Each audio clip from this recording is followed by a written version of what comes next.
Okay, I think the YouTube's and Twitch is running. Let me grab TikTok.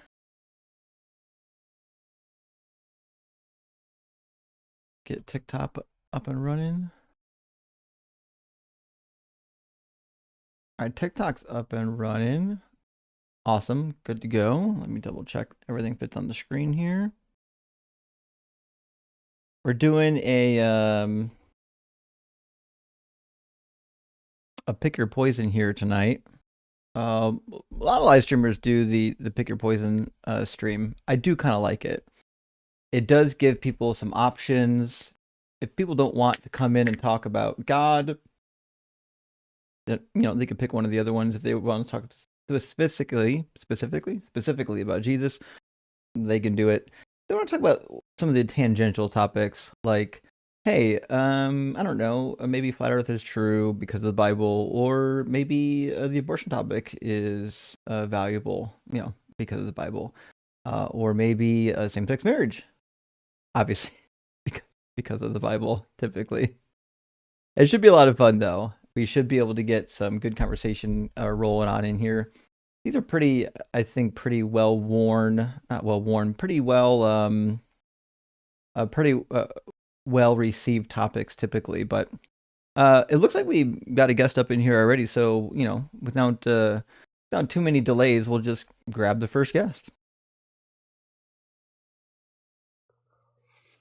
Hello? Metatrash, your name sounds very promising, but you're at least 18, you said, right? No, I said I'm 42. Yeah, which means you're at least 18. Cool. So I didn't say I'm at least 18. Well, it's just demonstrably true that if you're 42, you're at least 18.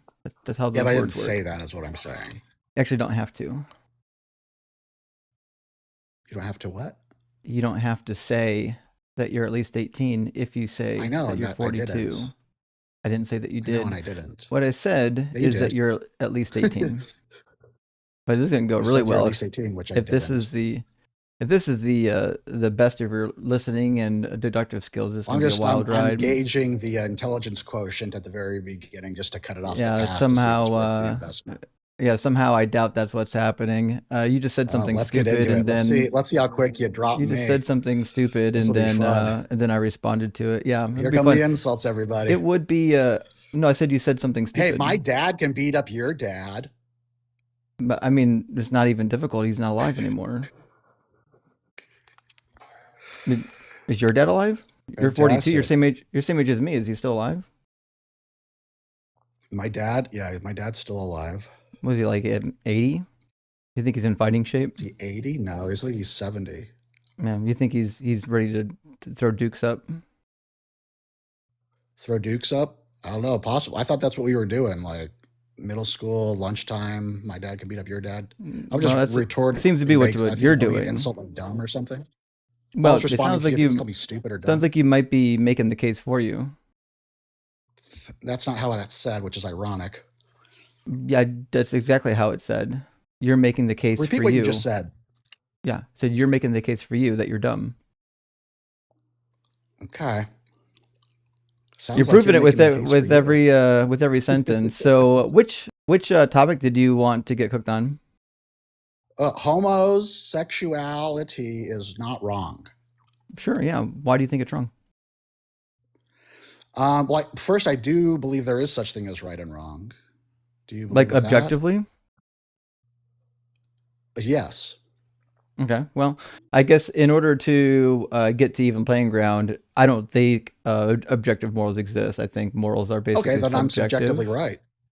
Well, again, that's the fun thing about subjective morals is we do actually get to decide where the playing ground is. So, for example, if you and I both have subjective morals and we agree that it's generally wrong to do things that are harmful, that's basically our starting point, right? No, harm is subjective. Well, I agree, but do you think it's wrong to do harm? Well, I don't know what harm would mean. You don't know what harm is. Do you need a dictionary now? Put a one in the Like chat, y'all. help me give the If you know what the objective definition of let, harm. let me know in the chat if you need a dictionary for the word harm, or if you just know what the word harm is. Yeah, are I'll just give it dictionaries to you. definitions subjective? Because I noticed when I look Well, up harm in one dictionary, it says something different than when I look up harm in another dictionary. Why is that? so harm is actually really easy, right? So when definitions Oh, come into the English language, we just kind of know pretty much what we mean, unless you're living in different time periods, right? So we're living in the same so if time I have two period, and we both dictionaries, will they say know the same thing under harm? they'll be pretty damn close. Can you act? Oh, what, they're not the same though? Do they need to Why? be identical? Do they need to be word for That would mean word? they're subjective. Well, tell you what. Tell me what your definition of harm is. I don't know. I don't know what harm would be. I don't know. Well, it sounds like you're too dumb for this conversation then, because harm is typically There's another physical, insult. mental, My or dad can beat up emotional your dad. damage. What is if So, I go so to what's the what is so harm? what's Just your tell me what harm definition? is. I just told you you Just were no, not tell me what listening. harm is. Go ahead. I don't It's know. Tell me what it is. physical, mental, or emotional damage. Okay. When I go to the gym, I hate going. It's arduous and it's painful. Is that harm? Not only is it not harm, it's also But it meets all desirable. the criteria So of it harm. actually doesn't meet all the criteria because it's Which criteria typically did it not meet? because harm is not producing a good fruit, whereas going to the gym isn't actually Oh, so producing now we're adding harm. in more So subjectivity, a good fruit, I'm more actually subjectivity. I'm How actually do we not qualify adding good? in. How do we qualify It's what a good fruit crazy, is? crazy that you won't let How do we me. qualify what a good fruit is? So now I'll just mute you. I'm assuming you're used to getting Yeah, that's muted. what I thought. Yeah, it is what you thought. That's what I thought would happen You every. get muted in every conversation because you just talk over the host, and now you're gone. So the reason why going to the gym isn't harm is because it actually makes you stronger and it doesn't damage your muscles. I know there's like this old talking point where like going to the gym like produces like micro tears in your muscles, and then your muscles go in to repair it. It's actually not that not that type of a process. I realized that was a very popular talking point in like, I don't know, gym bro circles for a long time, but it's way more complicated than that, like a million times more complicated than that. So no, going to the gym doesn't harm you. It actually just makes you stronger. That's why people go to the gym. Harm would be something like, for example, somebody at the gym comes and throws a weight at your head. Then yeah, that would produce harm. But going to the gym to work out doesn't produce harm. It's the dumbest thing, which is why you ran. You didn't have any good talking points. You just had to run, which is fine. We're used to that. We're used to cowards running around here. Helping Mega Deconstruct, thank you for the super chat, friend. Says, let's barbecue on this beautiful Wednesday, or this beautiful evening. Rock Hard Products, for sharing. We know we're doing that, friend. And thank you so much as well for sending out 5 DZ Debate gifted memberships. I really appreciate that. Huge. And Power Ranger, good to see you. Thank you for the super chat. Says Ben Randall from your last live is a good friend. Oh, the Ben that I talked to. Okay. Was so surprised to see him. PA Church Life have the same friend group, even after I deconstructed. Great people, open to discussing anything. That actually has been my case. So I think it's really easy to think that because people get up on my live stream and they behave like children, that's what it's like in like the Christians are like all the Christians are. That's actually not been my experience. The Christians that I went to church with were mostly pretty nice and kind individuals. They didn't do any of the nonsense that the Christians on these live streams get up to. So I would say, for anyone who's in the debate space, don't let the people on TikTok and YouTube debate streams inform you of what all Christians are like. They're not all like that. Are a lot of them? Sure, but certainly not all of them. All right, I got 2 more super chats. We don't have a guest in the queue yet. We just started the live stream, so it'll take a minute for some people to fall in. Some people had asked, what is a flurf? I'm shocked. In 2026, people are asking what a flurf is. A flurf is somebody who believes in the flat earth. If you are a Christian and you believe in the Bible, the reality is you should probably be a flurf. The Bible just demonstrably teaches flat earth ism, I guess you might say. And there's not too much you can do to get around that. I mean, you can do like maybe an argument from like words don't mean words. We're pretty used to that. But other than that, I don't think that there's a case to be made that you shouldn't be a flurf if you actually believe in the Bible. And the knight who says "Nee," or the knights who say "Nee," good to see you, says, made an observation on Aaron Raw. Did you ever notice that Kent Hovind sounds like Rocky the Gangster on the old Bugs Bunny cartoons? Rock Harvard, like, I know I haven't actually. Now I'm going to check it out. I'm actually a little bit curious myself. I'll have to. It's been a while since I've watched. So I'll Rocky the Gangster. I'll give it a look. All right, let's grab our next guest. I think it's going to be Steph from the YouTube queue, and we'll see what we can do here. How you doing, Steph? Steph, are you at least 18? Yes, I'm 18. Well, I'm 27. Sorry. Okay. Well, I mean, yeah, I don't need your exact age. I just have to make sure that you're at least 18 because we can't talk to people under 18 on these streams.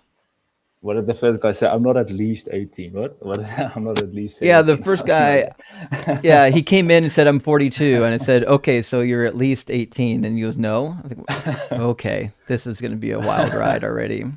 Then he proceeded to crash out, which is about what we expected. So nevertheless, we're doing kind of a pick your poison here tonight. Which one of the topics is of his interest to you?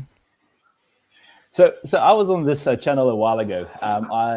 I see uploaded a video a while ago, or like 3 to 4 days ago, maybe, of us debating.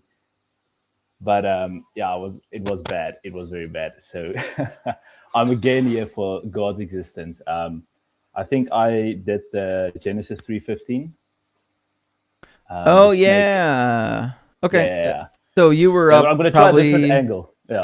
A couple weeks ago, or actually probably a couple months ago now, right? Back a couple of months ago. Yeah, my Christmas. power was off and everything. So it was like we have this thing in South Africa, load shedding, but it wasn't even load shedding. It was just like the power went out, and then it's like out for like 2 to 3 days sometimes. So sure. I tried my best, but yeah, man, I'm gonna try a different debate. But yeah, just work with me or against me. Well, sure. So what are you trying to bring to the table here? Okay, so the theory I'm going to use, the theory or whatever, the first thing I want to say, I'm not English. I'm actually Afrikaans. So if my terminology sounds off, I hear terminology is a big thing on this types of platforms. So I'm going to mess up some words. I'm going to say something wrong. I'm going to try my best. I'm going to try to argue with basic, simple words. So the argument I want to go with is that Christ did rise from the dead. Sure. So thus God does exist. Would that be fine with you? Well, I think you've got 2 topics. You might not realize it. I think you got 2 topics. So I think the first topic is, did Christ rise from the dead? And then the second question is, if Christ did rise from the dead, what does it mean? Yes. And I think, there's a couple ways we can take that one, but probably we want to start with, did he actually rise from the dead? Yes. Okay, perfect. Yeah. I'm good with that. Let's do the first one then. Sure. So what would be the reason why you think he did? Okay, so I'm going to do it in simple terms, and then I'll try to elaborate. So when you look at the Bible, the Apostle Paul writes to the Christian community in the Church of Corinth. 1 Corinthians 15. Okay, 1 Corinthians 15. I already know the talking point. Don't worry. Oh, you're right. Dang it, man. Dang it. I've been doing this for a while. It's so good. I always watch your stuff, man. It's so good for me also to get smarter, because you can't stay dumb and try to be a Christian in this world. That probably for you, that sounds like a contradictory statement. Well, like in the modern age, if you're in the information age, and we're definitely in the information age, you don't want to believe something without having actual information on it, because the information is now available, and people who disagree with you will access the information. So it's definitely one of those time periods where you can't get away with stuff that you could get away with, say, 75 years ago. Yeah, and I agree. I agree 100%. But yeah, so the debate I was going to go with is 1 Corinthians 15, where Paul tells the people of the church that if Christ didn't rise from the dead, then leave the faith. And he tells the believers to... it says our faith is in vain. Yeah, then he says our faith is in vain. And I just think that's a profound statement to make. if there were witnesses in the times. Like if you go look at the crucifixion, after the crucifixion, there was about, I don't know exact numbers, like I said, but the bit of research I've done, I think there was about 120 people that went from the crucifixion, or from the ascension of Jesus, that went into the upper room to pray. So Paul says, and I know this is different times, Paul hasn't come to faith yet, but he makes a statement and says, if Christ didn't really rise from the dead, which seems like general knowledge in the day and age where they lived, if this didn't really happen, stop believing, because then your faith is in vain. So that would be my argument there. So that would be my opening statement, if I may. So I think the disconnect that you're going to have is you're assuming that Paul is like the source of the information for his resurrection, but I don't know if Paul's a great source, right? So Paul, admittedly, seems like he fell off his horse and bumped his head and maybe even had like one of those near-death experiences. And those are pretty frightening. A lot of people have had them, and it's not terribly uncommon for people to have one, say, from a religion that you're even hostile towards. So I'm not sure I understand how Paul validates the resurrection. Like, Paul didn't witness anything; he wasn't a witness to the resurrection. So I'm not really sure how he could validate the resurrection. Yeah, I think I could argue also to say the same thing about not being sure. But yeah, it's a difficult thing. Let me just get my words here. It's a bit stressful also to debate on this type of platforms, but it's fun. You have to challenge yourself. So what you are saying is like Paul may have had like a incident where he fell, bumped his head, and he had like this experience with a Christ-like figure, and then they depicted it as Christ. Yeah, I mean, I would call it a grief vision, maybe. Okay, yeah, that's one of the things as a Christian I always tell God, because there's a lot of delusion in the Christian community, and I think you would also know that, maybe more than I do. But especially when people start using the gifts, they just ramble around, or they start. I don't want to call names, but there are people that do like these crusades, and they just go crazy, and that's just weird. I don't really like those types of things. But I've lost my train of thought here. But where were we? Sorry. Right. So I guess I'm trying to figure out how Paul is a good source for the resurrection. I'm not really sure I understand how he can validate Jesus' resurrection since he didn't witness it. Yeah, this is actually a challenging thing for me also, because I always pray and say, God, I don't want to be deceived or delusional. I want to know you exist. So I almost feel like you would believe in God if you knew he existed, right? So if you had the evidence. And I'm like, okay, God, I don't want to convince myself that you exist. I want to know you exist. And I think with that argument, I can agree. If you say to yourself, God exists enough, you're going to start believing, and you're going to start seeing supernatural stuff. But that would be out of a state of delusion or schizophrenic or something like that. Would you agree with that type of? I think you can. So to be fair, I know two people that are legitimately diagnosed as schizophrenic. So I think probably the way we want to word this is because not everybody who has like a psychotic break would fall into that classification.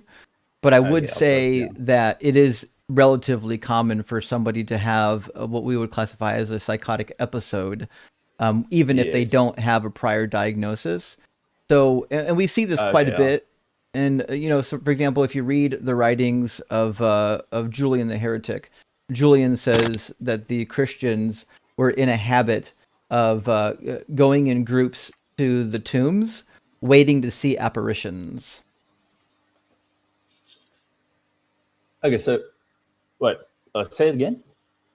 There's an emperor named Julian the Heretic. He reigned in the early 4th century, and he said of the Christians, specifically those from Galilee, the ones who believed in Jesus, he says that they had a habit of going to the tombs of dead people in hopes to see apparitions.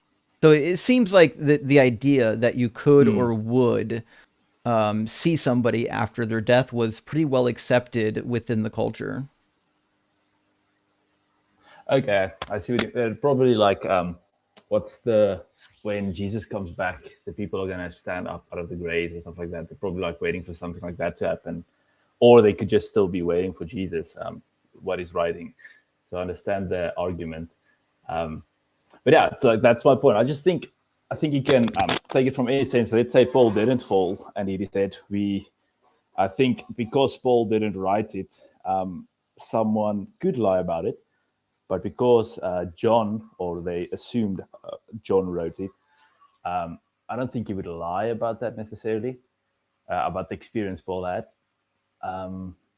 But yeah, that's probably what Paul told him. But there's also multiple witnesses he wrote about. So he doesn't really write about Paul only. He writes about Paul having the experience. There are people around Paul. And then also he had the vision to travel to a certain guy called, I think, something with a T. I forgot now. To pray for him or something like that. Yeah, so when he gets blinded, he has to go and find a gentleman who prays for him, and then he receives his eyesight. Yeah, I think it's also like 3 days later or something. I'm just guessing now. I'm not too familiar now with the exact facts, but yeah, exactly that. Right. So I just think, yeah. So okay. I agree that Paul says that there were witnesses. So in 1 Corinthians 15, he says that Jesus appeared. He actually doesn't mention the same witness that the Gospel of Mark and John mentioned first. He doesn't mention Mary Magdalene. Mary Magdalene, according to Mark 16 and John 20, was the first to see the resurrected Jesus. But he omits her in 1 Corinthians 15. He says that Jesus first appeared to the disciples, and then he says to a group of 500 witnesses. But he doesn't actually tell you who the witnesses are. So there's nothing that we can really glean from that, unfortunately. Yeah, I see what you mean. Yeah, but let's use John's writing in Acts about Paul witnessing Christ, and it's also about multiple people. You mean Luke, probably? Luke. Yeah, sorry. Right. Yeah, because theoretically, Luke wrote the book of Acts.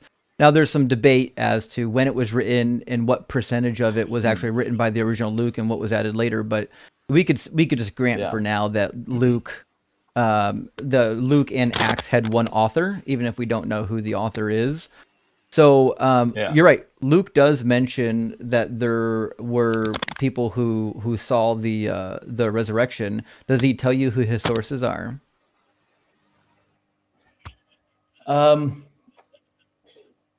So Luke saw people from the resurrection, and you're asking me if he specifies who the witnesses are. Right, yeah, because so Luke is claiming to be a historian, and good historians, even in Luke's time period, typically told you where they got their source from, especially if they were going to be copying it from a prior historian or somebody else who previously wrote on the subject. Then they would say, this is the source of this particular piece of information, and here's what I may or may not say about it or add to it, right? Unfortunately, Luke doesn't do anything of that nature. We'd have no idea who Luke's sources is. He just says that he's recording the story to make a full account from people who were sources. We don't know who. To me, this is like really poor recording, and we've got even better recording for other miracle and deity stories in the ancient Mediterranean. So, for example, there's a young woman, and the name of the young woman is Philinian. And Philinian died as a young girl, and she was placed in a tomb as per usual. And somewhere about a year and a half later, she started making appearances in her old home. And it was first noticed by a young man serving at the home. She must have had a crush on him. Yeah. We can get more to that later. She would appear to this young man, and then a nurse working in the home saw the apparition and reported it to the mother. And the mother of the deceased daughter would not believe it, thought she was out of her mind. And so they devise a plan to kind of wait outside. Well, they go and talk to the boy, who affirms that that's what's happening. And he couldn't believe that she was dead because he wasn't around when she died. And so he's like, what do you mean this girl that's been talking to me is actually dead? And so they devise a plan where he'll, at the usual time, he'll be in the bedroom and she'll appear. And then, they'll come in and see if she actually is appearing. And then, sure enough, they do. They witness her, and then it gets crazy because they actually bring this to a council of the locals, and the council's like, "You tell me what happened?" And then a council go to the tomb. Well, there's more to it. We'll get back in a second. The council go to the tomb, but listen, she's been dead for a year and a half. They go to the tomb. She's not in the tomb anymore. And then they're like, okay, well, this is weird. And the mother's like, actually, she's here. She's dead in the bedroom. We can talk about how she died the second time. That's extra for the story. But then the council goes to the room where she lay dead the second time and found her there, even though she had died a year and a half earlier and was already placed in a tomb. Oh. And this is written by a historian of ancient Rome, Flavian.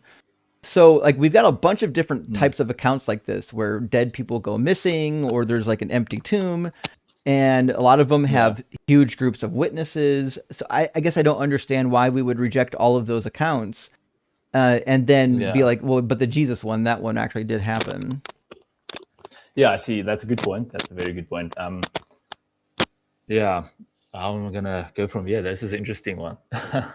Like I'm so excited to come up with all this, and then you have such good points, and I'm like, okay, I need to go work on it again. But let's see, because you have such a broad knowledge, man. It's crazy.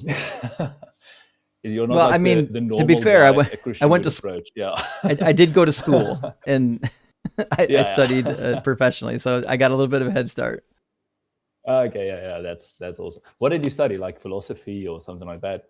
At first I went to school for engineering, and then after that I did 2 years of Bible college and then a master's degree in at a seminary.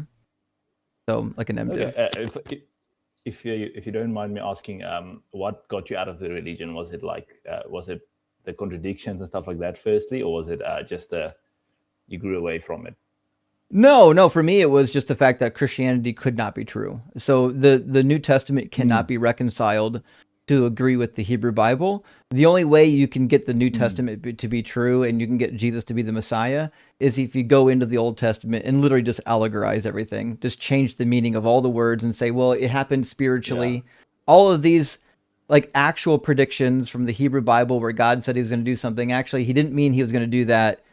He did it spiritually. Whatever spiritually means is whatever you need it to mean, right? And so once I realized that the New Testament was completely incompatible with the Hebrew Bible, Christianity was kind of out the window. So just for the fun of it, if the New Testament wasn't written necessarily and you only studied the Old Testament, you would have been a bit more convinced, or would have stayed with the Old Testament longer.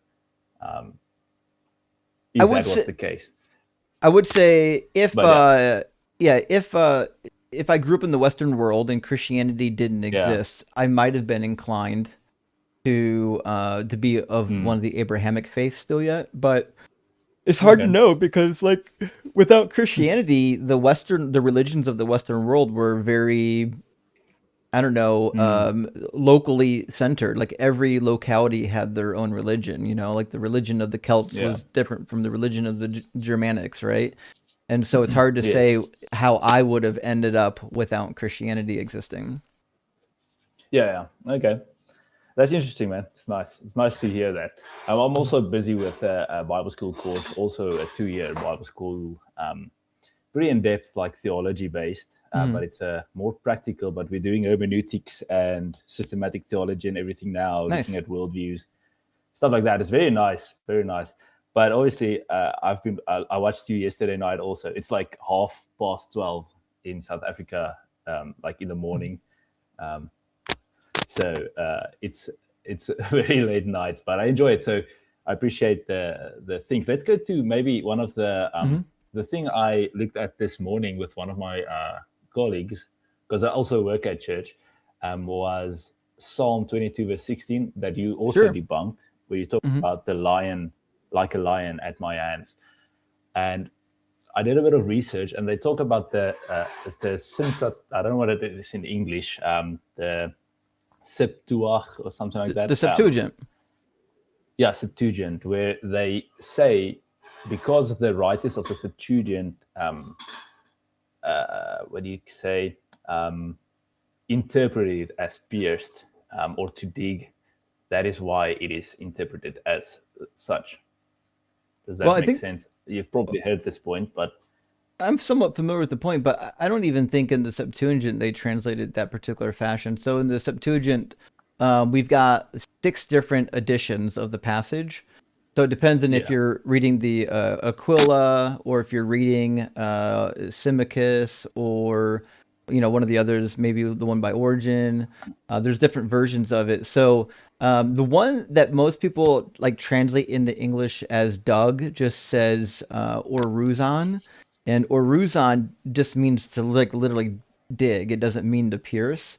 But because people wanted it to be about Jesus, they just translated it as pierced.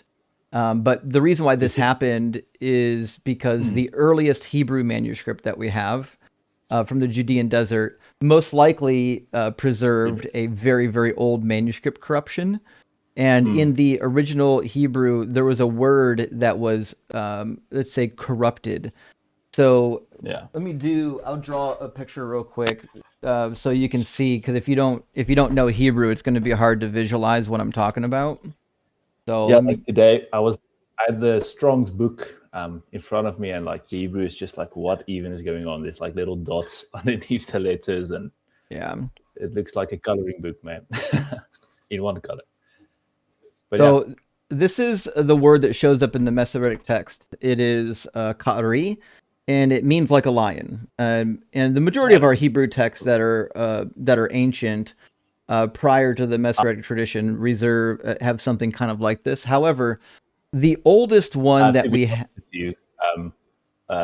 my stream is very blurry, so I can't really see for some reason in the way I'm debating. Like on YouTube, it's fine, but when I'm in the debating screen, it's blurry. I think my internet is not good enough to see. It could be if your internet's not good enough. I'll hold it up. You can see it later. But for the audience, so the top word is ka'ari. It just means like a lion, and the bottom word is ka'aru, and ka'aru, as it turns out, is not a real Hebrew word. So the problem that we have here is people are like, okay, if ka'aru is a word, then what word did it come from? Because it's not a real word. It's obviously conjugated, perhaps. And so they're like, well, listen, if you take this aleph over here, there we go. If you take this aleph and remove it, it could be a conjugated form of kara. It'd be karu, and karu would be they dug, right? So earlier translators they're like, well, maybe, I don't know, maybe they just accidentally put a letter in here and it's supposed to read they dug, but I don't think that's a good way to do it. What we know now about most copyist errors is that one of the most common errors is for this letter at the end of the word. That's a yod. That letter kind of has a little bit of a tail when you write it in like an artistic scribal form. So, but what would happen is often that tail would get longer and longer. And then somebody would be like, hey, listen, they'll be like, is that a yod or is that a vav? So the letter down here is a vav. Well, one of the most common mistakes in Hebrew is writing a yod accidentally as a vav. So the most likely case is that the end of that word just got corrupted. We have lots of evidence that that's a very common corruption. It wouldn't make sense for the author to have the word karu and then just randomly insert an errand aleph after the first letter. That's not something that you would see very often. So, for the most of history, it's just been something similar to like a lion. Yeah, so it's like like what's that game you play when you whisper into someone's ear and at the end, like at the 15th guy, Telephone. the word is like super distorted. But I think it can go both ways. Like the one writer can write it shorter also. It could go both ways. But yeah, I think the oldest manuscript, to use the oldest one and compare it to the newer ones, probably would be the way to see how the word changed. What do you make of Zechariah? I think it's 10:12 Zechariah 10, I mean 12:10 maybe. or 12:10. Yeah. Yeah, in Zechariah 12. 12. So Zechariah 12 is fun. It does actually say pierce, by the way. In Yeah. 12:10, the word dakar for pierce shows up. So we know that this is literally referring to Yeah. a piercing. Now, the problem is, in Zechariah, you've got two things. When the person is pierced in Zechariah, it's probably referring to a slain warrior, or it's just a metaphor for them piercing God, which, by the way, there are actually other places in the Hebrew Bible where God talks metaphorically about his people wounding him because they were so disobedient. But nevertheless, the thing that makes this, I would say, certainly not about Jesus. I think there are two different things. Let me put it on the screen and I'll show you where the problem shows up. 1 second. I just got to link up my browser. I'm going to quickly load up the YouTube also. I'm just going to mute it to see the screen better. Yeah. I don't know why.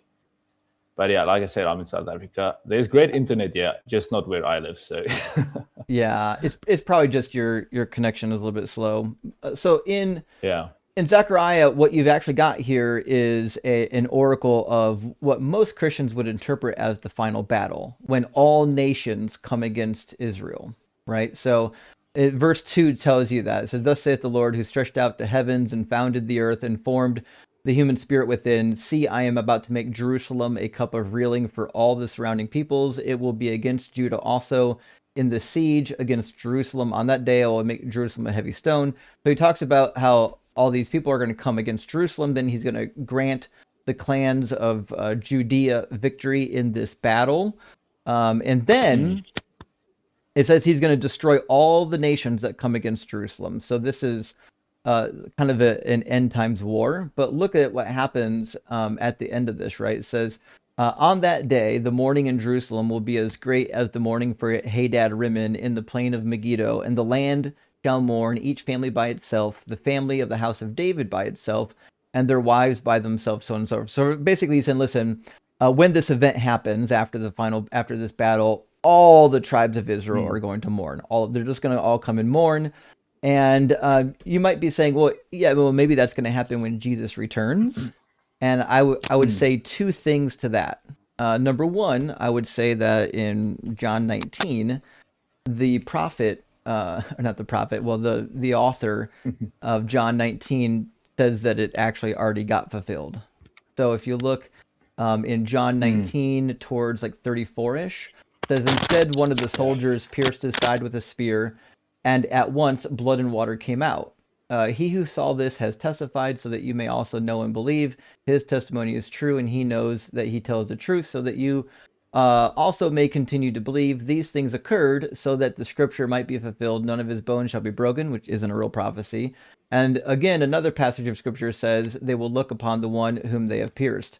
And so he's interpreting this as the Romans looking upon the one who they've pierced, which certainly couldn't be true, because this is talking about an actual like battle that's going to take place. And if there is a way to harmonize this and say, well, actually, when Jesus comes back, they're going to mourn and look upon the one that the Jews, pierced. He's going to say the Jewish people are going to mourn and look upon the one that they pierced.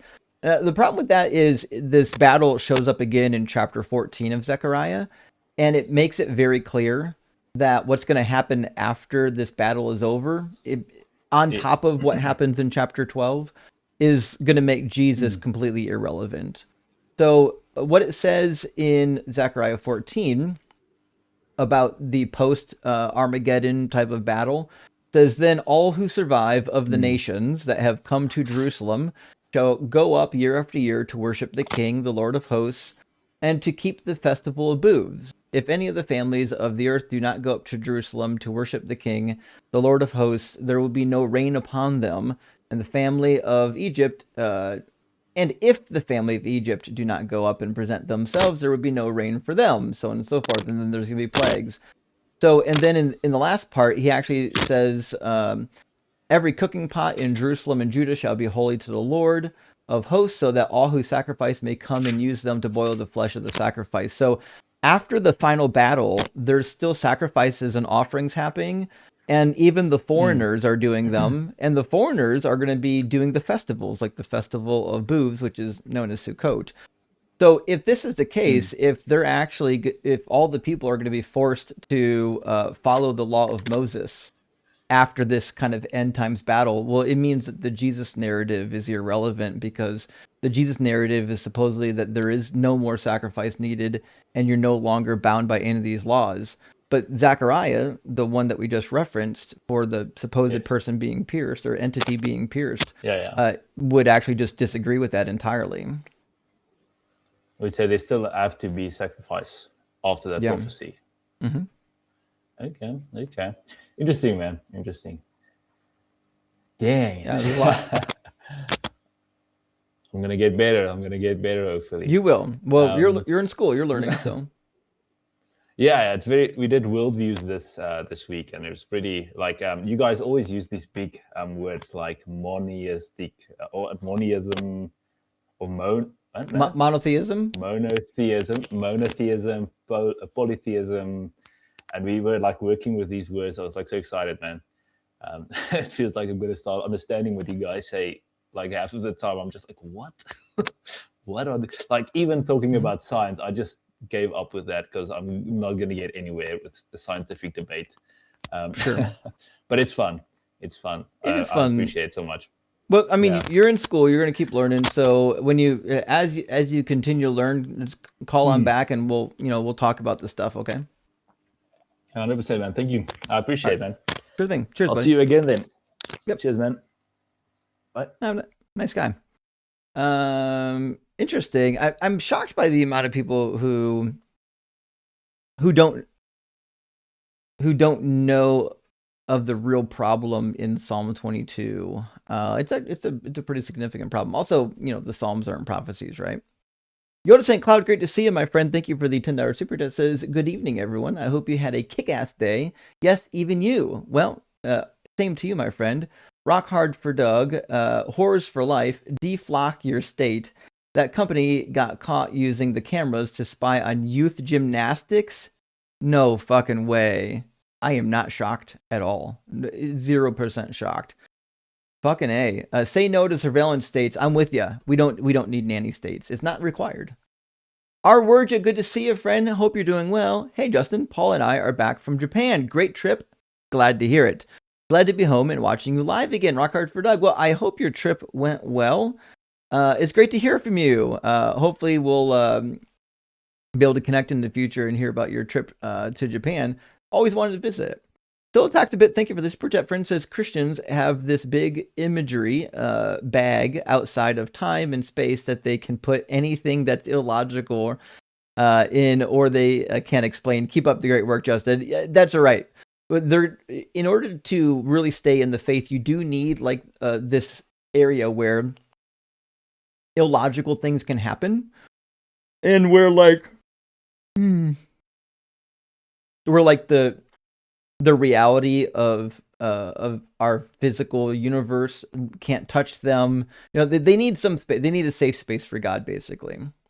And Narcissa, great to see you. Thank you so much for the $50 super chat, friend. That's huge.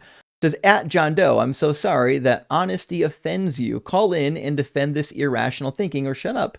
I take this to mean that there's a John Doe in the comments crying that I'm actually running a live stream, and I obviously disagree with one of his pet beliefs. John Doe, call in. We'll talk about it, and we'll have some conversation. All right, I'm going to get Liam and then Paperless, and then after that, it looks like God's Sword.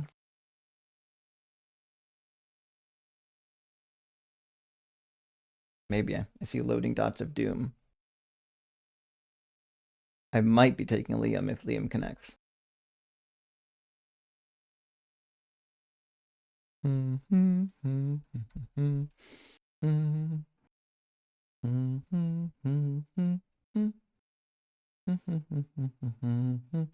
people are already saying no, not God's sword. God's sword usually comes around just to crash out.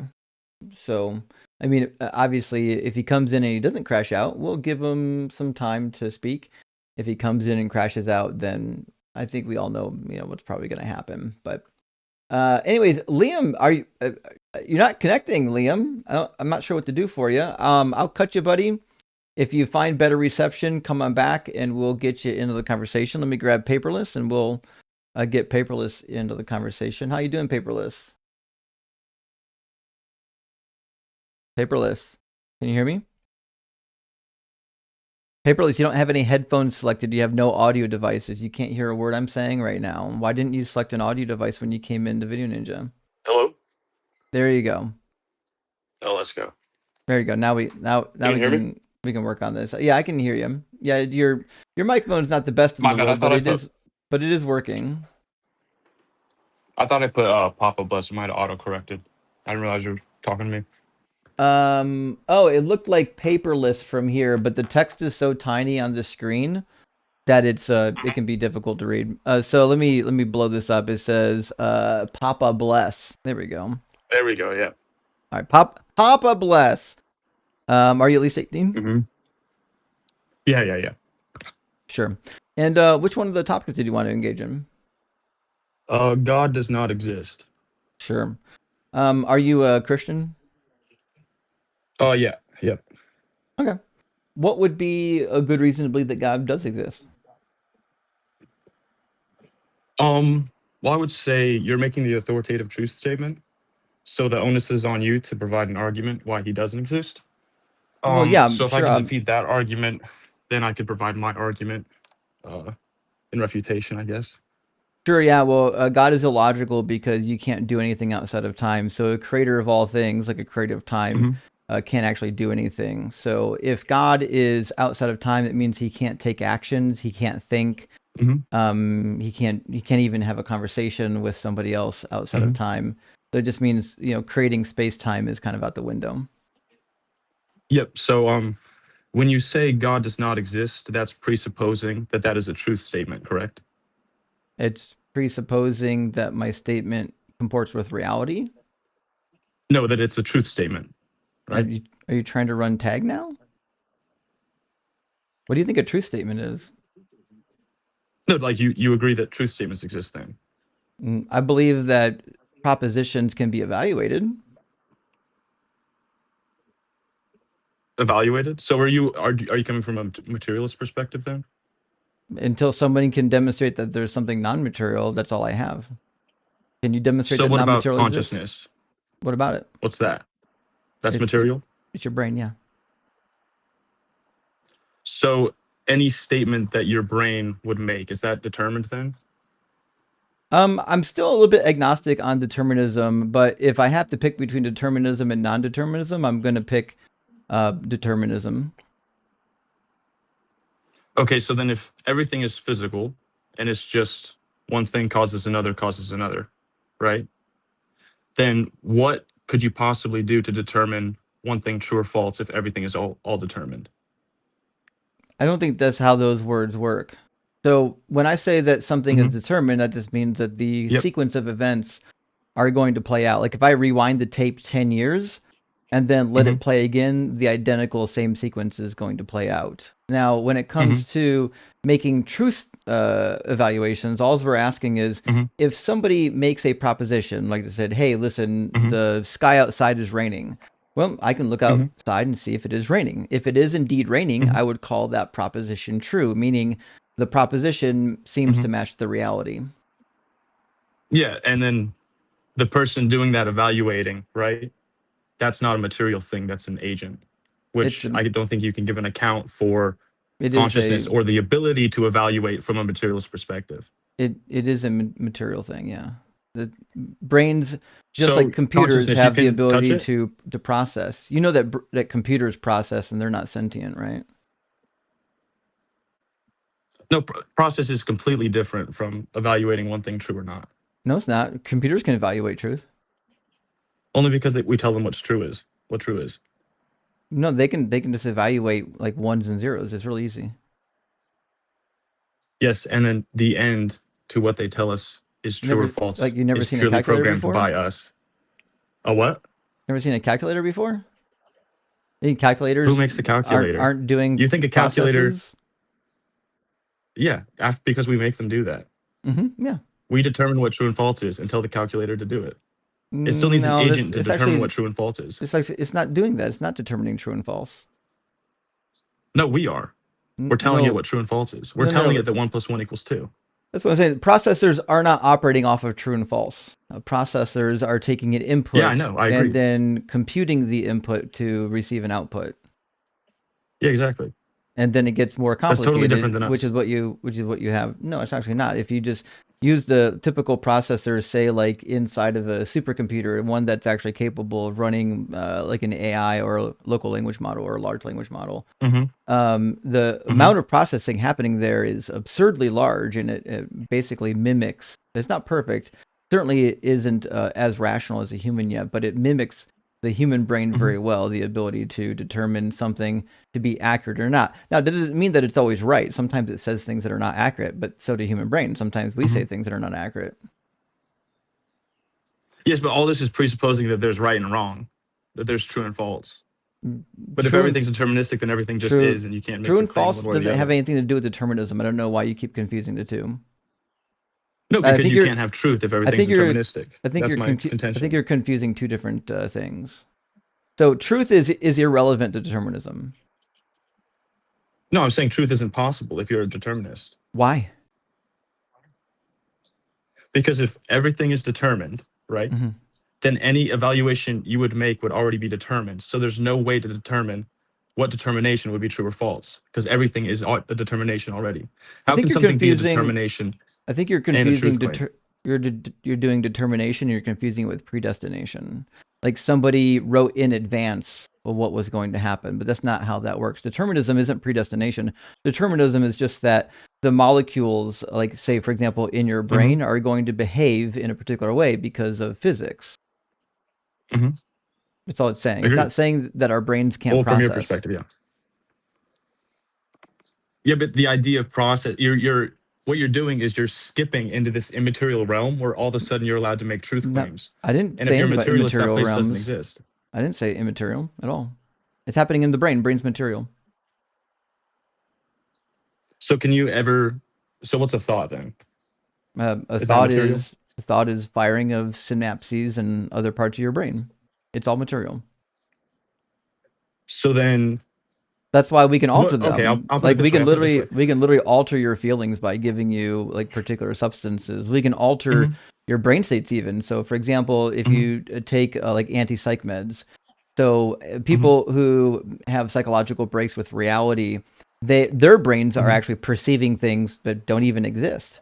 But if you give them the right med, their brain does perceive things typically that do exist, and then they don't perceive things that actually fail to exist. So like we can determine pretty well that thoughts are like physical and they're happening in the brain because we can manipulate them using physical means. So when you say in physical, the brain, you don't mean that you can actually, it's a physical thing. Like you can't observe a thought. No one's opened the brain yeah, and you seen actually a can. thought. Yeah, you can. That's how Neuralink works. So you're equating an idea with being able to hook up synapses to where I would like fire my finger. Yeah, that's how my finger. Yeah, that's how brain chips work. Yeah, you nailed it. So then I guess you would say that thoughts don't exist, but only the electrical impulses exist? Oh, well, thoughts are the electrical impulses in your brain. So then one electrical impulse is allowed to tell another electrical impulse that it's wrong? That's how processing works, yeah. So then why should I listen to one electrical impulse over another electrical impulse? I didn't say that you should. And you don't. Also, it's not how it works. You're making truth statements. Also, just in case you wanted to, just in case you wanted some further information, my good friend Ems is here. He's a medical doctor. If you need better information. Or no, this isn't about medical stuff. This is about philosophy. It has nothing to do with medical. We were just talking about the brain. No, it is not. Philosophy isn't a thing. No, I'm talking about that it makes no sense to say that, but we're basically ignoring any form of metaphysic, right? Takes away your ability to make any sort of truth claim, because any sort of Why? truth cannot be. No. Oh, well, you're assuming a fundamental rationality to reality, and you can't prove that. Your claim was Unless you're going to do a thoughts are consequentialist separate. fallacy. Do you want to do that? Your claims were that the brain is separate from your thoughts. Was it not? No. What is the I'm claim saying that that came thoughts later? can't be accounted for, nor consciousness, in a purely materialist perspective. Why not? How would Okay, well, say can that? you see, taste, touch, or smell a thought or consciousness? You don't have to. That's a category error. Can you smell the color blue? No, I see it. Yeah, you just made a category error. That's why you can't smell the color blue. You can see the color blue. Yeah. And Okay. some Well, people So you're thoughts- saying that if thoughts everything's are- material, right? Thoughts are things that you can't see because you're inside your head, but also we can see them with imaging. So You can? yeah, brain scans. We've got all kinds of cool gadgets today to do brain scans, and we can actually read some of people's base thoughts at this point. In fact, AI imaging is getting good enough to where there are like hundreds and hundreds of ideas that we can tell people are thinking about just by scanning the brain. But basically, or do you think truth exists as a category? I think it's a proposition. I don't know what you mean by category. Like, does truth exist? I mean, does it have individual ontology? No, I already told you. My theory of truth is that truth is what we call something that comports to our reality.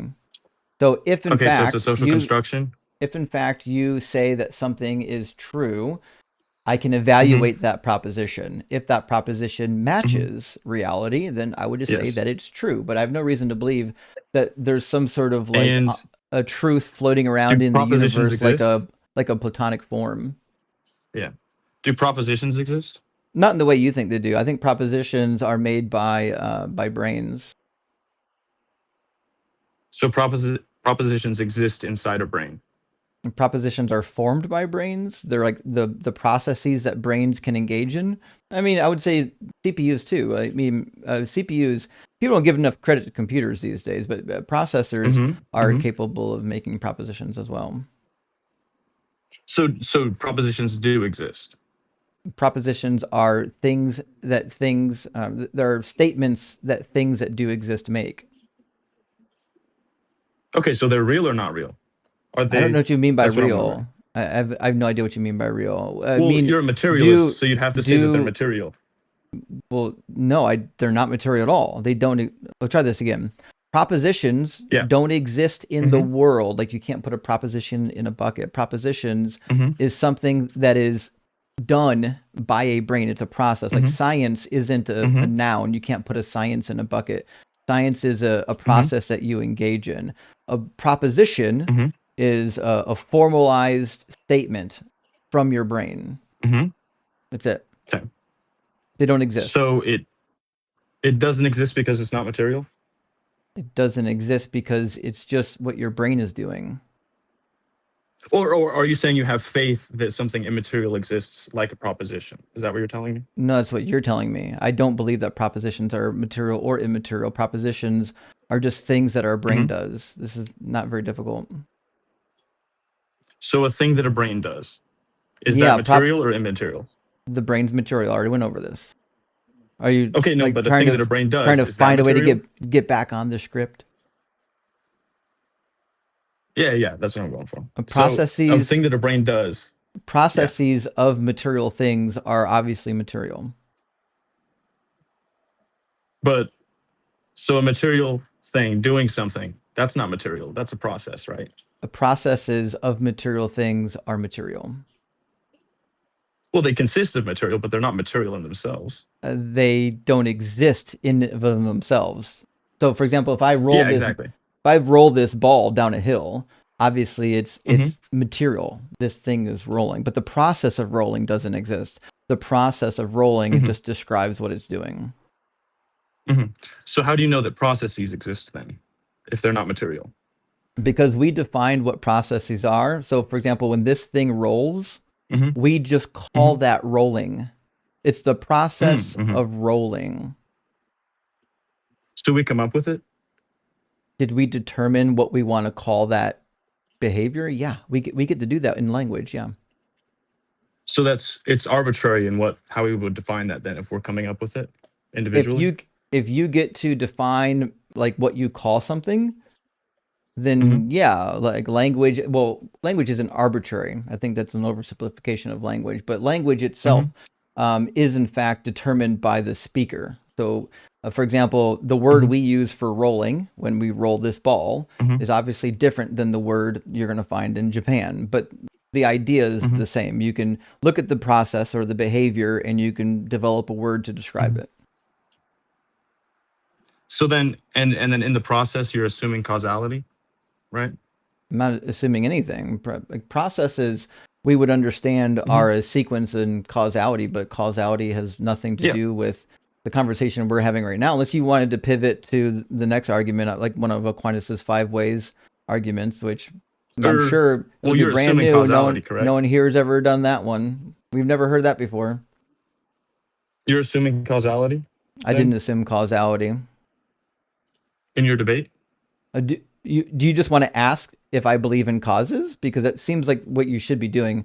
I didn't assume anything.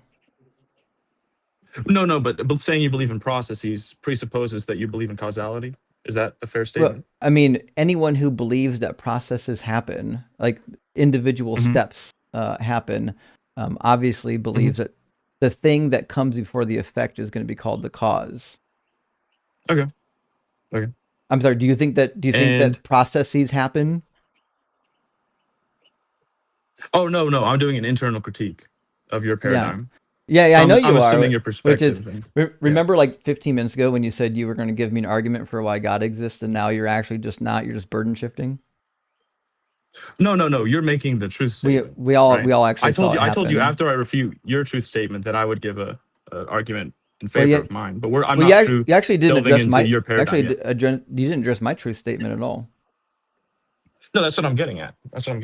Still you're actually not getting there. The question at hand is whether or not it's logical I think you don't or like rational for something to That's what's happening. Do anything outside of time. That's actually the basis of my argument. If you're listening, notice you haven't touched it at all yet. Causality, and he knows there's no materialist proof or way to assume causality without having faith in it. That's what's happening right now. Okay? No, causality is literally what physical things do. This is not even a difficult thing. In fact, causality and how do you know should make you squirm, because if God is outside of time, God has no causal power, because all causal power acts within time, and God's not inside of time. So God has no causal power, whereas in the physical world where I live, everything has causal power. Anytime a physical entity is moving or changing, it has causal power. So you are assuming causality exists. So when you see one already eight ball told hit you another, that causality and the other one exists. I don't know why you're so slow on this. So when you see one 8 ball hit another 8 ball and the other one moves, right? Yeah. Does that 8 ball cause the other one to move? The momentum, yes, causes it to move. But we agree that causes happen. Are you going to address what I said about God not having causal power? I'm saying that in your paradigm, you can give no account for causality other than the fact that you have faith in it. I don't have faith in it. I know it happens. We watch it happen. Like, do you know that we know causality happens by a fact? Like, listen, I'm gonna drop this pen, and I don't just have faith it's gonna fall. I know it's gonna fall. Oh no, it fell. You only think it's gonna fall because of inductive reasoning. Because causality, because I know that causality does exist. When something physical engages with something else physical, it's going to touch it or it's going to manipulate it. That's what we call a cause. Well, I would say that you can't use any of your senses, right? Which is how you interact with the material world. You can't use any of your senses to actually perceive causality. Now, what happens is you see one thing happen and another. Why can't I? I just did it happen. Okay, well then, what sense are you using to see I'm using causality? At least 2 different senses. I'm using my sense of touch because I know when I'm holding it. I'm using my sense, actually 3 of them. I'm using my ears and my eyes, and I'm looking at when I open my fingers. That's gravity is going to cause that. Mm-hmm. Well, I'm just going to cause them to fall on the floor now, but I can hear So it and I can see it. So you're not familiar I'm with not, David I'm Hume's not critique of guessing. induction then? No, remember I went to school to study real stuff. I didn't go to school to do this nonsense philosophy garbage. So when I drop something, Another truth statement. I Okay. witness, like I witness things falling, which means I know that there's something causing it to fall. Or if I throw something, I know that something's That's an assumption. You see one thing happen and then it's not another thing assumptioning. happen. That's what cause is. That's what cause is. No, you see one thing happen and then another, and you assume the thing prior led to the thing after, correct? Well, I know that it does, yeah. How do you know that? Because we can watch it. And you can build a relationship when you can predict what is going to happen. And just in predicting what I'm getting at is based on information is all this relying on causality. Yeah, You're purely leaning on not only can I observe correct? it, I can just use it to make predictions, right? So, for example, if I launch 1,000 apples, I have like 1,000 priors to believe that if I launch 1,001, that apple is going to get launched too. That's just how that works. Yeah. So you're purely relying on inductive reasoning then? Is that fair? No. Well, that's exactly what you're doing. You're saying, I see something happen, so I assume it's going to happen again in the future. And if I see it happen a lot, then I say it's just always going to happen. No, that's not what I'm doing to determine causation works. So you're confusing causation with repeatability. Causation is different from the repeatability. If I throw 10,000 of these balls, they might not be repeatable. I might not know exactly what's going to happen 1,000 times. The reality is, every single time, I know that there's a cause for it. No. Well, the issue is that cause it's a metaphysical, right? A metaphysical statement that you. No, I don't think it is. Whatever you would call it. No. Nope. So you see one thing happen and then another, and then you know that's causality because it's in the physical world. When physical items contact each other in space, they're going to act on each other. That's what we call causality. Causality doesn't have an ontology. Causality isn't something that exists transcendentally. Causality is just what we cause, or what we call one thing acting on another thing. We just call that causality. No, that's what when you see one thing happen and another thing happen, when you see that happen over and over again, then you call that causality. No. That's called repeatability. If you can understand the so then how would you know that one thing causes another if you didn't see it happen? It certainly is, like, it really sounds like what you need to do is get acquainted with a real dictionary. Like what's how are we not straight on these words? No, I'm really sure. Well, the issue that we're running into, right, is that I'm trying to show you that you have faith in causality, and there's no material means by which you do not come have up with faith the in idea causality. Again, right? you're confusing two different arguments. Or no, they're connected. I know they're two not. different arguments. Yeah. They're not connected. What'd So you say? I don't have faith in causality. Now you can have faith in a particular cause having a repeated action, right? So for example, you might have faith that if I put gasoline in my car, it's going to cause the engine to turn over, you know? That's something where, listen, your engine may or may not turn over based on the series of causes that are fed into it. But the reality is, we're not having faith that causes have effects. We know that causes have effects. We labeled it. We determined what we're going to call it. We called it cause and effect. So then it's a metaphysical category then? It's not metaphysical, It's a label you're coming up with. It's language. Okay, well then where do causes exist? They don't exist. We describe phenomenon again. So you're confusing the same discussion we just had about the brain. You're now confusing it with material objects. Causes don't exist transcendentally. I'm illustrating it with material objects so you can see where the error is happening. There is no error. So one thing happens, and then another thing happens, and you assume that first thing causes the second one. We know that this idea of causality, we know that it does because we watched it happen. That word up. We did make up the word causality. Yeah. Okay, thank you. So causality is made up.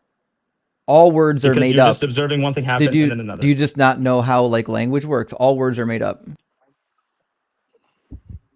Well, I think they could be describing real things. The issue is if you're a materialist, then causality. They are You can't describing be real really describing things. They're anything. describing two things that exist in material reality acting on each other. Mhm. This is really sad. In This time. can't be the time. best. This can't be the best you came up with.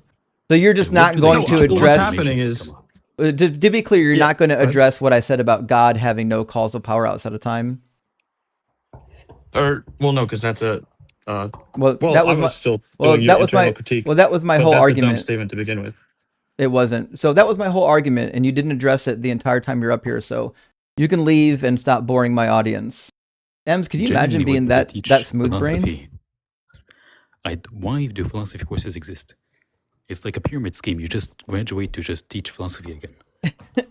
The sad thing is, I enjoyed philosophy class, but Yeah, like a lot of you these take it as people. like you take it for fun. You don't just take it to make it a career. True.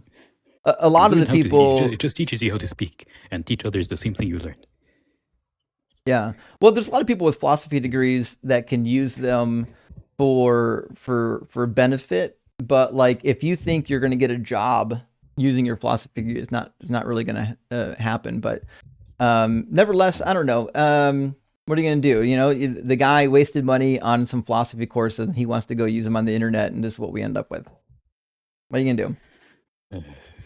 So, friends, I said I was going to bring in God's Sword next. We'll see if they crash out. I'm going to grab 6 or 7 super chats here so we don't get backed up, and then we'll get God's Sword in here. Hey, Jameer says, which apologist do you like least? Oh, fuck, that's a tough one. Okay, hold on. Do I like the least? There's so many bad ones. Okay.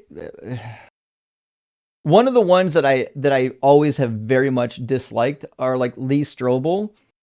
I'm not a fan of Lee Strobel. He has no expertise in the field. He's an idiot. He has no idea what's happening. I have a little bit of respect for some of the ones that are actually educated, like William Lane Craig. Fuck, even Gary Habermas, although he's kind of clownish. But like people like Lee Strobel that pretend to have expertise in this field when they clearly don't, they can just get lost. We don't need them. And Dylan, thank you for this. Oh, sorry, I forgot to read the rest of the super chat. It says, Jeff Durbin is mine. His soulless stare is the stuff of nightmares. He camps clinics with a megaphone. I would love to see you debate him. Actually, I've never even heard of the guy. I've heard of Jeff Dunham, but never Jeff Durbin. I'll have to give him a look. Thanks for the new reference. Why would he camp clinics? I don't know. Let's see. Jeff Durbin, apologist. I'll look him up and see what I can find. Dylan, thank you for the super chat. Friend says, happy hump day. Well, happy hump day to you. I've been reading the book of Sirach. Oh, it's a banger, and it's been pretty bad so far. It's got hellfire, sure, sexism, yep, child abuse, absolutely. That's 3 strikes and out for me. It was a very popular book in the early church too, by the way, and in like the late antiquity of Judaism. It was super popular. I do recommend reading it. And Tobit, when you get to Tobit, it's got divination. So I mean, check that out. House 70, good to see you, friend. Thank you for the super chat. Says, I can change your thought process by giving you some chemicals. That's the best evidence that thoughts are the result of material interactions inside your brain. Agreed. But actually, there was one guy who had, there was a really interesting case where he had gone up on trial for pedophilia, and the defense was like, listen, this guy's brain is he's like brain damage. Like it's he wasn't like this before the injury. And so they actually ended up doing a brain surgery on him. Now, obviously he's like convicted. You do shit, you get convicted. But he never reoffended, and of his own admission, he never after the correction ever had any thoughts about being with children again. So like even very specific desires can be curtailed using medical interventions. It's because it's in your brain, y'all. But I think the only problem is connecting the structure or the specific components of the system itself to specific thoughts. Like, why does a lack of serotonin cause you to be depressed and suicidal? Why does an increased level of serotonin cause you to be euphoric? Like, yeah, that still doesn't make sense to me. Why are those linked?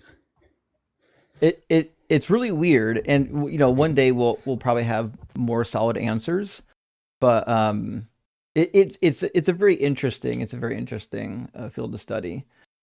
Technomancer, good to see you. Thank you for the super chat. It says Phil Bros being unable to understand simple words while thinking they're the smartest person in the room is wild. I will never understand what makes somebody want to come on and get cooked. I'll never get it. And it's not just that they come on and they say dumb stuff. They say dumb stuff confidently and think that you're an idiot if you don't agree with them. And the reality is, like, the problem you've done is you've heard an argument from a philosophy class, and you've granted that all the words in there and all the concepts are true, and then when somebody pushes back, you're dumbfounded. Yeah, because we don't believe the same shit you believe. Narcissa, bro, did a live IQ test on Ian's 2 days ago. No and he way. got a below average IQ. That's fucking amazing. I have to figure out how to do that. Okay, that's unbelievable. It's just an online IQ test. He agreed to it. It was 35 questions. And that's then at the end, crazy. It just pretty much said he was below average. I fucking love it. Okay, now I know. I'm going to ask him where I can find the test, because I might whip that out during live stream sometime. Holy shit, that's fun. Okay. Narcissa, thank you for the super chat. Big W, it says, at John Doe, this might be a friend you can go to church with. That's true. Listen, John Doe, listen, join the conversation. Get up in here. Would love to hear from you. Last super chat from our friend William Rogers. Good to see you, friend. It says, premise number 1, the manosphere, toxic masculinity, asserts that real men don't cry. Premise 2, Jesus wept. Does this mean Jesus wasn't a real man? Nailed it. Yeah, the manosphere would hate biblical Jesus if biblical Jesus existed. They would not like this character. All right, I said I'd bring in God's sword, so we'll get God's sword in here, and then after that we'll get Mike from the YouTube queue, and then John after that.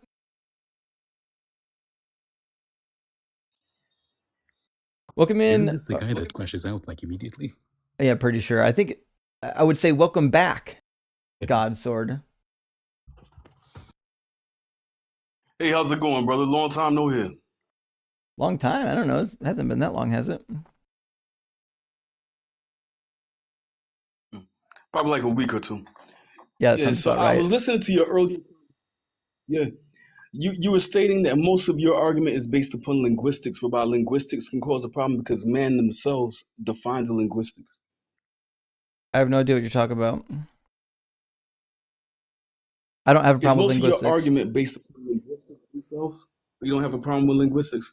So all arguments are going to be linguistic. Which argument on the board above did you want to address?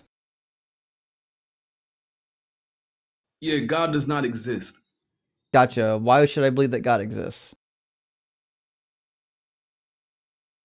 Because you would have to understand that if you're not believing that God exists, then most of your paradigm will mostly be based upon theoretical claims. I have no idea what you mean by theoretical claims. Stuff like we have evidence. It's not just theoretical claims. Although you fail to understand what a scientific theory is. That scientific theory is not the same as a hypothesis. A theory is an explanation for something that is rooted in a body of facts, like electrical theory. But in the case of gravity that you brought up earlier, it changed from Newton to Einstein, and now I believe it's quantum theory. So it has changed. What do you mean? What do you mean it changed? To provide a more diverse or better explanation. What do you mean it changed? Meaning that the theory itself was used to define gravity has changed over time. So first was Newton, Isaac Newton theory, and then that went to Einstein. And now what in changed? 2022. What changed about the theory? So the only change that happened was Newton thought that gravity was a force, like something drawing the apple. Whereas when we got much later, like in Einstein said so it's actually probably not a force. It might actually be just a warping of space-time. And now quantum is trying to, like the quantum field theory and the people in that world are trying to figure out if there's something more going on. And I don't think they have a determination as to how gravity works on the quantum level. Or at least they might not have a consensus. There's certainly ideas, but not a consensus. But that doesn't mean that gravity doesn't exist. Gravity is obviously something that is what we're classifying as the cause of things that are drawn towards bodies of mass. So, like trying to figure out how it occurs or like where it comes from is different than does it exist. I didn't claim that it doesn't exist. Your argument was that theory is actually something that's based upon evidences and therefore it cannot be a hypothesis. I'm stating that according to your own words yourself just now, a hypothesis is exactly what the theory of gravity is and was, because they still haven't refined it to show you how it actually works, right? So even later on, if you find a different explanation for gravity, I don't think that next explanation will remove the previous quantum physics. So I don't think you understand what like gravitational theory is. So like gravitational theory is not a guess. Like, we've got a body of facts, body of evidences and tests that we use to come up with gravitational theory. That's not to say that it can't get tweaked. Obviously, theory can get tweaked over time, but I have no idea what any of this has to do with God existing. None. Well, my argument is that without God, you will come to believe that you are from some sort of ape. You're from some sort of evolutionary process, which you cannot show us or demonstrate by any form of evidence. Well, that's not true at all. We've got like shit tons of evidence for evolution. Did you just not read an evolution book ever? Well, what has evolved within an urban environment over the past 2,000 years visibly under man's documentation? What do you mean by evolve? We've got like thousands and thousands of species that evolve. In fact, we've done evolution tests, like speciation tests in lots of animals. In birds, we've observed that speciation can happen as little as 10 generations. That's all it takes for speciation to happen. The birds, what did the bird become? A phoenix?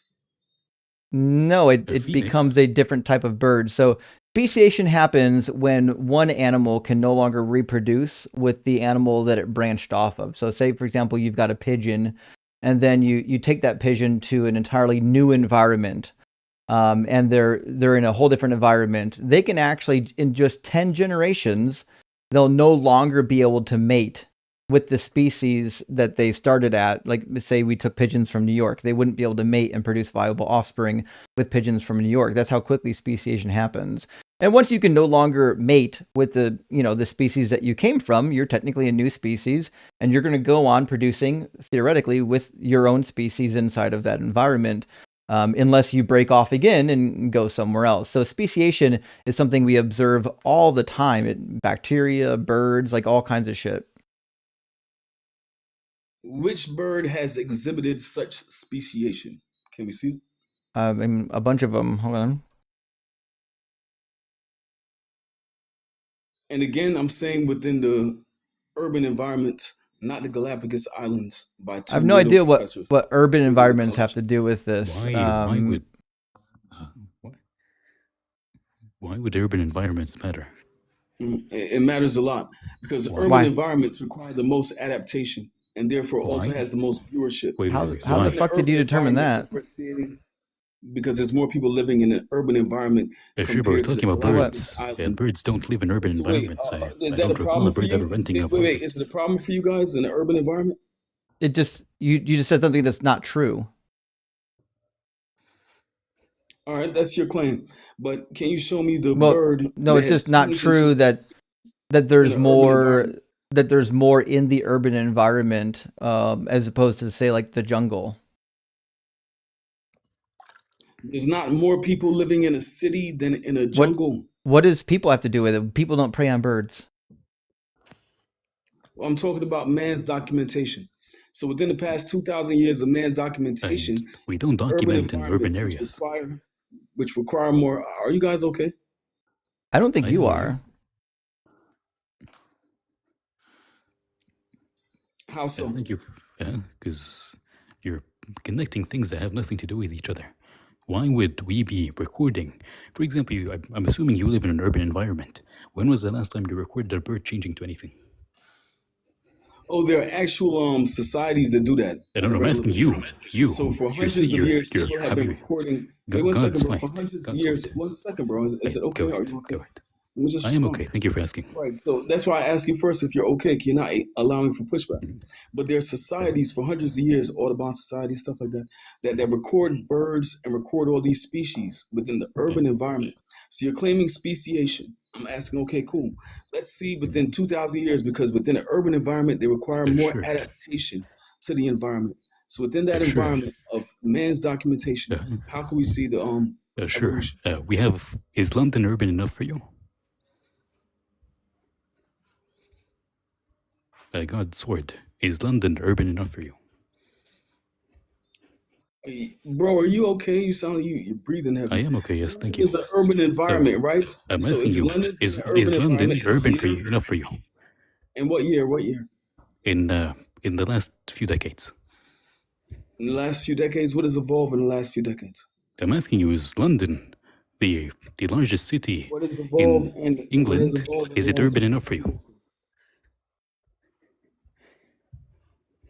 He doesn't seem to be okay, host. I'm not sure who this guy is. He's okay. Sure He's okay. asking you, does Thank you for London being count concerned. as an urban environment? Yes or no? It's quite obvious if London is an urban environment. He's pointing to the past few decades. That yes, that's an urban environment. So Then why didn't you just say yes? Yes. I did say yes, and he You didn't. He started talking like this. Is London an urban environment?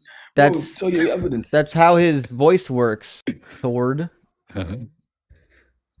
He sounds like a worker.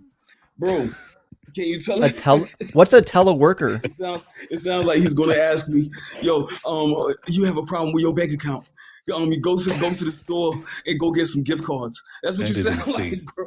That's what you sound like. But bro, I mean, can you mean his accent? Within the urban environment? Yes. Wait, are you saying? Well, hold on. Are you saying that he has an accent like a telephone scammer? Well, did I say he's scamming people? I just said he would be telling people that you have a problem with your bank account. Does that sound like a scam? Maybe you work for the banks. Yeah. Why are you trying to racially profile? You just said someone who has people go out and like buy gift cards. Those are telephone scammers. Do that sometimes. Why wouldn't the bank ask you to what a fucking xenophobic piece of shit. Well, that's what you're trying to do, right? Turn around. Because the obvious thing is that you can't. Imagine thinking everyone with an Eastern accent. Yeah, by the way, do you have any scratchies? What has I accept Target and accept Walmart gift cards. What has evolved in an urban environment over the past? Sure, but I'm asking you, do you have any Target gift cards? Yes, I have Target gift cards. I will send it to you. Yeah, please do. DM me them. Also, according to another study, salmon have seen to speciate in as little as 14 generations. And Justin, the reason I was asking about London is because you can look up the London Tunnel fly. Wait 1 second, bro. Salmon is something that they say is internal, as far as it's not visible. They don't change from salmon to anything else. I said speciate. Do you know what the word speciate means? I'm talking about evolution, bro. So am I. Do you know what speciation is? It's not becoming something else, bro. That's what a speciation is. So I'll ask you again. Do you know what speciation is? Well, what does the salmon become? Go ahead. It's still a fish. Do you know what speciation is, or do I have to spell it out for you? I already told you. Did you hear me when I told you what speciation was? Well, that's a claim, bro. They're saying that the previous so you don't know then salmon cannot reproduce with their current species. That's what speciation means. You got it. Because its genes has modified since it broke off from the core group. And that would be a claim. Everything we're saying are claims, dummy. That's how this conversation works. You make a claim, I make a claim, and then I back it up with facts, and you back yours up with incredulity. No, I don't have incredulity. I have actual science on my side. No, you don't. I just quoted from a scientific paper that salmon speciate within 14 generations, and birds speciate within 10 generations, depending on the type of bird. It's 10 to 20. So into a different species of bird. Were you not paying attention? That's what species are. Species is when you can no longer mate with the prior group. It's called speciation.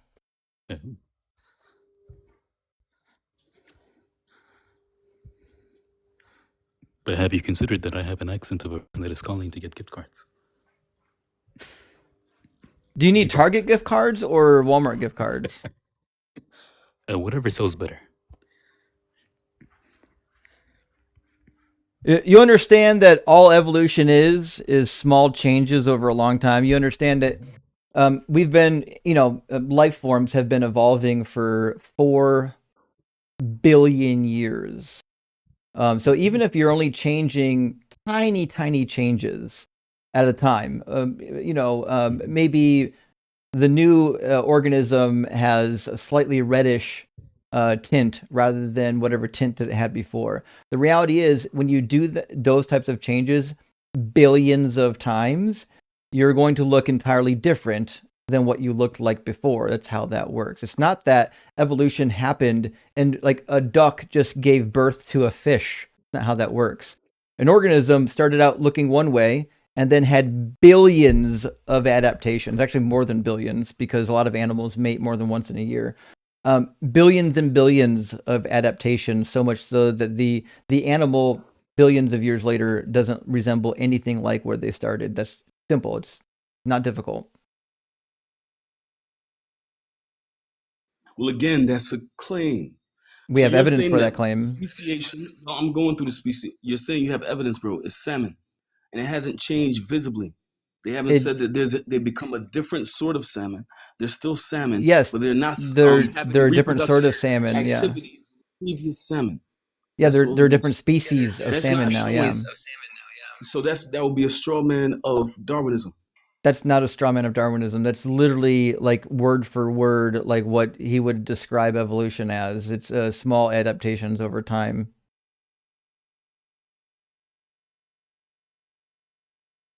Listen, you've never read anything. You've never read anything from Darwin. You should not be talking about Darwin. Well, he was a racist dog. But the interesting thing about Darwin was a racist. If you don't have he actually might have been. I've heard some of those claims. I've heard some of those claims before, but yeah, the irony is that you were literally being xenophobic towards my friend over here because he had an accent. Apparently, yeah, and racist actually. What a good Christian, really making Jesus proud here tonight, not understanding basic science. Let me ask you a question. We've talked about a number of things on this live stream as it relates to evolution, but you've probably not heard me talk too much about the olfactory receptors of air breathing sea and ocean animals, have you? What relevance does it have to the conversation, or does it steel man your evolutionary claim? Because see, the interesting thing about your evolutionary claim, right? I was just going to give you an argument in favor of evolution. Did you want to hear it? No, yeah, but if I can actually grant you evolution, I actually support your evolutionary basis. There we go then. So we don't even need to do it. Well, to a certain extent, I believe that you are coming from the ape. So therefore, if your argument earlier was also about linguistics. Well, no, we currently are apes. We are apes. You and I were all apes. You are. No, not me. No, we're literally classified as apes. We're in the same family as apes. Well, that's the interesting thing. If you're an ape, are you against or would you be willing to study the ape society to form a new governance, a form of governance that will be without language? What the fuck is the ape society? Are you okay? This caller is not well. I'm trying to find your objective morality, bro. So there is no objective morality. You went from evolution's not true to objective morality. Like, that's a crazy pivot. Why would we believe that objective morals exist? Yeah, Justin, you know what he sounds like? He sounds like when a writer is trying to write somebody that he thinks is smart. Hold on, Habibi. I'm trying to listen to Ems over here. He sounds like a writer trying to write a smart character. Yeah, that's for sure the case. Go by your arguments. I'm granting you your argument that you're from the ape. So at what point in time so we don't. So we're not going to do that anymore. Then you're just going to grant evolution. Love it. right, so your next argument is going to be some nonsense about objective morals. So why would we believe that objective morals exist? Well, that's the thing. If you're saying you're from the ape, then your obvious morality will come from the ape societies of the world. You should prefer the jungle. Do you need one of them? You got it. To be without clothing, and you should also prefer to eat and cannibalize your young. But Is I'm not that against I'm moral not that objectivity? species. I'm not that species of ape, and also you shouldn't be against cannibalism because your Bible supports it. God punishes whole groups of people with cannibalizing their own children. So No, God maybe you should be when they don't maybe you wanna- should be pro cannibalism if you believe in the Bible God. Well, no, God warns people that if they keep leaving God and they choose the alternate of life, then that is what will befall them. But No, he for the says he's most part, causing it.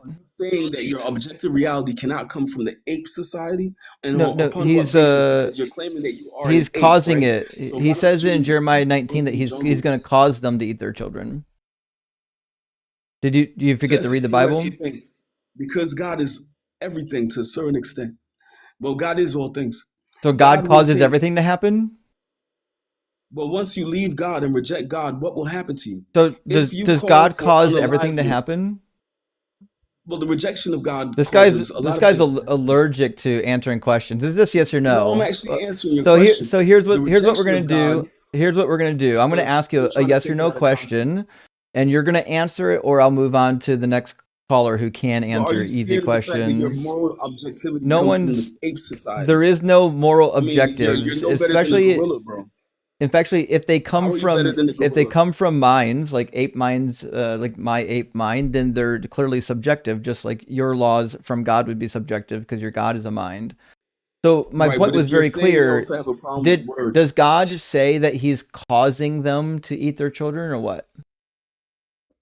Once you reject life, so you're not going to answer it. Okay, so it sounds like we're just going to move on since you're incapable of engaging in good faith questions or answers.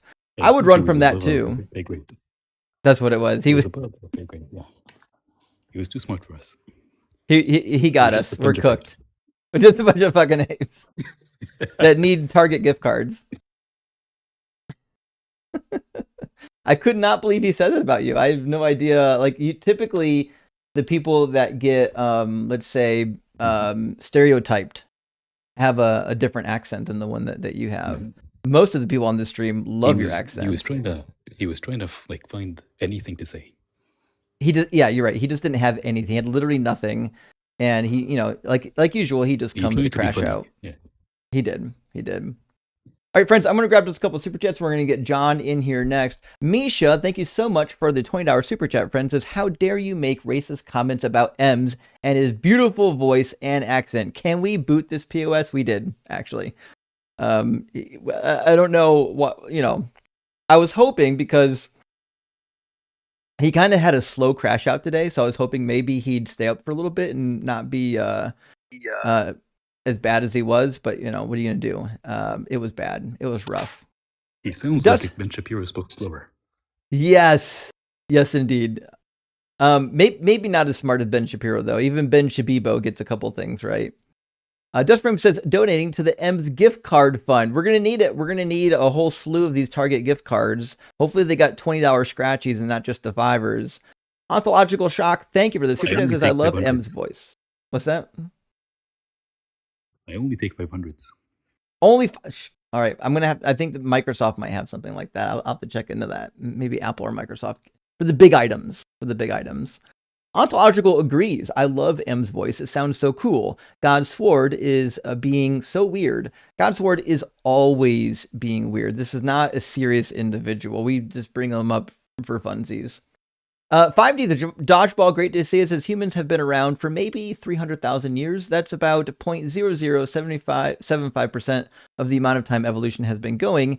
He has no concept of time. Also, I'd take orangutan society over a religious one. Rock hard for Doug. And that's actually fair. There's some animal societies that have developed much better morals than the morals we're going to find in the Bible. I think I would take some of those over the biblical morals. Mm-hmm. And somebody said that I always sound like I'm out of breath. That is because I am. Yes. Yeah, actually, that is the case. Anyways, Brian, friends, I'm just going to read 2 more super chats. Please, while Ems is up here, hey, show him some respect and send some gifts. Don't send me all those TikTok gifts when Ems is here. Shower my man with some gifts. Brian says God's sword would be really pissed off if we listed what stereotypes his accent could spark. Also, they only need to read an 8th grade textbook for this. That is the case. You don't need advanced learning to do any of this stuff. Nothing I've said so far needs like a college degree. And Furtive Patak, thank you for the super chat, my friend, says the Holy Spirit always seems unprepared for the hafil. I know the Holy Spirit, when it comes up in these debates, never. I know it's supposed to know all things, even searches the mind of God, it says. But there's never fulfilled, never prepared for the hafil verbal stem. Just isn't there. Maybe the biblical writers just got it wrong. Who knows? Maybe that is the case. And to that, Ryan would say, indeed.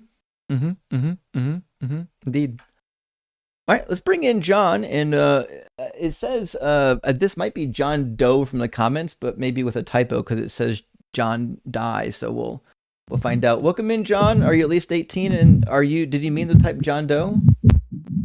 Yeah, 42. Awesome. So I'm going to write down John Doe. And you're at least 18. And which topic on the board did you want to address? I guess I've been watching your show for a while, and I agree with a lot of things you say. I just wondered if you've ever approached the Bible from a mythological standpoint or esoteric and occult standpoint instead of a literal standpoint. No, I don't think it makes sense to me to do so. If we're just going to take an ancient text and interpret it like willy-nilly with woo-woo goggles on, I don't know why we'd even pick the Bible. We could do Ovid's works. We can do the writings of Homer. I don't know why we're just randomly picking the Bible. Well, I mean, I just thought that was the subject of discussion. But have you heard much about the Kundalini? I know a little bit about Kundalini. I know a little bit about Cuddlingus as well. What do you think about that? What's your opinion? I think it's woo-woo nonsense. Okay. I guess my opinion on God, I used to be a Christian for 38 years and was raised Southern Baptist, evangelical, and just started really looking into things and seeing all the contradictions in the Bible and was just like, something's wrong here. Something's going on. And so I started listening to a guy. This is just one of them. His name was William Donahue. I don't know if you've ever heard of that guy before. He started explaining the language of symbolism that goes back all the way back to the Sumerians, Babylonians, Phoenicians, Egyptians. And it's a language that's spoken through symbolism. Have you heard of that? No, I don't believe in like mystic symbols. Did this have something to do with God existing? Is that what we're talking about right now? Well, yeah. In the comments, I guess they thought that I was in disagreement with you. I'm in agreement with most things, but my opinion, my belief, well, I'm not going to say belief, knowing is that God is everything that exists that was created not by man it has the divine spark in it. That's my viewpoint, at least at this point in my life. It could be changed, possibly, but I'm always up for critique. But yeah, just wondering what you think about that. So, I don't know what you mean by God is everything. Are we suggesting that the everything is sentient?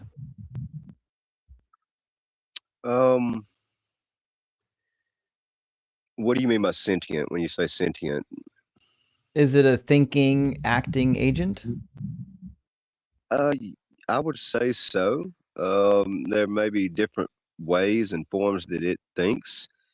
Not the same as a human being, but just like there was a study that came out not too long ago about plants, they can sense that you're there. They know what colors you're wearing.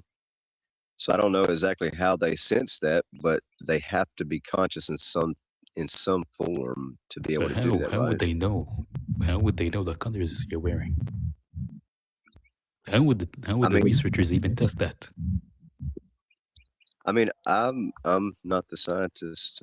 I don't know, but I'm just letting you know what I've heard. I'm interested so. in that. Like, have you read the study yourself or something? Like, how did they test for that? Because I cannot conceive of a way you can. I'm saying, do you know what? Have you read the study? And if you have read it, what was the mechanism they used to test if the plant was conscious about what color you're wearing? Because I cannot conceive of a way to test that. Right, and I see what you're saying. Yeah, and I understand completely what you're saying, but I would have to go back to the study to read that. I'm not really sure what the mechanism is that they I think judge that. I think maybe the whatever source you're referring to might be conflating knowledge with behavior. So, for example, if in fact, let's say people wearing red surround a plant. Oh, you can't smoke on live stream, buddy. Sorry. Oh, it's against the rules. They'll take the live down. Okay. Okay. But so for example, if I'm wearing a bunch of red, like the photons that get absorbed by red and the ones that bounce off of my red shirt are going to hit that plant differently. So we would say a different light spectrum would be hitting the plant, and maybe there's some sort of photoreceptors in plants where when different light spectrums, there's like you have chlorophyll, which forms like it's the protein, the green protein that's within the chloroplast, and that absorbs light at different spectrums at different rates. So, for example, some light colors, I do not remember what, because this was like 7 years ago or something. But anyways, so specific light spectrums are absorbed less than others. For example, green is ironically the least absorbed because it is what is reflected the most. And red would be absorbed a lot more than green. Blue is absorbed, I think, less than red, but more than green, so and so. But how would that imply that the plant has a conscious experience in which it knows what you're wearing? Well, that's what I'm explaining, Ems. So if plants are doing photosynthesis, they must have photoreceptors, right? So they have specific proteins that absorb. So for example, what it is that these specific proteins absorb, they have electrons which are pushed into a higher energy level, and that pushes or powers specific protein pumps or proton pumps within the cell, and that causes the production of energy. But they don't have photoreceptors. Photoreceptors would be specific cells designed to detect light, but these are proteins that absorb the energy from the light, causing electrons to be elevated to a higher level. Right, but that's kind of the point that I'm making, right? Is depending on which light waves are hitting the plant, it might behave differently. And then the onlooker might interpret that as, well, the plant knows what color. Well, the plant doesn't know anything. It doesn't have a brain, right? Exactly. So that's just a reactionary behavior is what I would suggest. Okay, almost like an instinct type thing. Yeah, it's kind of like, not even an instinct. It would just be reactions, like, for example, if you, Venus flytrap.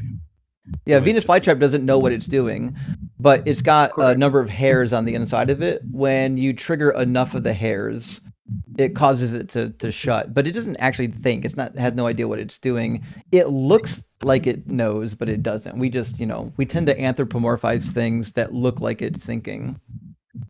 Correct. 100%. Okay. But let me answer a little bit, or do a little more Q&A on this God is everything, because I think we can get somewhere. So, do you believe that God created everything? I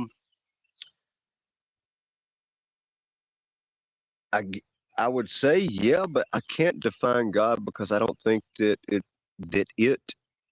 he or she, if it is something, it is both male and female. I can't say that it has a body or something that can be viewed. It's outside of our comprehension, I would say, and that may have some past from the things that I was taught as a child. Coming up, that may have some part into why I think the way that I do.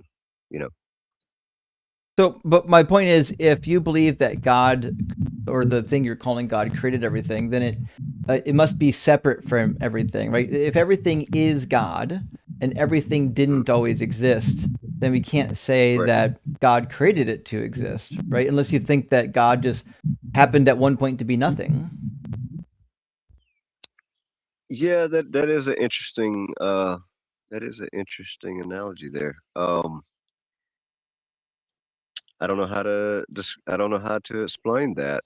And I was going to say too, on a side note, like from my understanding now at this point in my life, the scriptures or whatnot, um, and from what I've read and understand now, they conflated two different gods. So Yahweh was the God of the Old Testament, and then you have Abba Father or agape, which means unconditional love. So if you read the Bible, there there's no unconditional love there, because if you're going to go to hell, then that's a condition. If you don't love me, you're going to burn eternally, and that doesn't line up with a God that never changes.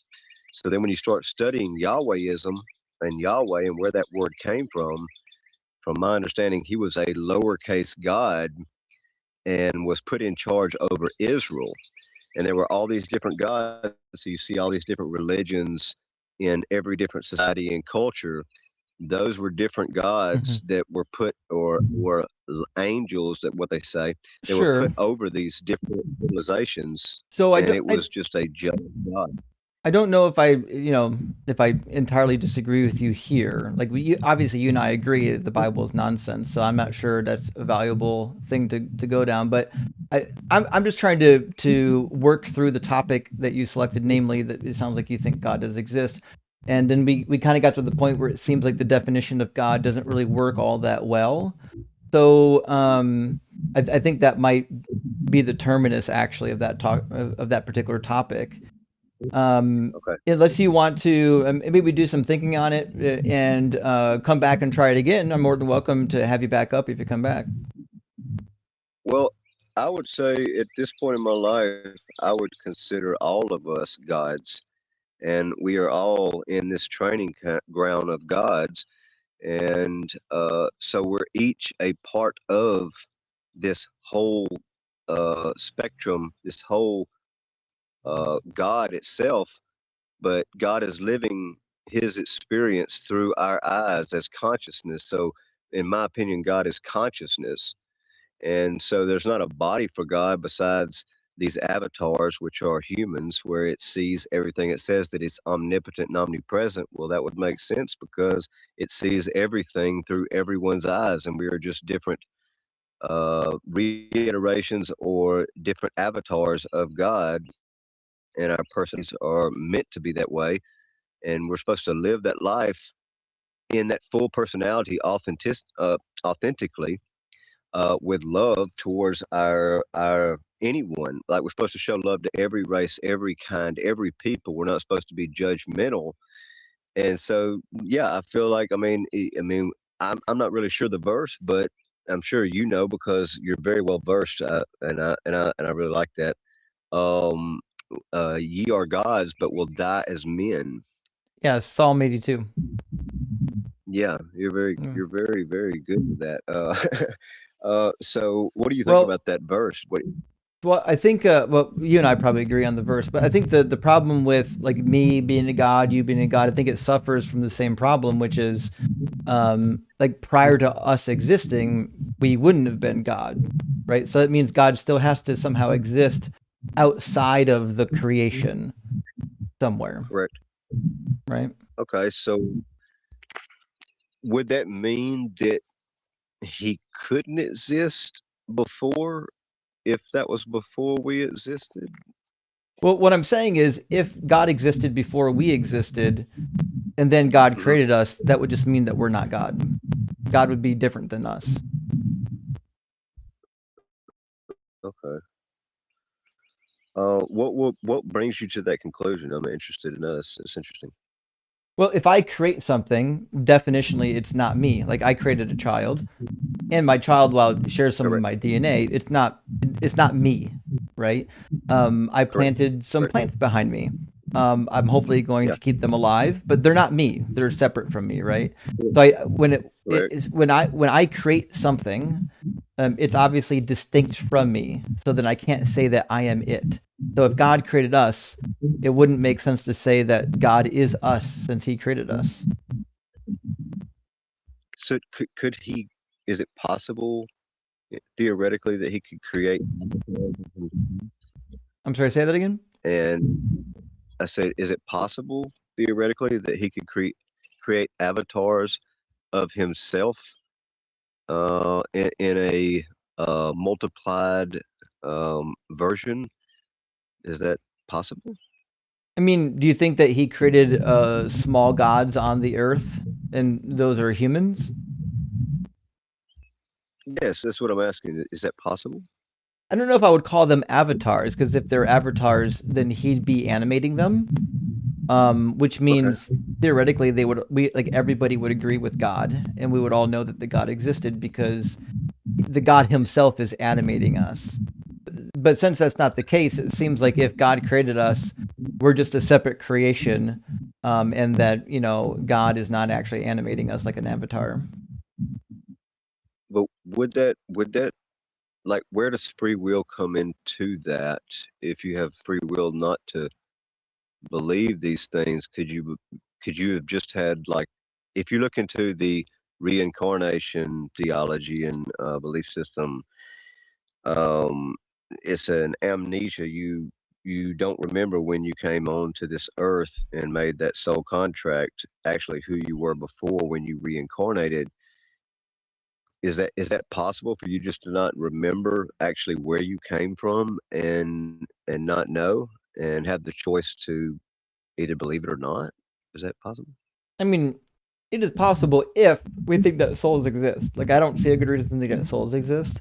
But if souls did exist, then I could see a path forward for suggesting that we just don't have past life memories. But I'm not sure talking about possibilities is the best way to move closer to a point that you're trying to validate, Okay, so I guess here's a question. So, like, all the civilizations and what is your opinion on all the civilizations and their ideas on each civilization and their different gods? Is that just like mythology that's made up, or and like, when you go back to the Egyptians, the Babylonians, the Phoenicians, the Sumerians, you see these engravings in stone of, like, what they would call unidentified flying objects. Now they were visited by something from the sky. Do you think those were all like hallucinations or delusions, or because they all kind of line up even with different civilizations across the earth that never even knew each other, like the Aztecs, Mayans, the Egyptians? We don't have. I mean, you can name a that yeah, all had that we don't have actual records of that. Experiences. Just wondering what you thought on that. So I've seen the images by the Zechariah Stitchins crowd, and they're actually really easily explained if you read or study ancient Near Eastern literature. But I'm not really sure why I would interpret them as UFOs or alien spacecrafts. They were really fond of putting discs in their reliefs. And if you read their text, the reason why they did that is because they thought all the heavenly bodies they didn't think they were orbs. They actually thought that they were discs. So they believed in the heavens there were these discs, and the discs represent the individual deities. Okay. And you would expect to have some ratings about this. Plasma, right? What do you consider plasma to be? Because it's a very strange phenomenon, and I've even seen it where it's just like floating across the ground. They call it ball lightning, but it almost seems like it's conscious, like it's making a decision to move in a certain direction. What do you think about that, or what is that? Plasma are basically just ionized gas clouds. So an ionized gas cloud is when the particles become charged. And when you have a mass of them, a large mass of them, they exhibit all kinds of interesting behaviors. But that's all plasma is. Interesting. Yeah, but listen, John, it sounds like we might probably agree on a lot of things, and I don't know if we're in the realm of debate anymore. We're just kind of in the realm of chit chat, and I think once we get to the chit chat part of the conversation, I probably have to move on to the next guest that will come in and and debate me on something since this is a debate stream. But definitely an interesting fella. I appreciate you coming in and being nice. And I'll be doing a Q&A soon, like I think in 2 weeks on a Sunday. Come by on the Q&A day and we can shoot some questions back and forth. How's that? Yeah, I would love that, man. I appreciate you talking with me, man. Love you, dude. I appreciate that. Take care of yourself. Yeah. And we, again, appreciate you being kind. A lot of people aren't. Yeah, brother. Cheers, man. Oh, he's nice at least. The woo-woo was a little thick, but he was nice for sure. Carlos is here. Carlos, great to see you, my friend. Thank you for the 5 DZ Debate gifted memberships. I really appreciate that.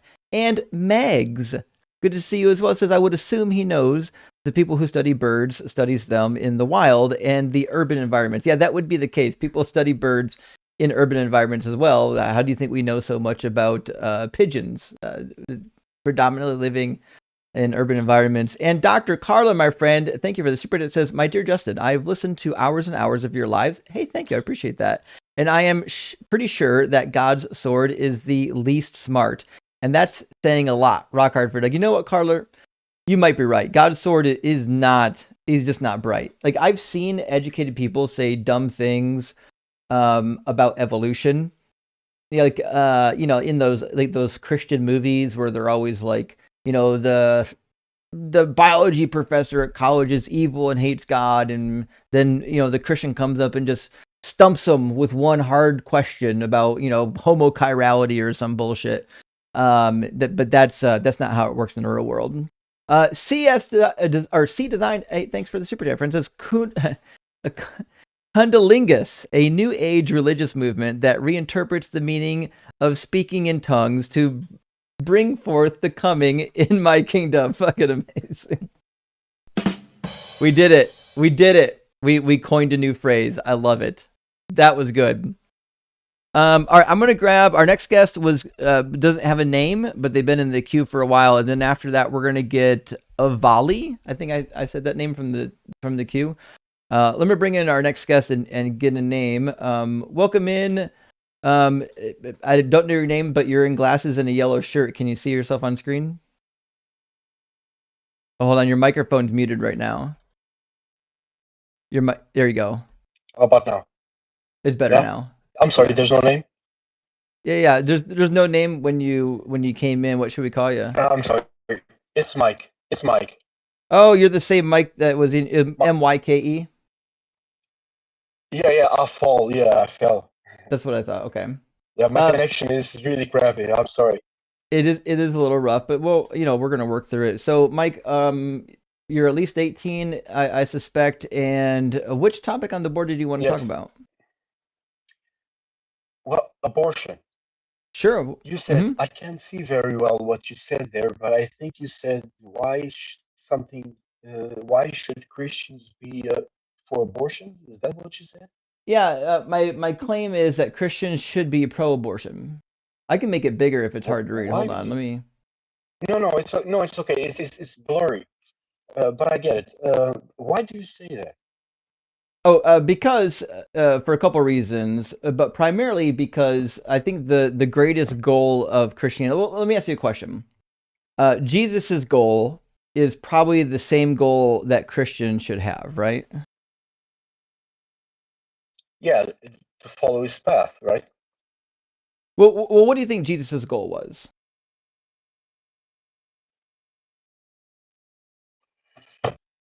So if we go, he tried to teach us love, charity, humility. Right, but what was his end goal? Like when Jesus says, or even the Bible says that Jesus came to do a particular thing. I'm thinking like John chapter 3. What do we think that goal is? It seems to me like the goal of Jesus coming was to save as many human beings as possible, right? Yeah, okay. Through what? How do you think he was trying to save them? Well, I'm not entirely sure that the method is relevant to the topic. I'm just trying to make sure we agree on what we think the goal that Jesus had, right? So Jesus' goal is something akin to he's going to save as many people, and then he sends out his disciples to do the same. He tells his disciples, Matthew 28, to go out and preach, to all the nations and baptize them in the name of the Father, Son, and Holy Spirit. And he says things like this. So his goal is to save as many people as he can and get them into the kingdom, and that's great. So I think Christians probably should have the same goal. The goal is to save everybody that's possible to save, right? Yeah. Oh, yeah. But you're diverting from what you claimed. No, we're going to there. Okay. That Christians should be for abortion. Is that what you said? Yeah. Mm-hmm. Pro-abortion. Yeah. But why? Oh, so the reason why is because, in fact, I can do a premise-based argument, but the reason why is because you probably believe that babies who get aborted go straight to heaven. No, they go back to the circle. What circle? They have to try again. Wait, I thought you said you're a Christian. No. Wait, I'm sorry. I apologize. So you're not a Christian, but you want to argue for a Christian? No, not exactly. For abortion. Right, but we're talking. My claim is that Christians specifically should be pro-abortion. I'm not saying everybody should be. Yeah. No, nobody should be pro-abortion. Well, again, claiming. If you're a Christian, you should be, because the goal of Christianity is to save the lost and to save as many entities as possible and get them to heaven. And abortion accomplishes this. In Christianity, it's almost universally accepted that babies who are aborted go directly to heaven. But if you don't abort them, that means that they have a chance at going to hell, which means your best odds of getting as many people in heaven as possible is to make sure you do the abortion. What? What are you saying, man? No. That's what I said. No. Where's the disconnect? Listen. Abortion is, let's just say, you are here to make yourself better. Do you agree on that? We're talking about Jesus' goal right now. Right? We're talking about Christianity, right? If this argument isn't rooted in Christianity, then you're in the wrong place. Forget about Christianity right now. That's my claim. My claim is specifically for Christians. Why specifically for Christians? Because it's funny. Because Christians don't realize that their religion supports abortion. No. I'm not saying that outside of Christianity everybody should be pro-abortion. This is specific to Christians. No, why specific for Christians? Because they don't know it yet. Yes, of course they do. No, they don't know it. They haven't read their Bible. They don't know anything about the book. The Bible is obviously, if you take the book seriously, gonna produce a viewpoint where Christians should absolutely be pro-abortion if the goal is to send babies to heaven. All right, but you're not a Christian, so we're not going to do it.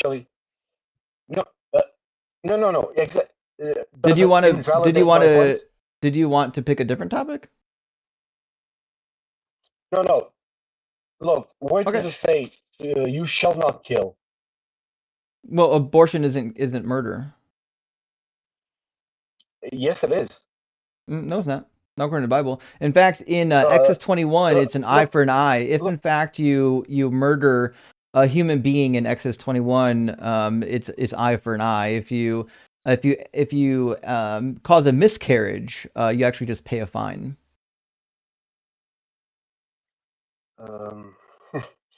And in Numbers chapter 5, God instructs them to, if you believe that your wife has been cheating on you, which would probably happen if she turns up pregnant, you take her to the priest and they're going to give you a magic potion, and that magic potion is going to determine whether or not she's guilty of cheating or not. And then if it turns out that she's guilty, it says that her belly will swell up and her womb will fall away. It'll discharge. And if there's a baby in there, that means the baby's going to be aborted. So if in fact the baby came through an illicit union, God actually does want that baby to be aborted. What if I told you that he doesn't? He wants all babies to be born. He wants all babies to have their chance to live. Where's that in the Bible? This is our chance to make ourselves better. Well, root that in the Bible somewhere. In the Bible. Yeah, that's what. What if I told you I didn't read the Bible? Well, that's the source of Christian doctrine. It must be there somewhere. It's not there. Or here. Yeah. Look, would you imagine making a claim from the Bible, having not read it, and just saying it? Time? It must say it. This is not good. This is not a good look, Mike. You came in being very nice, and I'm glad that you're a nice guy, but this is not a good look for you. Yeah. No. Listen, right. I didn't come here to discuss either Christians are pro-abortion or not. Nobody should be pro-abortion. Okay, well, no one cares. My topic is specifically about Christians. Now I have to put a note in here, do not clip. Boring AF. Sorry you had to put up with that, friends. He was in the guest box for a while, so I wanted to give him the chance to speak, but holy shit, did he bring nothing to the board. Okay. What was he? Was he like Hindu? I have no idea, but he wanted to discuss abortion without even knowing my position on it. Like, he just assumed that I was I was going to debate pro-abortion politics. Like, he didn't even ask me what my position was. My position is not that individuals should or shouldn't be pro or against abortion. It's specifically that Christians should be pro-abortion. I think if you're not a Christian, there's a lot of different ways you can make up your mind on the abortion topic. But if you are a Christian, I think it's pretty much there's only one way to do it. You have to basically have to be pro-abortion. But maybe the next guest will give us a better argument. Avali, how you doing? Yeah, I'm doing good, brother. How we doing? I'm doing well, thanks for asking. Avali, are you at least 18? I am indeed. Awesome. And which topic on the board did you want to address? Yeah, I'm gonna go for the Christians should be pro-abortion again, if that's cool. Sure. Are you an actual Christian? I am an actual Christian, but I will say I'm a relatively new Christian. I'm not, claiming to be a biblical scholar or anything like that, but I'll try my best to tie my argument to the Bible. Sure. Okay, so the argument is pretty simple, is that Jesus's goal was to have as many people come into the kingdom as possible. And so the means by doing that, I think there's a couple different means. Obviously, you would probably agree that preaching would be one mean. Miracles might be another mean. Yeah. Convincing people. Belief certainly seems to be a primary motivating factor. But I also think that abortion should be weighed in here, because aborted fetuses would go directly to heaven, which means you're maximizing the number of babies that are going to heaven. And I realize that you might be saying, but like that, the person who does the abortion might actually go to hell. But I actually don't think that's the case, because it seems like if your motivation is to send that baby directly to heaven, then it seems like you're doing Jesus's work. And Jesus says in Matthew 16:25, those who want to save their life will lose it, and those who lose their life for my sake will find it. So if someone's willing to risk their eternal life to save the life of a baby from hell, it seems like Jesus would actually be okay with that. In fact, he might reward you for it. Yeah, so I suppose then, based on, correct me if I'm wrong, your argument's sort of like it's based on theology. It's like a twist on theology, like consequentialism based on theology, and you're basically just asking, does the means justify the ends? So the means being abortion, does it justify the ends, i.e., eternal life after? I'd probably say that there's a lot throughout the Bible. There's verses that obviously cover things like I don't know. Can I say the M word on live? I don't want to get your live restricted or anything like that. Yeah, you can say I'll just say it on the live. All right. Well, various verses that cover murder. Like Exodus 1, about shedding blood. That says that it basically just says you should not shed the blood of another person. I think it's. I just don't think that the if we look at it head on, under no circumstances does it give permission, apart from self-defense, for you to take the life of another human being. And I think it's it's a risk. it's a big risk, you know, if you're For who? willing to go that far. For you, I'm you're willing risking to. salvation. Oh, I'm willing to take the risk. I mean, yeah, it's your prerogative. You know, if you want to take the risk, go for it. But you know, so again, it's better to be safe than sorry. It's not really. This is not an argument that you should protect your own life. Right? The argument is that you should actually sacrifice your life. A true Christian would be willing to sacrifice their actual life and soul to make sure as many babies as possible end up in heaven. And I think if you did that, I think Jesus would actually be okay with that, because like we're told, you've probably heard in the Bible, God commands killing of babies all the time. He commands it in 1 Samuel 15:3. He does it himself in the Exodus. He commands it in Deuteronomy chapter 20. And there's a couple, Numbers 31 as well. And the reason why, if I ask you, like, why is it justified for God to kill a baby? What would you say? Because he's the creator and he can do as he wishes with his creation. That'd be how I'd interpret it. So their suffering doesn't matter? I mean, yeah, I'd say it matters. Obviously. Then what's the justification? Well, I think when he ordered, was it the, the Passover, and where they all had to mark the doors with the blood? I think that was because he warned them time after time after time. Look, stop what you're doing, otherwise there'll be dire consequences. And they didn't heed the warning. You know, they had their own. Who didn't heed the warning? You mean Pharaoh? Yeah. Yeah, but like people unrelated to Pharaoh lost their children. So, for example, even the slaves. It says in Exodus that the slave at the hand mill is going to have her firstborn killed. That she didn't do anything wrong. Yeah, she didn't do anything wrong. So I can't exactly justify it myself. But it was warned. It was warned that it would happen, and the Pharaoh obviously chose to disobey. And whilst I do think it's not fair on them, I mean, you could basically say, look, how they lost their lives through no fault of their own. Therefore, you can't exactly justify abortion through no fault of the fetus's own. Well, if I can concede and say that was wrong and that they shouldn't have lost a life, I could also say that the fetus in the womb shouldn't lose their life either, because they've done no wrong through any fault of their own. Right. So in the God worldview, when God has babies killed, the typical justification is something akin to, well, it's okay that they suffered because they're going to go to heaven. So what we're suggesting then is, in the Christian framework, at least... Do we actually know that, though? Or are we assuming that? Well, there actually is a case for it. Well, I'll make two cases. One, the easiest case, even without looking at the Bible first. If if a baby gets killed and it goes to hell and then suffers in hell for all of eternity, that's like the cruelest thing ever. It's hard for me to imagine God being just and then sending a baby to hell. And so the alternative then, for if you're Protestant typically, is that, well, then they obviously get to go to the kingdom because they haven't committed any sins and they didn't reach the age of accountability. So essentially, the justification for why it's okay to take a life is because they're actually in a better place in heaven. The suffering was justified by the goal. Well, I sort of asked them, well, why exactly did he create us then? Because surely it would be better to just have everyone go to heaven and not have us live on earth in the first place.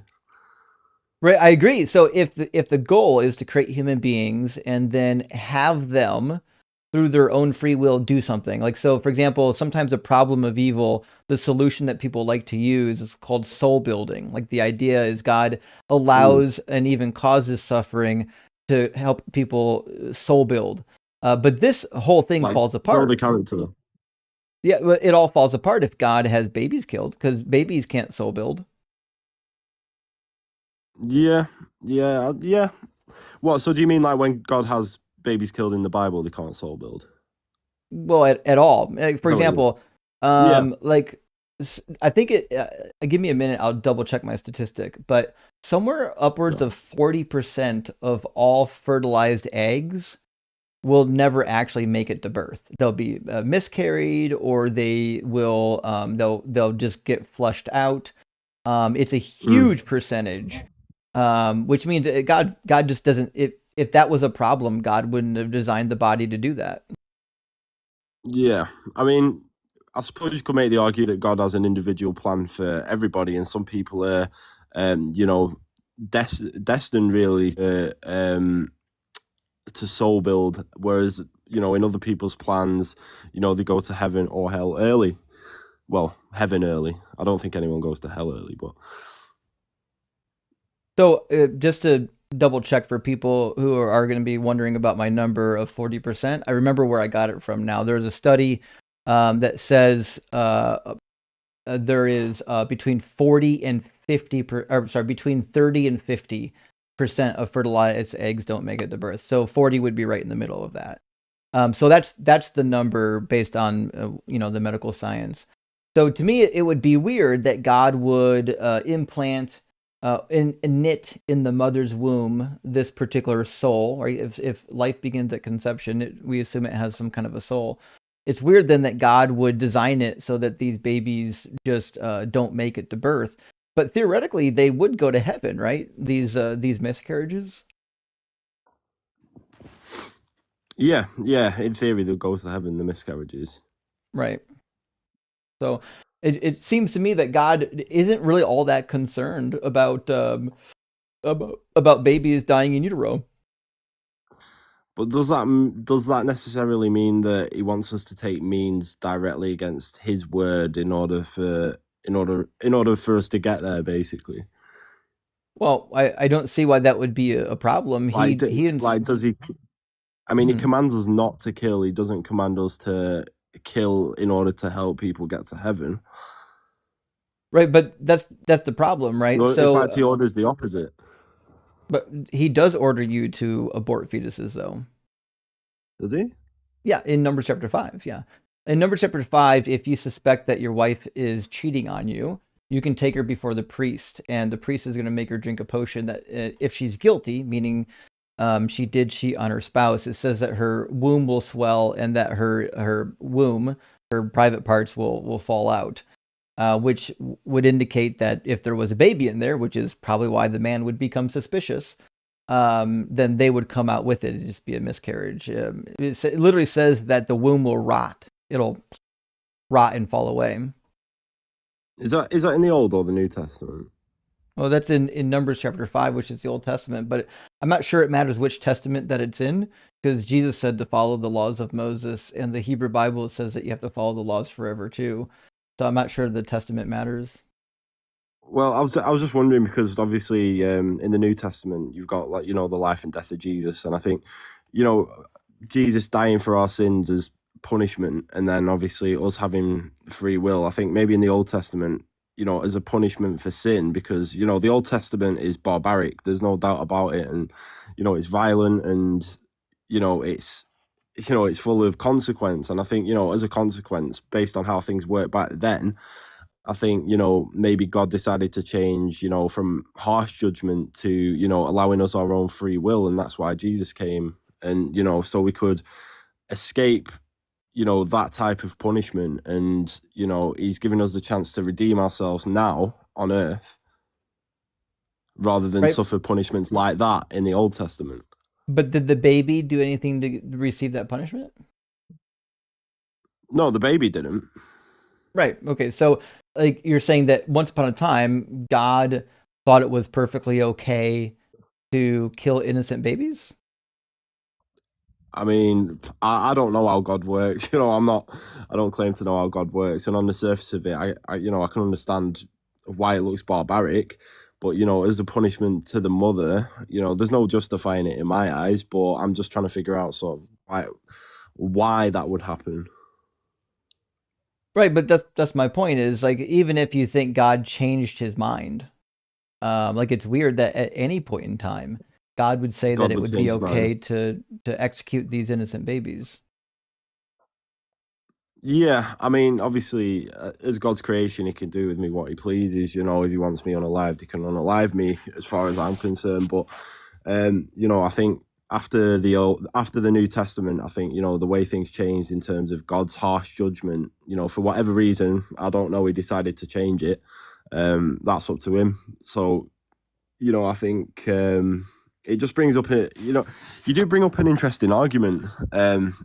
It says in Psalms, why create in the flesh what before when we're in the womb, basically. So yeah, like why even let if God's going to have 40% of fertilized eggs essentially aborted or miscarried, what's the point in knitting any of them in the womb? Just don't let them get fertilized. In fact, God, on a number of occasions, closes the wombs of individuals. And so, like, if God can just close the womb and prevent you from having a child that could potentially go to hell, if it lived, it seems like that'd be the better thing to do than to, have it get aborted. Yeah, I mean, maybe those were the people that he chose that to have eternity in heaven, and the people that he chose to be on earth are just the people that he chose. But he does give us our own moral agency, and I don't think that therefore permits us to unalive, his creations in the womb. If you could justify to me why, taking the life of an innocent child is, the moral thing to do, then potentially I could be pro-choice. You never know. But if morals are objective and unchanging, then it sounds like if it was okay to do then, it should be okay to do now. I mean, it was okay for God to do. I'm not God. But so then they're relative. Morals are relative. Like it's wrong when we do it, but somehow right when God does it. Well, I'll just say yes because God is God. I'm not God. So if he wants to do one thing, he can. I follow the rules that have been set by him. He doesn't have to follow my views on morality. So if God doesn't follow the moral obligations, it sounds like they're not objective because God can just choose not to follow them. Well, yeah, I suppose for us it's it's a different set of rules, but for God, God can do what God wants. Well, I mean, we agree that he no one's going to stop him from doing whatever he wants. I think the question is whether or not it's moral. If you have an objective moral code that says that it's always wrong to murder innocent babies, it seems that it'd be wrong when God does it too. And God doesn't like it. If you go to Proverbs chapter 6, God says there are 7 things that he hates, and one of those things is hands that shed innocent blood, but his hands shed innocent blood. So it seems like rules just don't apply to God. Yeah, I suppose. Yeah, I mean, I suppose his rules are different to ours. Is the only way I could, justify it. The God sounds evil, actually. Like if he said rules for thee, but not for me. Like he said, it's terrible to shed innocent blood, but then he does it.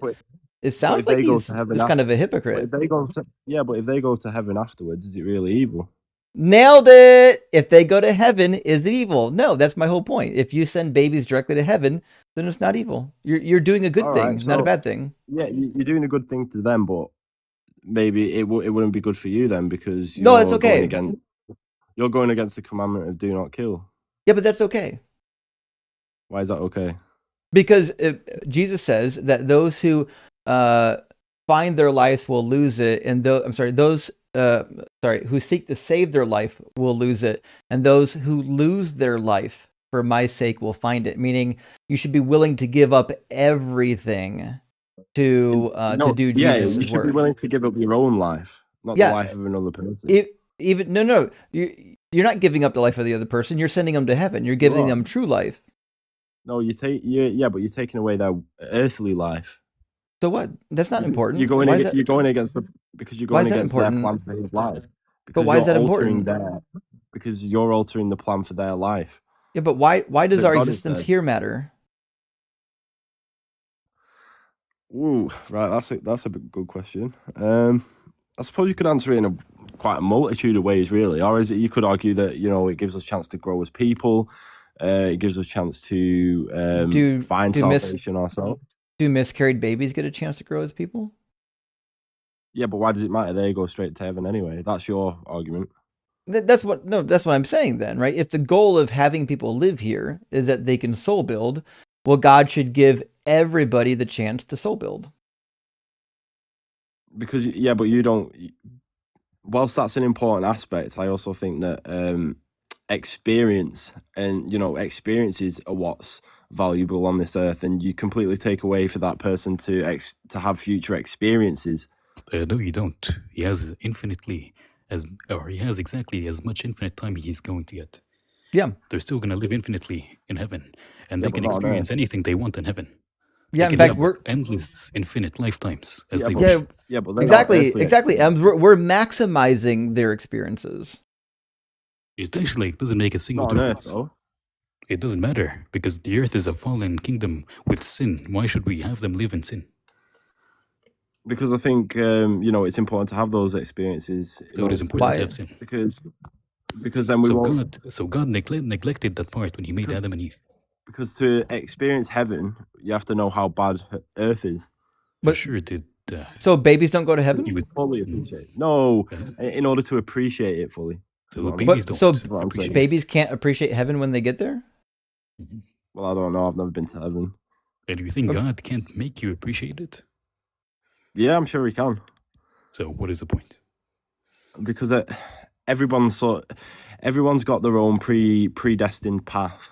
Some people refer to it as God's plan, quote unquote, right? Oh, sure. So it is God's plan when we abort babies. Mm-hmm. Not necessarily. How? Everybody's predestined.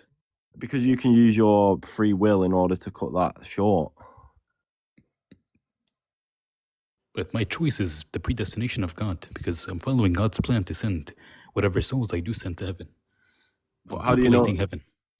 What? But are you talking solely about abortion here? Yes, I'm populating heaven. Yes. Would you wish to, for example, Justin was born a Christian and now he's not a Christian. I think it would have been better for him in a Christian worldview to be aborted as a baby, so he would go straight to heaven. How can you be born a Christian? Or he was born into Christianity, or raised into Christianity, and then he left Christianity, so it would have been better for him under your worldview to be aborted, so he would be straight to heaven and not fall into his heathen ways. Yeah, I understand what you're saying. Mm-hmm. And for me, I was born away from Christianity, so it would have been better for me to be aborted, so I never had to be corrupted into whatever I was born into. Yeah, well, I suppose your path could be... So my path is probably, I should have been aborted so I can go straight to heaven. Yeah, I get what you're saying. Yeah. I don't know. I would actually thank the person who aborts me. Yeah, if I was a baby that got aborted, I would be thrilled that they aborted me when I saw them in heaven, because that means I didn't have the potential of going to hell. Could you imagine goes to hell where they are? Yeah, if I'm a parent and I'm thinking, man, there's a chance that this baby could go to hell. That's a terrifying consequence. It seems like if we want to ensure the afterlife, which the afterlife is the most important thing ever, right? That's for all of eternity. That means our mortal life here means literally nothing. It pales in comparison. That means you got to send those babies directly to heaven, baby. In a few trillion years, do you think the 60 or 70 years you spent on Earth is going to matter? Well, it's just a blip in time, isn't it, really? So it doesn't matter, yes. So we sent them from So again, in a trillion years' time, they would have lived almost exactly the same amount of time as you have lived. Them a trillion years and you a trillion and 70 years. So pretty much nothing. All right, great for the baby they get to go to heaven, right? What about the mother who's... it's a sacrifice. We're following Jesus, because Jesus sacrificed himself for humanity, so now we're sacrificing ourselves for our children. Exactly. Yeah, because Jesus says, I give you a new commandment, that you love one another just as I have loved you. You also should love one another. And the way Jesus loved us is by laying down his life. He says, no greater love than this, to lay down one's own life for a friend. So if we're willing to lay down our immortal life for the cause of Jesus, I don't see how he'd be mad about that. What about and you'd even be beating Jesus at his own game. Mm-hmm. Yeah, laying down your immortal life, but what about the life here on Earth? Oh, it's meaningless. We don't care about that. And you're muffled, by the way. We lost your audio. Yeah, your finger might be on the mic. Yeah, we're good. Well, I don't care. Care about one thing? I don't care about the mortal life. The mortal life is a blip. It's nothing. Yeah, but you live 100% of that time. So what?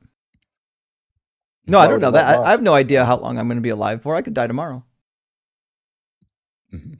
Yeah, In but fact, in order to I could transition to die immortal, the like life that in you live this here, live stream. you I live could with croak right 100% now of it. as we're talking, and at Yeah, least and you the still people would live be like, "Well, 100% of your he life on died Earth. doing what he's loved. He died arguing with people." But my point is, the mortal life is a blip compared to eternity. I don't even think you're gonna remember it in a few million years. You wouldn't remember that you had a life on Earth, probably. Nah. Yeah, but if we're being judged based on our moral actions on Earth, then surely it would Sure, matter but to some degree. I'm not giving the child the opportunity. They're just gonna be Also, sent straight to heaven. There's no such thing as there's only one unforgivable sin, which means before I die, all I got to do is ask for forgiveness. Yeah, but it's about if your heart's in it or not. Like, It obviously, is. God will know if you're gonna. Well, if I abort all those babies because I love Jesus, obviously He's going to know that my repentance is real. Because He did it to sacrifice Himself. Well, I mean, if it says that murder is wrong, especially the life of innocence, then why would He do that then? Why is it not murder? Justin can take that one. Yeah, so it says in your book, stuff like that. Let me ask you a question. Sure. Let's imagine, I don't know if you have a sister. Imagine you have a sister, and she gets pregnant at 13, and she figures, hey, I'm too young for this. I'm going to get an abortion. Then say a couple years down the road, she becomes a Christian, and she's like, man, I feel bad about that abortion. And she's like, and then she prays for God to forgive her. Do you think God will forgive her? Yeah, sure. Right, because all sins can be forgiven, right? So what that means is that, like, if you send your baby to heaven through abortion, and that's a sin, well, you can still be forgiven of that sin. It doesn't necessarily mean that you're going to go to hell. Yeah, no, I agree. So it sounds like then it's a win-win. It's a win-win. Yeah, you send the baby directly to heaven, you get forgiveness, you go to heaven. And then they owe you everything in heaven now. I mean, that's one way of looking at it. I mean, it's just a win. If someone, everybody goes. Then again, yeah, but you're not repenting because you don't feel bad, because in your eyes you're seeing it as doing them a favor. So you're not actually repenting for unaliving them. Oh, sure, you'd be repenting. You wouldn't because you'd be glad you did it. Well, you certainly would be glad that you did it, but for example, like there's a lot of people who commit sins. That's not repenting then. Well, no, it is follow along. It is repentance, okay? So, for example, repentance just means that you've turned from your ways. It literally means you're no longer doing the thing. And so, when you repent, there's a lot of people that do things. So, say for example, if I was a Christian, now I might abort many people, as many babies as possible, so that I can get them all in heaven. But that doesn't mean I won't have some kind of eternal conflict. I certainly might still feel some type of a way, because I am taking a life, which means even though I'm doing it for Jesus, when I repent at the end of my life, I'll be repenting because there's obviously some part of me, some conflict inside of me that thought, well, maybe the thing that I'm doing is really risky, and maybe this isn't exactly what I should be doing, but I feel like logically, I feel like it's the best way to go about it. So you can still ask for repentance. Say, God, listen, I don't know if what I was doing was the right thing. It feels like it was the right thing. I think it's the right thing. But if I'm doing the wrong thing, I'm sorry for doing the wrong thing. I don't want to do the wrong thing, but I feel like this is the right thing. So you can repent even if you don't specifically feel guilty for doing a thing, just because you're like, listen, I don't even know if the thing that I'm doing is wrong. In fact, Job, he used to offer offerings for his own children. It says, in case they accidentally sinned. And there are all kinds of offerings in the book of Leviticus for accidental, sins. So it seems like, you certainly can get forgiveness and repentance as long as you ask, even if you're not entirely sure what you did, or even if you're not sure that what you did was wrong. Yeah, but when it comes to murder, especially in the Bible, there's no gray area about how we're supposed to act. It says, do not murder. It doesn't say anything about murdering babies, about aborting babies. In fact, that if you read, do not murder. Well, that's not murder. Why is it not murder? because it's not born yet. So in Exodus 21, there are different rules. So because it's not born yet, it's not murder. Yeah, that's the point. So according to the Bible, right? So in Exodus, right? But it's still a human life. Well, maybe. That's not entirely clear according to the Bible. I mean, it seems to be possibly clear. But in Exodus 21, what happens if you strike your slave and you knock out the eye or the tooth? Is it something like the same thing will happen to you? Is that right?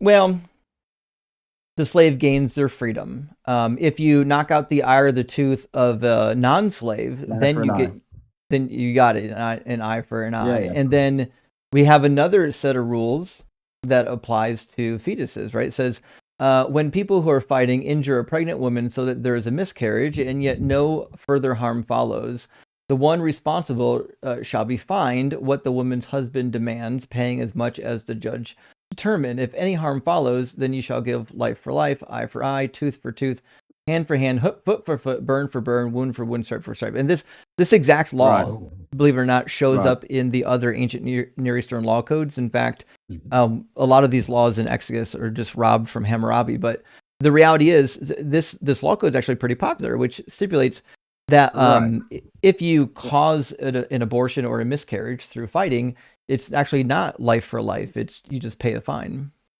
Well, in that case, then if I went out and pew-pewed a pregnant woman, why would I be charged with double homicide then if it's not murder? Well, because they're not following biblical laws. Like the American law system is not based on the Bible. And it depends where you are too. So okay, but in modern society we don't follow. Wait, sorry, what did you say, Em? I said it depends where you live. Yeah. So it is not a universal law. Yeah. No. If I decide that like shooting a dog is now three murders, that doesn't mean that it is. Yeah, but the reason that it depends on where you are. Yeah, but I mean, well, at least in America, the reason for unaliving depends on the state even. Yeah. Does it not? It depends on the state. Yeah, I suppose. Yeah. And the U.S. is not Jesus' country on earth or something. Yeah. No, I hear. But yeah. Anyways, boys, it's been an interesting one, and you give me a lot to think about. So I appreciate you having me up. Yeah, actually, I wrote down in my notes so far. I take notes on my callers so I can remember who I talked to. I wrote down it was actually a really good conversation. I think you were listening to my points and engaging with my points, and I was listening to your points and engaging with your points, and that's the best you can ask for in one of these dialogues. So many people come in here with a script, and they don't actually want to listen and engage. They just want to run a script, and that's boring. Nobody likes that. So you actually engaged, and we really appreciate that. Yeah, I'm open-minded, man. I like to learn and take on board what people say, and who knows, even potentially change my viewpoint. So sure, yeah. I mean, I was open to it myself. I used to be a Christian, and then I changed my viewpoint. And you were once a non-Christian, and you changed your viewpoint. So I think when people are open to change their views, I think honest dialogue can commence. Yeah, for sure, man. Well, listen, man, good talking to you. Take care of yourself. Come back anytime, and we'll attack whatever the topic is when you come back. Yeah, for sure, man. Speak to you soon. Right. Cheers. What a nice guy. That was a good palate cleanser. That was like the whole argument seems so like airtight. I mean, listen, I went through it's the easiest on the entire list. It really is. I've got just over 2 pages of notes. I'm sorry I don't have them on the cheat sheet. Maybe I'll put all these on the cheat sheet. But I've got like maybe 2 pages of notes here to run through. But honestly, you could do it all in like just 1 paragraph of bullet points. Like it's not a difficult. It's not a really difficult argument. I haven't seen a problem with it yet. So we'll have to wait and find out. But friends, let me grab just 2 or 3 super chats, and we're going to get Yankee in here, and then pseudonymously Bob, which might be another Bob that came back from yesterday. I'm not really sure. We had a couple Bobs in here yesterday. Miss Megs, thank you for the additional super chat, says, I'm confused. If God is all of us, this is referring to the last caller, God is all of us and we're supposed to be love. What is God when his avatars do bad things to people? He can't be good then. Exactly. That's kind of what I was saying. If we're avatars for God, it's weird that God's like, that we're acting against God's interests, right? Why would God act against his own interests? And Ragnar, brother, all hail Odin. Yes, praise Odin. Says, if an entity appeared to you and pronounced it was God, what question would you ask to ensure its validity? Rock hard for Doug, Simple What for Sharon, Gay for Justin, all hail Odin 344. Good question, Ragnar. Let me think on that for a second, because there certainly are things. I would ask it to predict the future. So what I would do is I would say, listen, tomorrow is a new day. I need you to tell me at least 5 individualistic things about tomorrow that I wouldn't be able to predict normally, and see what it tells me. And by it, I mean her, because obviously if God existed, it would be a her. And maybe if they could predict the future for me, then perhaps I would believe in a God. We'll have to wait and see. House, good to see you. Says, guess if you know your connection is crap, cut the video. Keep audio only. It's elementary. Fuck's sake. You know what? He might not have known how bad his audio is. It's hard if I don't tell them. But yes, if your connection's bad, I wouldn't request up. It does make it difficult. And Mr. Hario, good to see your friend. Says, Justin, do you know about Steam's remote play feature? No, I've never even heard of it. Remote play? Like I can install it on another machine and play it remotely? Install that I Am Jesus game on your Windows PC and stream to your Mac. And bada bing, bada boom. It's a subscription like system, I think, in which you pay a monthly fee, and it allows you to like stream the games. So it runs them on like their own computers and systems, and you get a live streamed feed, and you just input the controls into the live stream. Well, fucking A. Okay, so I do have Steam downloaded, and I did download the game, which I can't run on my Mac. I tried. But if I could install it on my PC and then play it remotely because it's installed on my PC. Like cloud gaming. Just look into it. It's cloud gaming. I'm looking at it right now on the Steam website. I've never heard of this, but it says it allows you to play your Steam games from a powerful PC to other devices, including phones and tablets. So it's just like a remote desktop, basically. It says it supports cross-device play by running the game on the host PC while streaming audio and video, sending inputs back. It's free even. Oh, fucking A. Okay. Mr. Hario, you saved me so much time and effort trying to stream this gameplay. I cannot thank you enough. And that's absolutely huge. Let's get 1,000 W's to Mr. Hario, because as soon as I get the remote play set up, with my Windows PC, I will fucking absolutely do this thing, and we're going to be streaming I Am Jesus. I don't know how long I'll play. I did watch somebody play all the way through it. I didn't watch it, but I just saw the video. And it looks like it took them like 7 hours to finish the entire game. Wow. I don't know if I want to do that. It seems really boring for the audience, but we could. Have you game? I do not game, no. When was the last time you opened a video game? Like actually played a video game? I think I played Mario Kart at a party a couple years ago. That's about it. Like I haven't seriously gamed since I was in high school. I relate. I don't have any time. Yeah, like who has time for that as an adult? You know, it's just, and if you like it, I'm so jealous of those who were able to. Because how do you find the time? Like whenever I just want to sit down, it's too overwhelming. Well, you don't have time for that. That's for sure, and you might never have time for it, given your profession, but. Tracy, formerly Onto, has a message for you. Sure. Sure. Good to see you, Tracy. And Kibble and Bit, thank you for the super chat, for instance. Can we argue that whatever is in the womb has no original sin because they are not born of Adam? Fair. So I think I wouldn't argue that, and here's why. Because the general idea of original sin is that the seed of Adam was corrupted, and inside of Adam were all the seeds of all humanity, right? And so the general idea is that when Adam became corrupted, all of his seeds became corrupted. And when all of his seeds became corrupt, then all future generations became corrupt.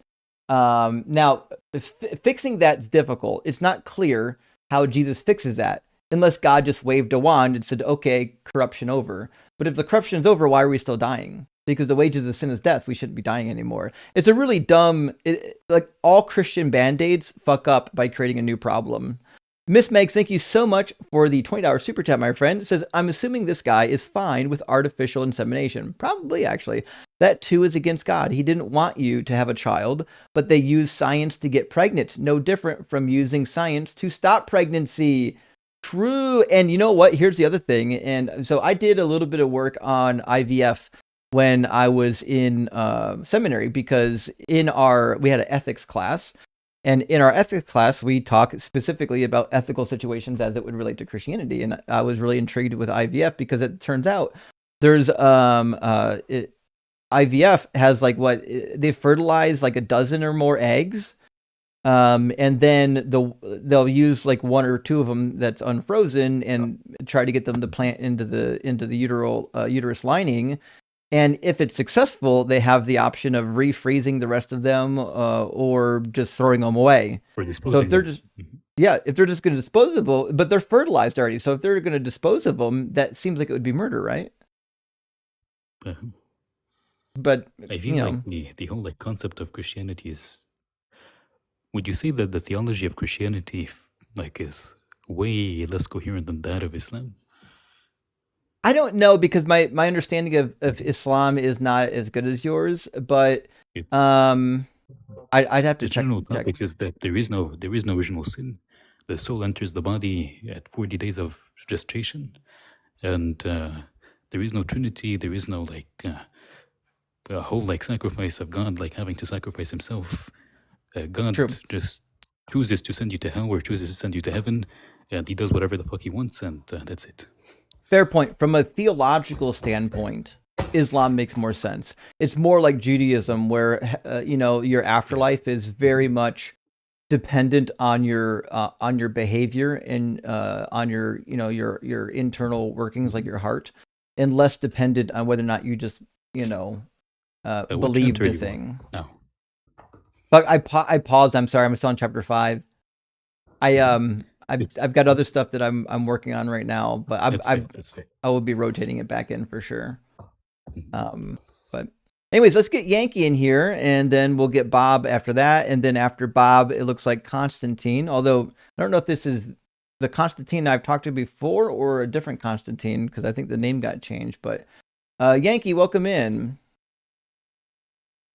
Can you hear me? I can hear you. Yeah. Are you at least 18? What's up, fellas?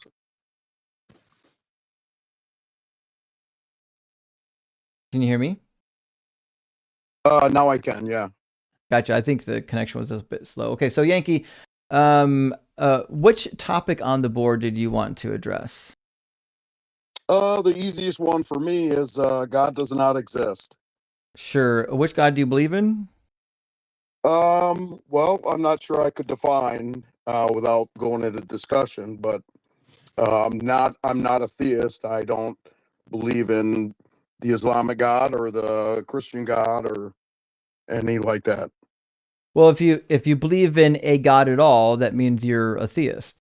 You don't have to believe in one of the traditional religions to be a theist. Well, okay, let me so as far as our human understanding of everything at this moment in time, we know that there are things that are possible. And in reality, we only know maybe 1% or 10% of all that there is to know. So my theory and my idea of a probability of a God is that and this can all be proven through what we already understand, but we just don't know how to do yet, is go to another planet, find primitive life, and we have like CRISPR now that you can change DNA and things, and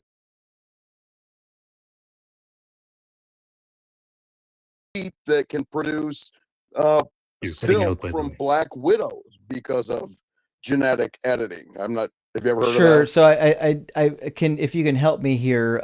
Where does God come in? Well, I believe that somebody from way in the past, the universe is really old, and to think that we evolved this far in a couple thousand years with our knowledge, that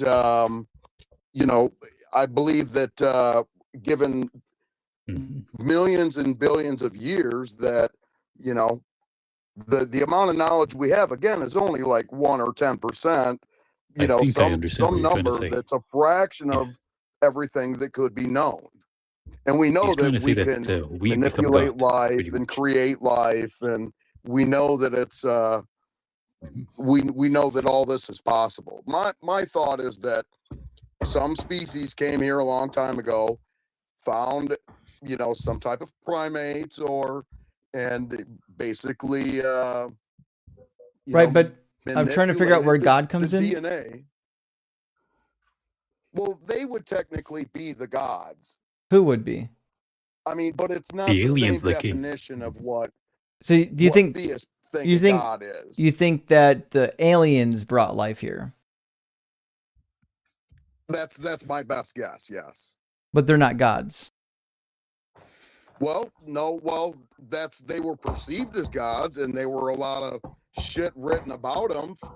But I don't technically. Is it Zechariah Stitchins tonight? Like, was there a beacon sent out for Zechariah Stitchins in Ancient Aliens? Well, yeah, I mean, but even as time goes on, since Zechariah Stitchin made that claim, who wrote about aliens? We have our knowledge in genetics and DNA. Yep. And Yankee, who in the ancient world wrote about aliens?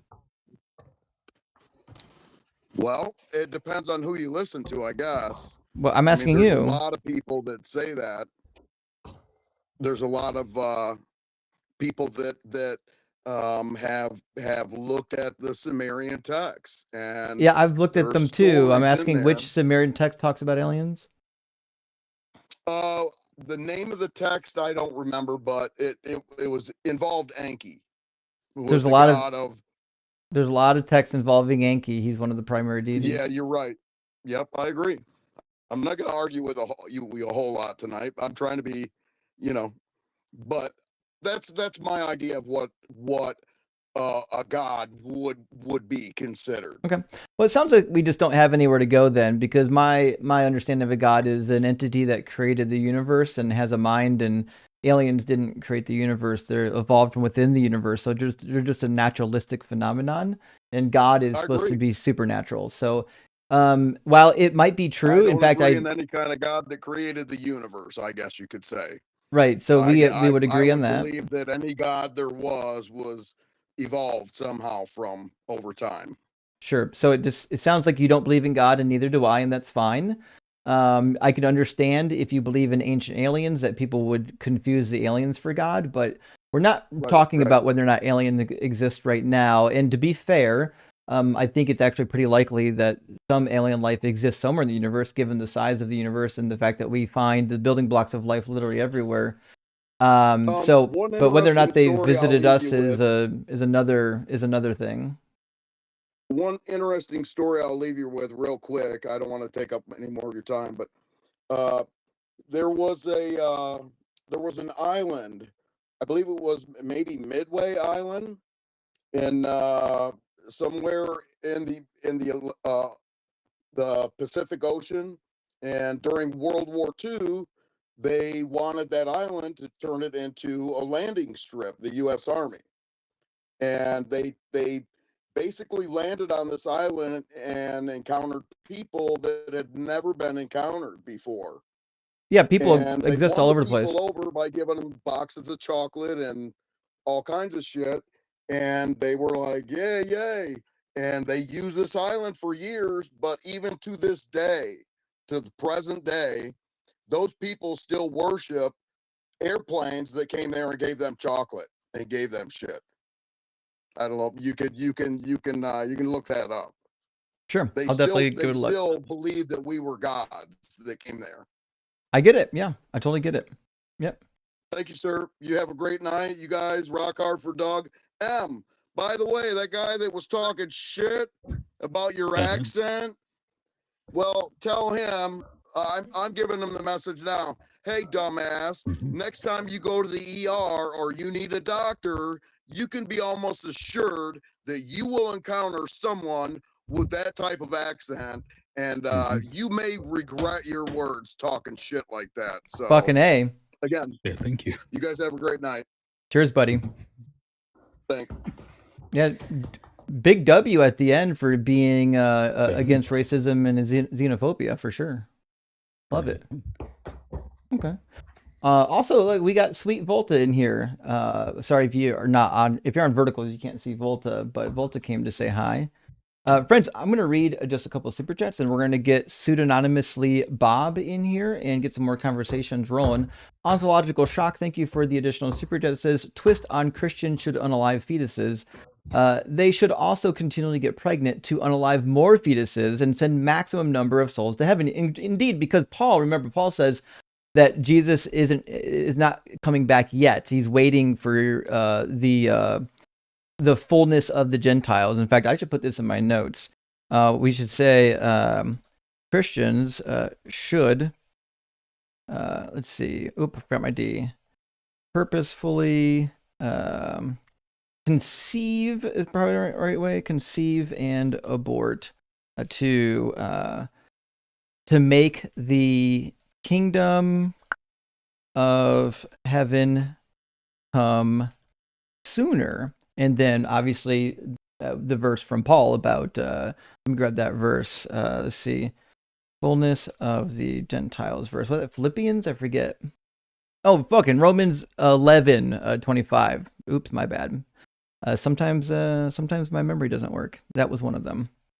All right, so that's a really good point there. I'm actually adding that right now to my Romans 11:25, adding it to my notes.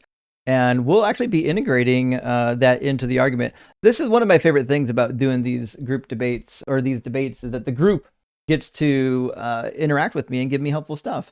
And Carnage, thank you for the additional super chat. It says, your entire audience caught strays with the who has time to play video games comment. Say you're sorry. You know what? I'm not only sorry, I am deeply repentant for saying such a thing. There are many, many people who have time for video games. As I was told by one of my elders a long time ago, people make time for what they care about, which means if you care about video games, you're going to make time for video games. And there's nothing wrong with that. I would just say that it's not something that I care about, so I don't make time for it. But to those who do play games, is that games take so long. Like, to finish a single game, you have to sit for 10 hours. And I get fatigued, so maybe that's a me thing. Yeah. And to me, I just don't feel, it doesn't bring me the joy that it brings other people. I feel much more joy doing other activities. It went away since childhood, didn't it? Yeah. Mm-hmm. Mm-hmm. Yeah. If they were still fun for me, I'd probably play them more often, but they're not fun for me. It's one of those weird things. Dustframe says, if you get pregnant while studying the Bible, do they call that in seminary? Fuck. In seminary is fantastic. Listen, I'm writing that down. Dustframe gets that joke. Well, we are rating the jokes now, by the way. I don't know what the winner gets. We have to figure out what the winner gets. Dustframe, though, I'm definitely going to rate that joke. I'm going to give that an 8.7 out of 10. That's marvelous. It's a great joke. Loved it. Lega, thank you for the $20 super chat, my friend. Says Steam Remote Play is not cloud gaming. It's gaming. It's a game optimized remote desktop that technically only meant for LAN play, but can work fully remote. Okay, so my Windows PC is here. I could do a LAN connection, no problem.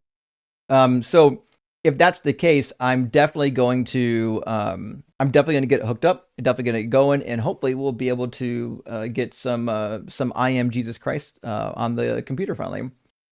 Demonzel, thank you for the super chat, friend. Huge W says, Yankee reminds me of something.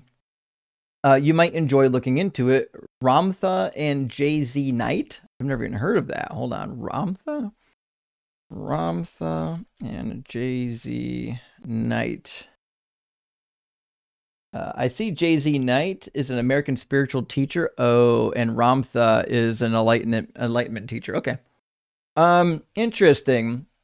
for somebody like Yankee probably would be into that. If you're into ancient aliens and UFOs and things like that, you probably do like some of the more weird, vague, modern spiritualism, I would imagine. Okay, let's get pseudonymously Bob and get our next chat rolling. Bob, welcome in. Are you at least 18? Yep, 30. Sure. And which topic on the board did you want to address? Well, this will be quick. Homosexuality is not wrong. Sure. And do you think it is wrong? I assume you do? Yes. Sure. And why is it wrong? Well, if you could do me a favor, I know you can pull stuff up on the screen. Could you pull up the Merriam-Webster definition for wrong? Section 2, adjective, meaning number 6. All right. So in Webster, wrong, I show 3 primary definitions.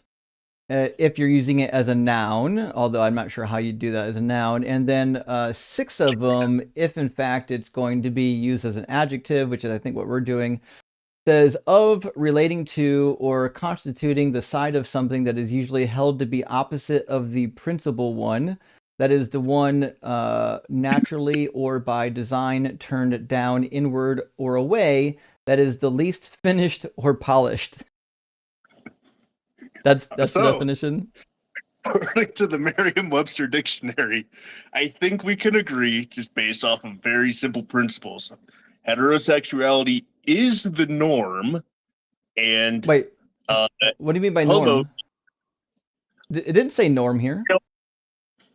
So the word norm didn't show up in this sentence. It is so principal one. I'm thinking principal one. This is going to be a rough one. Bob, can you hear me? A principal thing. Bob should be able to hear you, Ems, but his connection's is really tough tonight. He's not got a great connection. So, Bob, is mine what does matter is how Justin defines the word in his own claim, not how you define it. That is true, also. So I think the problem that we're going to have here is even if I accepted your 0.6 in the Merriam-Webster definition, it doesn't say what you need it to say. It doesn't say that if something breaks from the norm, that it would be wrong, because like just about anything breaks from the norm. There's so many things that break from norms that certainly can't be the definition of wrong. The definition is, and we're just talking about the Merriam-Webster 6th definition, usually held to be opposite to the principal one.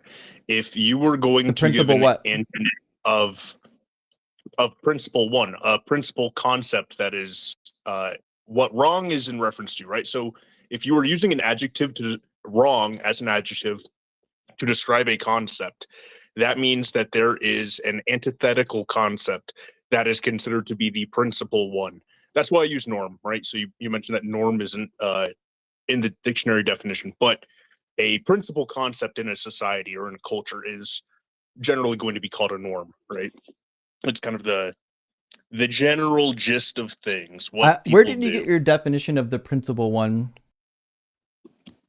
I mean, I'm pulling principal one from the dictionary definition. Are you asking how I relate principle one to heterosexuality being the... No, I don't even know what principle one means. So, of relating to or constituting the side of something that is usually held to be opposite to the principal one. Yeah. So when you use the word... The better one. Right? What do you think principle means? Like principle is one of those words that has a lot of definitions, and this probably isn't... Dude, yeah, let's pull up principle in the dictionary. I mean, if we're going to be pedantic... The principal one doesn't mean the one that's most common. The principal one usually means the thing that is best or the highest, right? So Merriam-Webster principle, most important, consequential, or influential, first definition. Second, of relating to or constituting principle or a principle. Oh, well, that's kind of a... Right, so I guess really the primary one, most important, consequential, or influential. Right. Something that is principle is something that is influential. It's above the others. That's why the leader at your school is called the principal, the one at the top. So it's just saying that it's held to be opposite to the principal one, meaning it's the wrong would be in opposition to the thing that is like the higher ranking or the more important thing, if it's used as a adjective.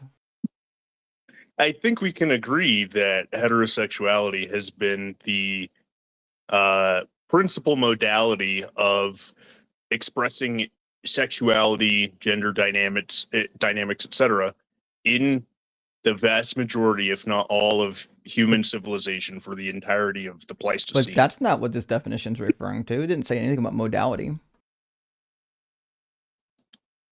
So, okay, then I would like to hear the counter-argument. Bob, this is actually really weird. This is a really weird argument. So it sounds to me like you've probably seen these arguments before, the same-sex marriage topics and whatnot, and you're trying to run a new angle, something that's unexpected, and you're trying to use the dictionary definition against me without really understanding the definition. I think myself and the audience would actually be more interested, rather than playing like a weird semantic game from the dictionary, just to tell me why you think it actually is wrong. Oh, dude, I have no problem with gays. I think they fucking rock. I just want to argue. So that's what it sounds like. It sounds like you just want to do something new and novel by utilizing the dictionary. It's hill to die on, right? Homosexuality is not wrong. There is a niche case in the sixth definition of wrong as the adjective in Merriam-Webster that it does fit, and so then we'd have to maybe argue, is the Merriam-Webster wrong? I don't think it fits, though. Adaptation of this is wrong. To say that I don't think it's saying what you wanted to say is my point, right? And so this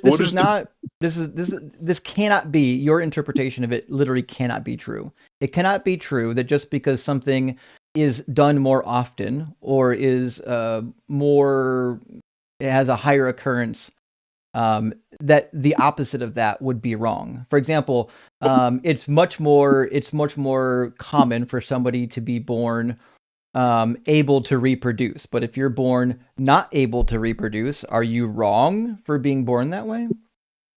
I am arguing that according to the sixth adjective definition of wrong, that yes, you are. Now, does that extrapolate to being morally wrong, ethically wrong? This is why the argument fails, because that interpretation means anything that is not the most common thing would be wrong. It's an absurd way to interpret this bullet point in the definition, but this can't be the best you got, buddy. Let's work backwards, right? So principle meaning the most. We are going to work backwards, and I'm going to go backwards all the way to the beginning of this conversation before I brought you in and just cut you now. We're not going to do any more of this. All right, we'll say do not clip that nonsense conversation either. Wow, what a waste. That's sad, because he sounds like a person who actually has a functional brain. Weird that he wanted to run that nonsense argument. Contradicting, hey, good to see your friends. Just a shower thought. I love some shower thoughts. But what does it even mean for an infinite being to be patient? We were just talking about this on the last stream. I actually added this to my contradictions tab, because it can't be true that God's outside of time and then he's also patient. And if God's nature includes patience, that means he must have always existed within time. If God is love and love is patient, anywho, rock hard for Justin, fucking rock, keep cooking. Thank you, Contra, I appreciate that. Yeah, it's an astute point and it's a good one. Anthony says, aliens, geez, I feel dumber just listening to that. I know, the ancient aliens people are painful, but it is what it is. Godwin says, isn't the idea of building up God's army to defeat Satan's army in Armageddon supported by the Bible, Revelation only, or elsewhere? Rock Hard for sharing, kind of.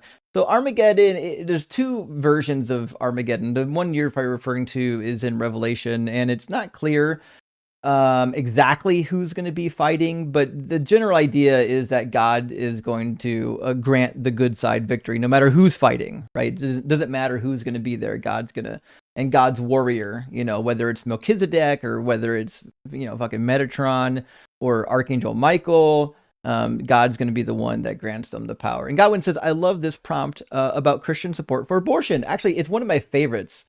I used to do it as a standalone topic back in the day. But I thought it'd be fun to mix it in. I'm going to get in Constantine, and then after that is Justine, and then Catholic Thinker, and then Casey after that. So I think I've talked to Casey before, but welcome in Constantine Chronicles. Are you at least 18? Yes.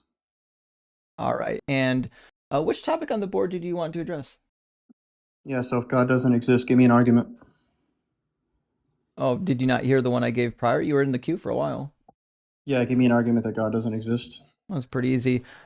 God being outside of time is illogical and irrational because he would have no causative power. Causes happen in time, and creation is a sequencing of events, causing and effects, which means time had to already exist prior to God creating it. So you got a contradiction. You don't have a contradiction if he's inside of time, and the time scope is depending on the mode of time in which you accept. But you've still reduced unity and plurality within this formation in which you've just attended. You didn't say anything. Do causes and effects happen outside of time? I don't know why you're asking me questions. I'm asking for an argument. I'm asking you questions because you're obviously not paying attention to what I just said. Do causes and effects happen outside of time? Yeah, you're invoking. I'm asking you a question to see what you would agree to. Yeah, why are you asking me questions? Is time required for cause and effect? Yeah, why are you asking me questions when you should be rendering an argument? Well, then I'll do a premise-based argument for you, since that's like the only language that you speak. Yeah, so I'll just render an argument. We're going to say you actually don't need to render an argument yet. How about I render an argument, Justin? I'm just going to show you how about I render an argument, Justin? I mean, you're welcome to. Did you want to hear my argument formalized? Yeah, how about I render an argument, Justin? Listen, you're more than welcome to. All right, cool. I'll just go ahead with P1. Are you ready? Because this time language, I could just be a B-time theorist and hold that he's inside of time and have some sort of weird view of God, but that wouldn't negate the God proposition. But listen, the issue is that reality is irreducibly both one and many, and you need an ultimate foundation that can account for both one without reducing one to the other or making it derivative. Sure, give me P1. I just did. I didn't hear a P1. Give me P1. Yeah, P1.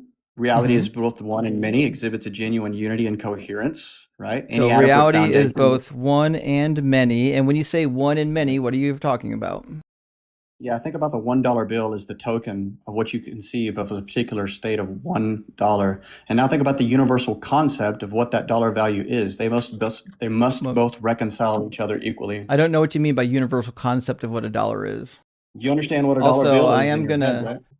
I'm gonna go ahead and, for the sake of the audience, put the Philbro timer for arguments on the board. Oh, it's a philosophical conversation. If God exists, didn't it, Justin? I can already see that this is going to be. Wait a minute. Is God? I'm sorry. Pipe down, sideshow. Hey, it's going to be a whole lot of nonsense. Actually, you pipe down, you dumb motherfucker. Here's what's going to happen. You're going to either behave or I'll kick you. I'm not gonna let you up here and argue and shout and not let me actually address any points that come up. If you want to have a real conversation, you can quiet the fuck down, calm your nerves. It's gonna be okay, little baby. It's all right, Habibi. I'm gonna take care of you, okay? All I need for you is to take a deep breath. I'm gonna set a timer on the board. We have a timer for philosophical questions, like syllogisms. If you want to present your syllogism, we have a timer for that. And the reason why we have a timer for it is because it's boring to do a whole hour on one syllogism. Nobody likes it. So do you see what's happening now? Yeah, I see what's happening now, but you're asking me a metaphysical question, but you don't like metaphysical conversations? That's just weird. But we can go through it. I do like metaphysical conversations. Yeah, pipe down, Ems. I'll deal with you in a minute. That's why you won't be dealing with anyone, you fucking chode. Yeah, Ems, you're a sideshow. I'm going to... Sure. You're not even a sideshow.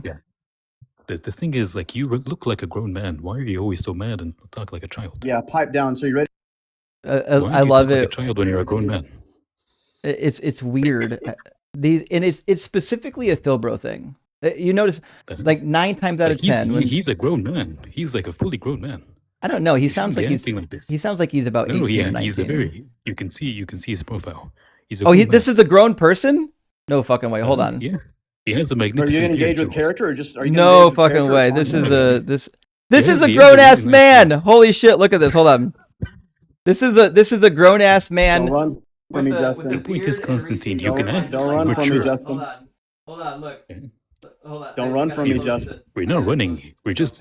I'm just disgusted by the pipe fact that you're down, acting like clown. a teenager. I'll be with you in a second. Why are you acting like a teenager?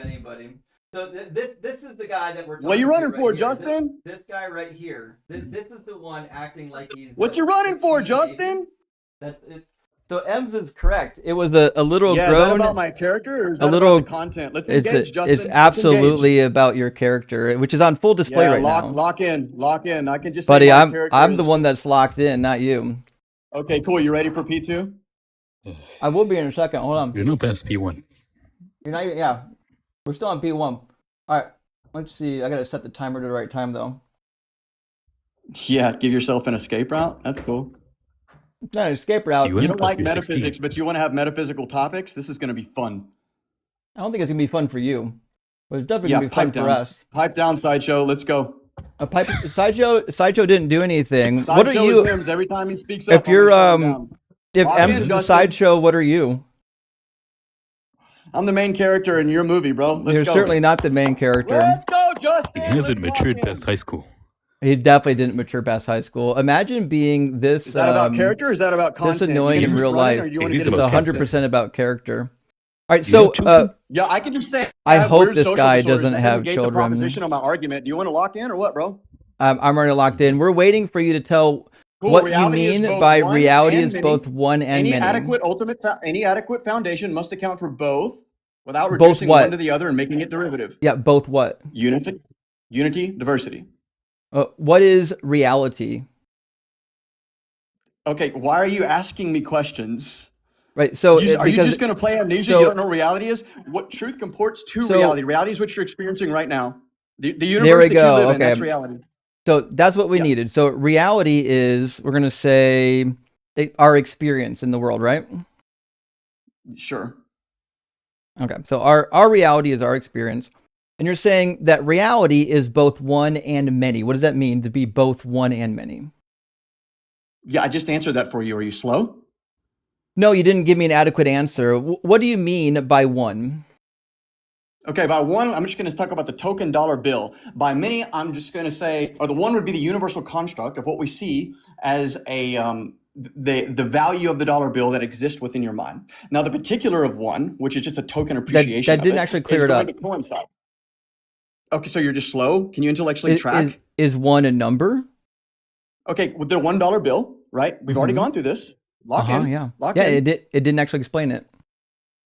Okay, so you're just going to pretend you just have atheist amnesia all of a sudden and you don't know what a dollar bill is or what the value of a dollar is? I know exactly what a dollar bill is, and I know what dollar bills represent. Okay, they represent a relationship. Does your concept of a dollar bill match the value of a single dollar bill? This guy's really making Jesus Christ proud right now. How long did it take you to work up to call in? Did you sit around amping up like, oh my God, I'm going to call in, I'm going to call in, I'm going to call in, oh my God, I'm going to call in, and then you just lose your mind? It is wild. Is this about the argument or is this about my character? No, this is 100% about your character. Pipe down, Sideshow. I'm not talking to you. Lock in, Justin. Again, it makes it insufferable to listen to.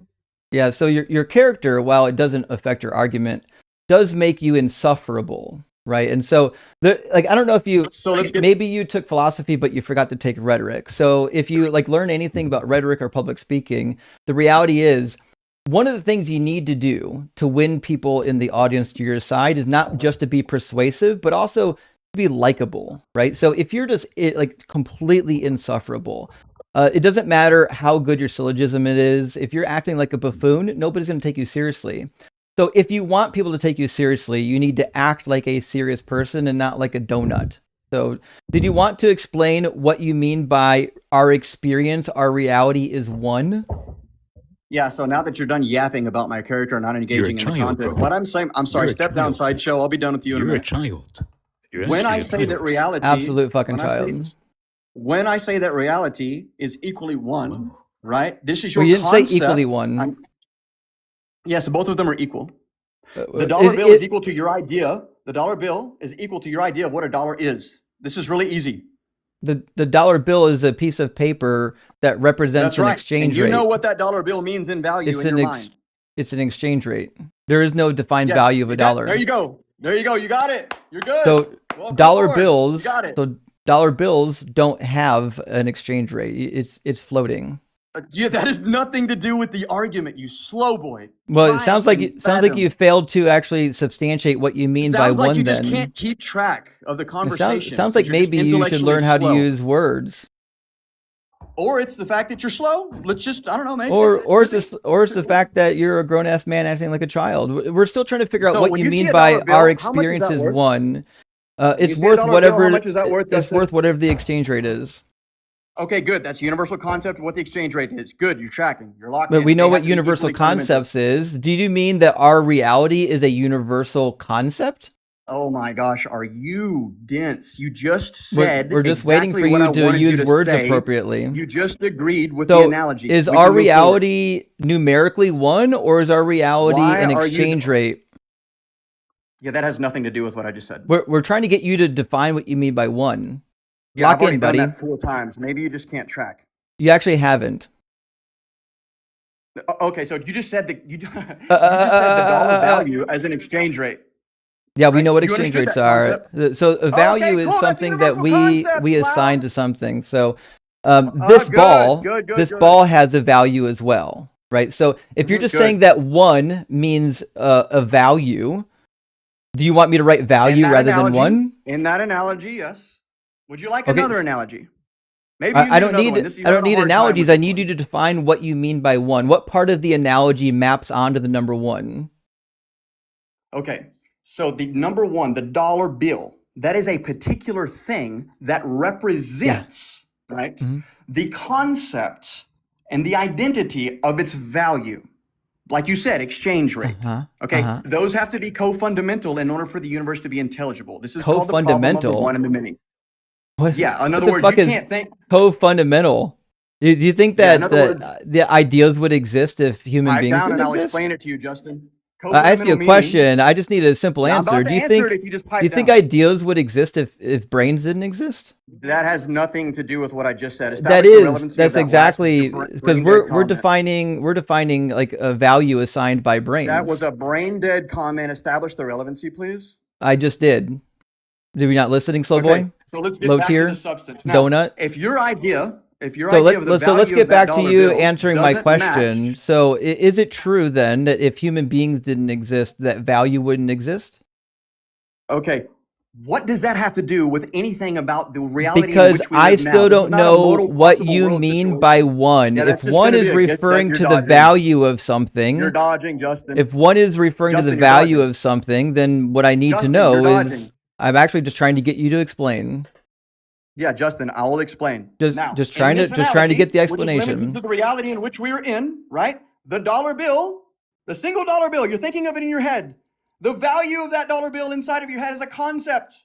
Matches we agree. The particular yes. What that dollar bill is. Concepts exist. Yes. Okay, now we're there. So the concept matches the token of that dollar bill. That is a universal. What the fuck is a token? The dollar bill itself. That is so the dollar is the token. So the token is any object. This is a Dodge. Buddy, I'm just trying to get you to define your terms. This is why nobody likes you. Yeah, I've been defining them 5 different ways to Sunday. You still can't track. Not clearly, Donut. So we're trying to figure out then if the dollar bill is a token that represents an exchange rate. Do you mean an exchange rate is what compared to one? You're good. That's it. You got it. How does the exchange rate compare to the word one? Okay, so that is a universal concept of the one. Why is it universal? Now, the dollar bill in itself. Whoa. The dollar bill in itself. You didn't explain what you even mean by universal concept. Okay. Do you have a concept of what the value of a dollar is? Some of us went to school to learn real things. You know that, right? Like you could have went to school and like going to be another Dodge. You could have went to school and like done a degree where you learned something like actually valuable. Do you not want P2? No, I've known the analogy the entire time. I don't know how your analogy is functioning with the number one. No, I don't know what it has to do with the number one. Okay, the one is the dollar bill, slow boy. No, that's the token. You're confusing your own argument. Is the dollar bill the token? The token is just the representation of the concept of the dollar bill, and which forms itself as a particular U.S. dollar, bro. Is one a concept? Oh my Lord, dude. Imagine going to school and getting your brain Imagine fried just knowing by what a dollar not bill knowing amounts how to. to Do you have a define words concept of what a dollar properly. bill is? I have You a have a concept of concept what a dollar bill is, because Justin? I have a real dollar bill. Don't run from the argument, bro. Unlike this guy who will not be earning dollars in his is this about future my because he's character going or to go about to the school. This content? is absolutely about your character, yeah. So unlike Okay, so unlike what does that have you, to do some with of us went to substance? My school to character like can be learn flawed, real but my argument can things. still be sound. So are you Your gonna lock argument in or what? your argument is not even explainable yet.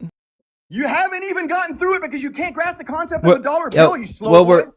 we do grasp it. I'm not misunderstanding. Okay, if you grasp it, then that's the end of the analogy. Lock in. So no, the analogy was never a problem.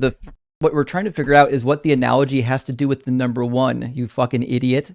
So what does your analogy have to do with number I'm an one? idiot, but you can't even number one in your sentence, in your proposition, when you're saying reality is both one, what does one mean? And the best you can give me is a dollar bill is a token, and that token represents an idea, but that doesn't tell me what one is referring to. Is one referring to the token? Is one referring to the idea? What is one referring to?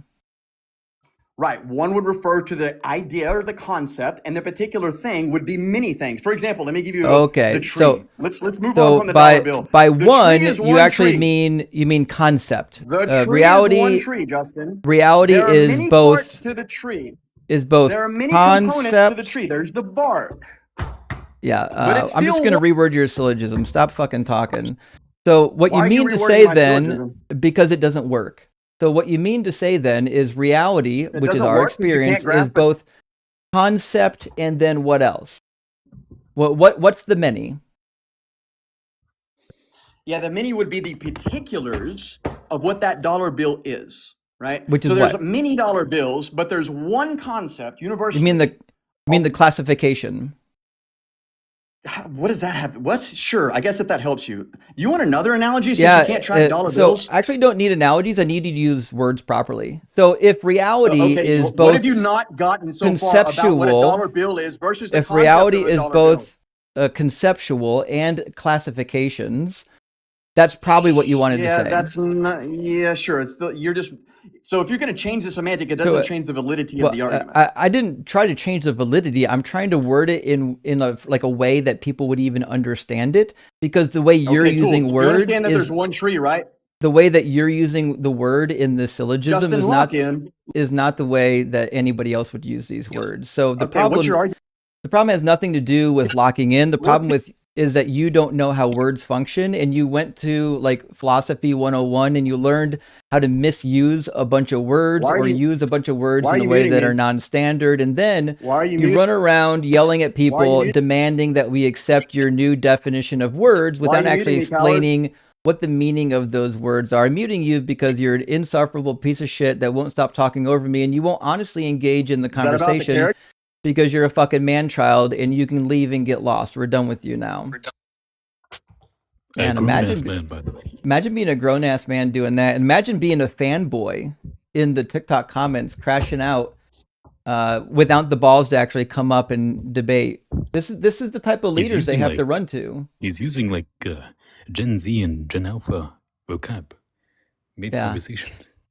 It's pretty wild that like the spineless, defenseless Christians, they will run to any defender of God that they can find, even the ones that behave like that. It's pretty wild, actually. Anyways, nevertheless, I think we have some actual adults in the queue, so we'll get some adults from the queue in after Constantine. Constantine and his minions, you guys can all run around and talk about how I kicked them. I don't really care.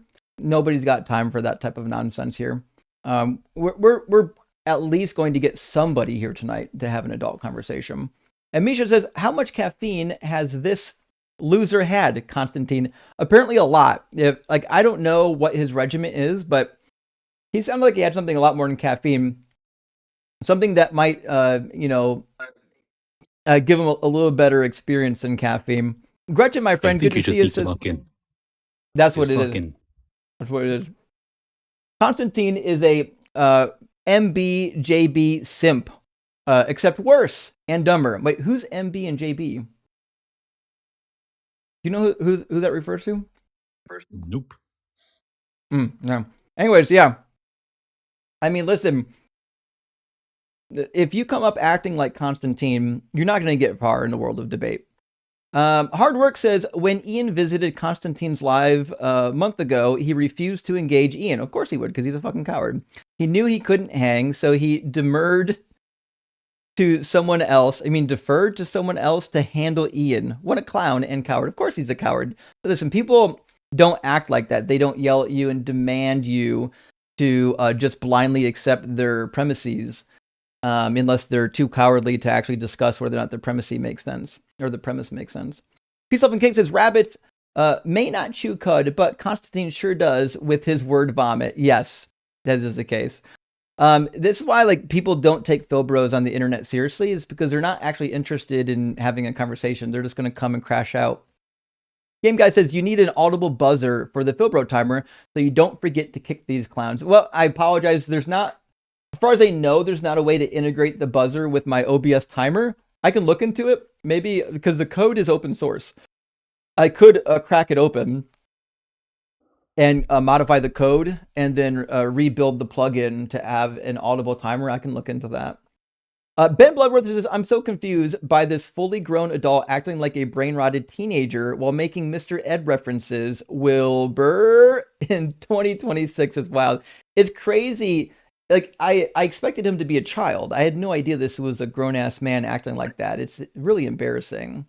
Not a Robot says, Constantine hurt himself in his confusion. He sure did, and rock hard for Doug. Listen, all I was asking was a simple explanation by what the fuck does he mean when he says one and many? Do you mean we experience some sort of personal experience, but then there are many personal experiences? There's so many ways to interpret that premise. And we didn't even get off first base because he was, just a piece of shit. But speaking of people that are actually nice, I'm going to bring in, after Justine, I'm going to bring in Catholic Thinker. Catholic Thinker is a philosophy type who actually is a full-grown adult. And then after that, it looks like No Hang Up Please and Athea will be next in line. And so we'll get people hopefully in the order that they come in. Rusty Trombone, amazing name, and thank you for the $20 super chat. Says, theists claim belief in an omnipresent God, but still admit to sinning. True. This indicates to me that they don't actually believe God is watching. Sure, they might say that they can beg for forgiveness, but there's no guarantee in that. I agree, actually. I had a pastor once that talked about this particular problem, which is people's behaviors don't typically align with their beliefs. And if Christians really believed in the Bible and that God was there and whatnot, one, they wouldn't be sinning like they are, and number two, they actually wouldn't be afraid of death. The fact that neither of one of those things are actually true just tells me they don't really believe this stuff. But Justine, welcome in. Are you at least 18? Yeah. And which topic on the selection would you like to tackle? The gods. Sorry, my screen isn't really working. I put you in this like little tiny box and I can barely see it now. The evidence for God, I think, something like that. Yeah. So the point on the board just says God does not exist, and if you have a particular God, we can talk about the Christian God. If you want to talk about a generic God, we can talk about a generic God. But what would be a good reason to believe that God does exist? Well, first I want to say that guy was not acting like Christians are supposed to act. So that. Anyways, but also tell me if my background noise is like too loud, because if it is, I'll have to come back in like a little bit. But I can hear it. I think audience, is the audio okay? It seemed okay to me.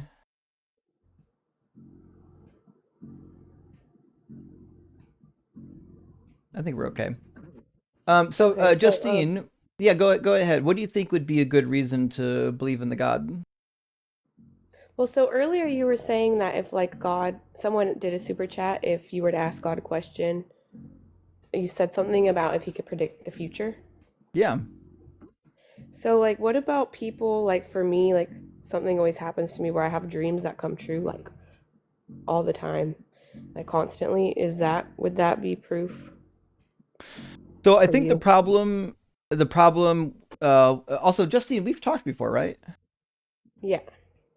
Yeah, I think it's been, last time we talked, was just a month. Yeah, a couple weeks ago, I wrote down. Okay. I mean, I wrote down in my notes that you're actually a kind person to talk to, so it sounds like the same is still true. But all right. So the reason why I think personal experiences are tough is for a couple reasons. Now, it might be proof for you, but it couldn't be proof for me because I wasn't there. Now, we have done some studies on premonitions, and in the study, typically what they'll do is they'll have people in the study who claim to get premonitions, and then they'll reorganize their life. They'll say, listen, when you get a premonition, you must write the premonition down. And then there's access. People who are involved in the study will have access to what they wrote down. And then, they wait to see if the events come true or not. I mean, it just happens to be that when people write down their premonition so that they're publicly seen, the premonition doesn't almost never comes true.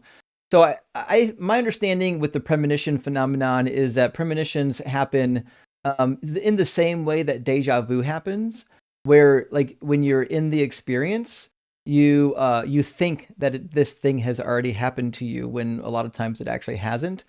And in the same way, a lot of premonitions appear to be that way, where people think that they had already previously thought that this was going to happen when they actually didn't. That's why writing it down ahead of time seems to be a problem. But nevertheless, if you are convinced by your own premonitions, I can understand why you would be. I just hope you know that it wouldn't be evidence for me because I have no way to validate any of your premonitions or anything that happens in your life that would prove that your premonition came true.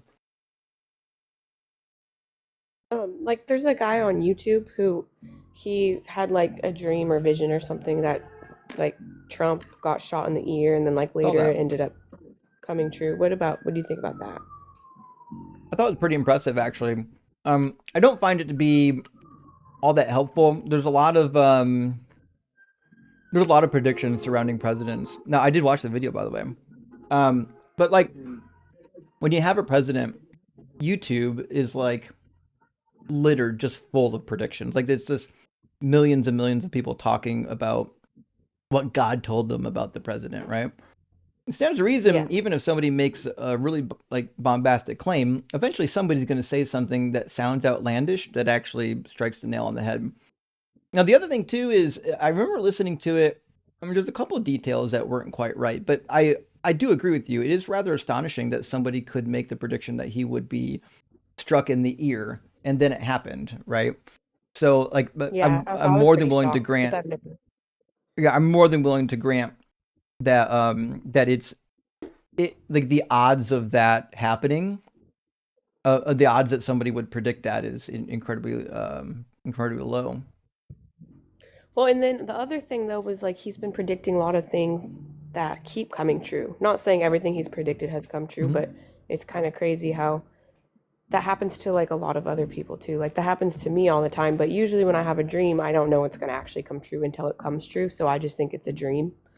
But he did have a lot of other dreams that came true too. Yeah. That aren't probably being publicized as much. Well, that certainly might be the case. I think the guy's name was Brandon, right? Brandon Briggs. Yeah. Yeah. I don't watch his channel, so I don't know all of his predictions. I'd be curious to see on his channel if he publishes all of his predictions so that they can be tested. It certainly is one of those things where, listen, if in fact he is receiving words from some sort of a deity and they all come true, I think that actually would be really compelling. But I would say this. I grew up when I was Christian. For a long time, I was in the charismatic movement. Non-denominational charismatic, and I saw lots and lots of people give prophecies. So many people gave prophecies, and in reality, most of them miss. But the fun thing is sometimes somebody will say something that seems like they actually had something revealed to them. Oh, that's weird that they would have been able to predict that. But the reality is, when you have thousands and thousands of people making predictions on the regular, eventually something's going to come true. I think the bigger issue is, what do we make of all the predictions that don't come true? Because in Deuteronomy 18, it says that how can we tell if a prophet is not speaking for the Lord? And it'll say that the thing doesn't prove to be true and it doesn't come to pass. Well, and then it says, if that happens, if a prophet speaks something and then it doesn't come true, then you just get to kill him. Which it seems to me then that the test is that all of the predictions of the prophet necessarily need to come true, not just one of them, Yeah. But so then basically what you were saying earlier about like if God came down and like you asked him to predict the future and it came true, you're kind of saying maybe that wouldn't be enough proof then? No, it'd be enough proof for me. It wouldn't be proof for you at all.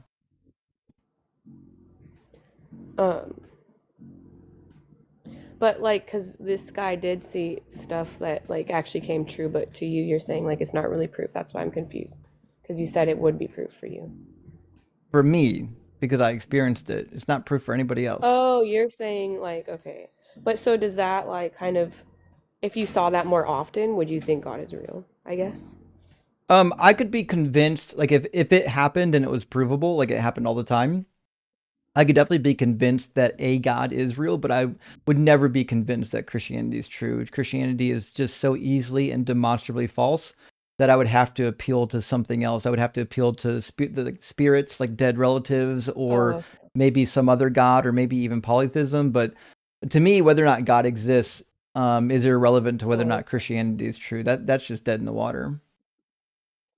So also like there's this one guy who created I'm thinking of like the book of Revelations and the mark of the beast and the Antichrist. There's this one guy who created a microchip, and he said that like the only place that it could implant is the right hand or the forehead. I know about this one. So what do you think about that? Or even if the Antichrist came and all that stuff started coming true, would you think that was like proof? No, not for Revelation, because Revelation already failed. So these predictions were for the 1st century. And the mark of the beast is the reference to Nero.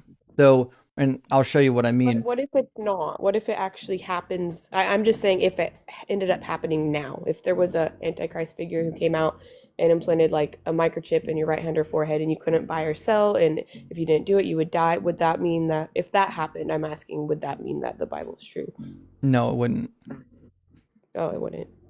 Yeah, because somebody taking a position of leadership and then forcing, say, an RFID chip on somebody is something that you could fulfill as a human being. Like, it's just something that you could do. And since the prophecies are out there, it's one of the most famous prophecies in all of Christendom. Then somebody making that come true, to me, isn't even miraculous. I'm much more interested in like what this prophecy was supposed to function as. This prophecy was supposed to function as a prediction for Nero. So that's why we get to 666, right? In the end of Revelation 13, it says, "Let anyone with understanding calculate the number of the beast, for it is the number of a person, and its number is 666." So the 666, that mark refers to an actual individual. It just happens to be Nero. When you do gematria on this passage, on the Greek rendering of the passage, it comes out to 666 on Neron Kaiser. If you look at the Latin manuscripts, our Latin tradition says 616. And the reason why it does is because they understood this to be about Nero. If you go to the Latinized spelling of Nero's name, which is Nero rather than Neron, it comes out to 616. And then we have one other Greek tradition where it says 606. And 606 in the gematria comes out to Gaius Kaiser, which is really interesting because that was another name for the Caesar. So all of our manuscript traditions point towards this being Nero, and even the same chapter says that he's revived of a mortal wound, which is what they were all saying about Nero. So I really don't have a good reason to believe that this is anything but a failed prophecy for the 1st century. So even if it came true, like you wouldn't even have like any type of like ounce of like thought, okay, maybe the Bible's true, if that like all of that happened. Because even if someone could force it to come true, I think that'd be kind of crazy if it. I don't think so. Even if someone, because it's not specific enough to be special. We don't even know, like, so if somebody put microchips inside of us, I have no idea why it would have anything to do with 666. What does 666 have to do with it? I actually don't know that. I mean, there could be something about it if I looked it up and researched it, that the microchip has something to do with 666, but I don't know. Well, it says it's the number of a person. When you were talking about Nero, how does it explain Nero? How is Nero 666? I'll show you. Actually, I have an illustration for this that might help.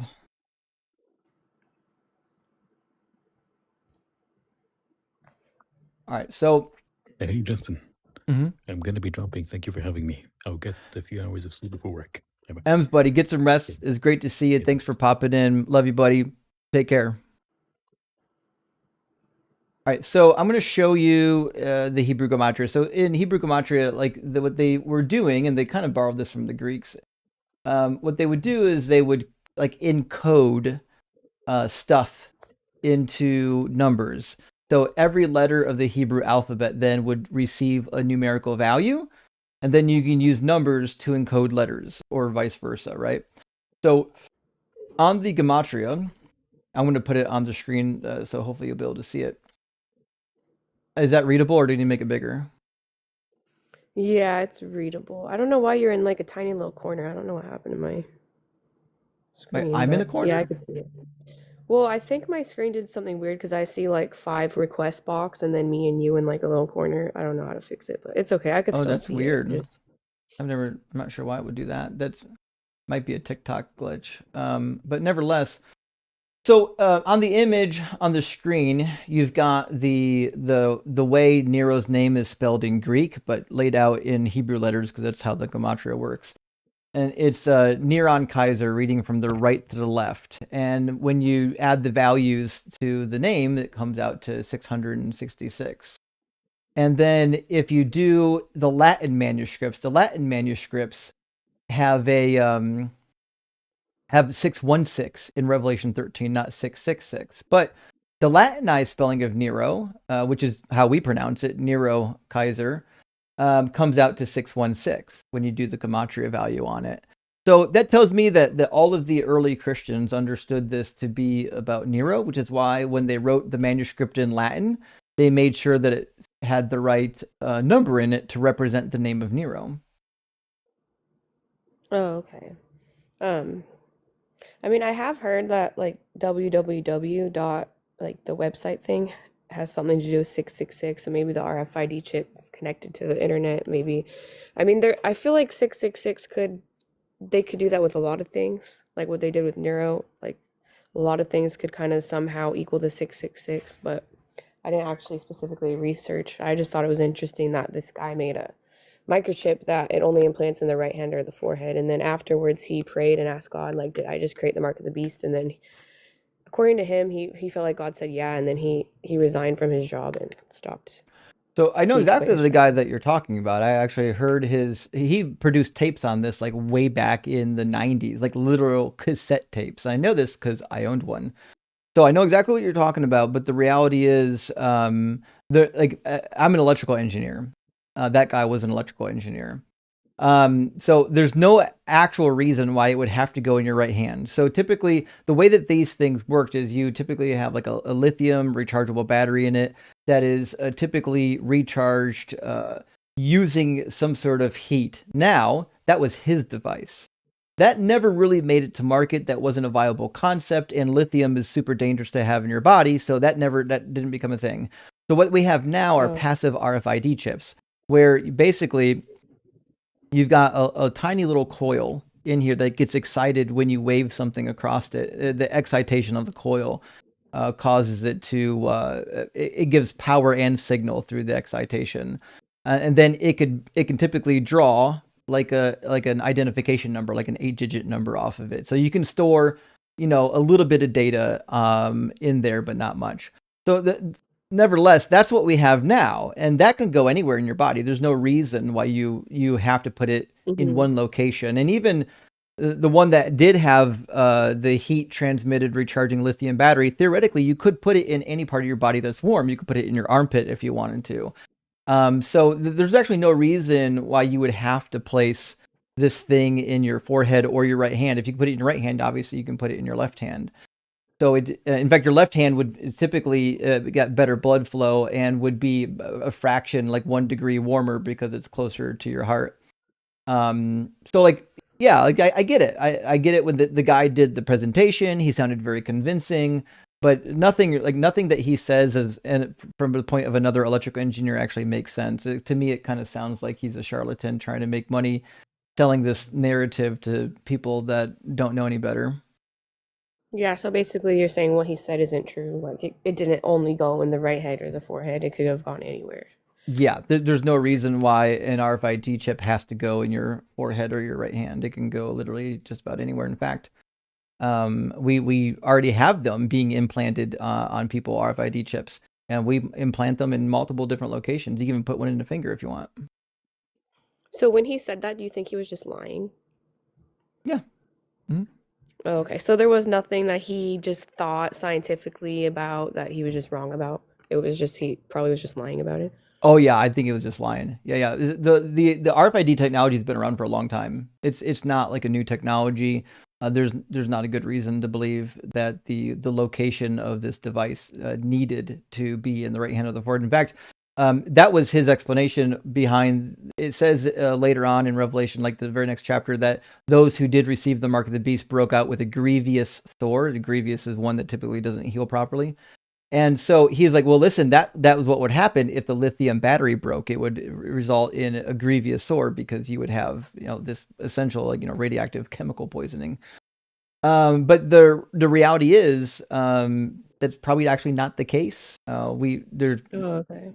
I get it wouldn't be an irreparable source, and nobody in their right mind would approve putting something small and breakable inside of your body with a lithium battery in it that could be exposed to seepage or spillage or anything like that. Well, do you think that anything like the Book of Revelations is going to happen? Like there's going to be one world leader coming, like forcing everyone to take the mark. Well, or maybe just people getting the mark in order to buy or sell, like getting the microchip. Like they're going to force people to give up cash and not use cash and like kill them or anything like that. Do you think that looks possible, like just from the way the world is going?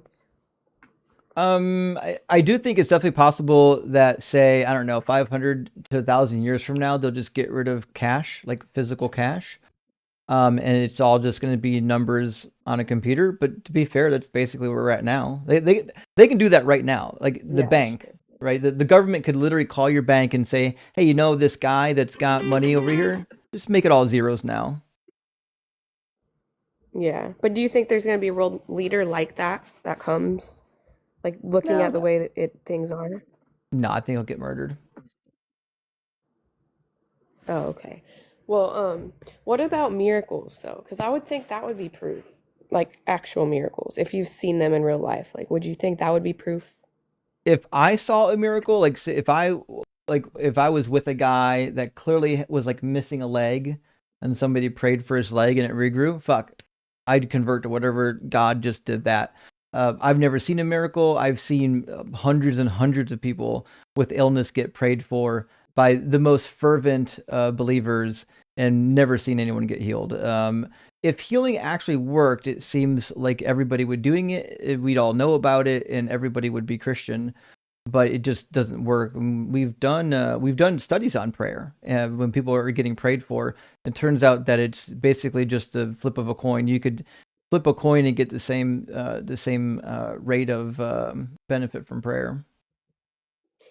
Well, like me and my husband, like we go out on the streets and we pray for people, and like they tell us that they get fully healed. Like I have some videos on my TikTok. I don't know if you ever would want to look, but if you saw that happening, like, because we're in a group of Christians who believe we could go out and heal the sick and cast out demons, like the way the Bible says. We believe all Christians are supposed to do that, but not all Christians believe that way. That's what we believe. So we go out and we do that. So we see people like healed all the time.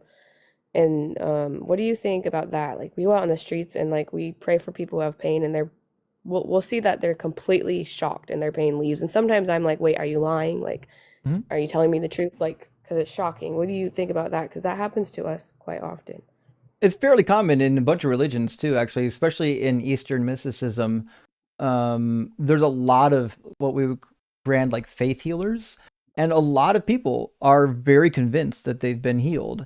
And the reality is, this is the placebo effect. And sometimes you can even say it could be psychosomatic. Psychosomatic is not quite the same thing as placebo, but when people think that they could be healed, a lot of them are wanting so badly to be healed that they declare they are. There's a guy named James Randi who used to go to these healing crusades, and he would follow up with people who later claimed that they were healed, and it turned out they were actually never healed. In the moment, they feel like the pain is gone, they feel like they're healed, and they're exuberant and they're excited, but a week or two later, after following up, it actually isn't the case. It's also true that a lot of people go to get prayer for, say, like back and neck soreness, stuff like that. And the statistics on back and neck pain is actually really interesting. Somewhere north of 80% of like a back and neck pain is caused typically by some sort of muscle tightness or by like misalignment on the spine, which usually works itself out naturally within 2 weeks.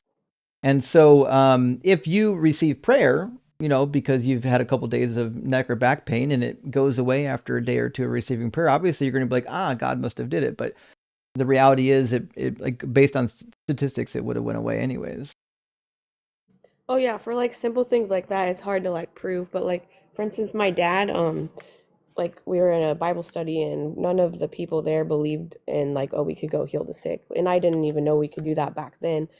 And this pastor like prayed for my dad's neck, and he had like radiation because he had cancer, so his neck looked all burnt. And then the pastor like prayed for my dad, and like his whole neck looked healed, like before everyone, like before all our eyes. And then I was asking him for prayer after that, but he was like, I've never done this before, I've never seen this before. Like we were all like shocked. Like that was like a real miracle, I feel like where you could prove it if you were there. And it certainly could have been a miracle. And this goes down to kind of what we said at the beginning, which is if I'm not there to see it, I have no reason to be convinced by it, right? And so I spent 20 years as a Christian, and most of those years I spent praying for sick people just like you and seeing other people pray for sick people. I've never seen anyone get healed. So while I can understand how something like that could be super convincing for you, it really doesn't do anything for me, since I know that, like, I don't know, 99% of the people I've ever seen pray for, other than one instance, never received healing ever.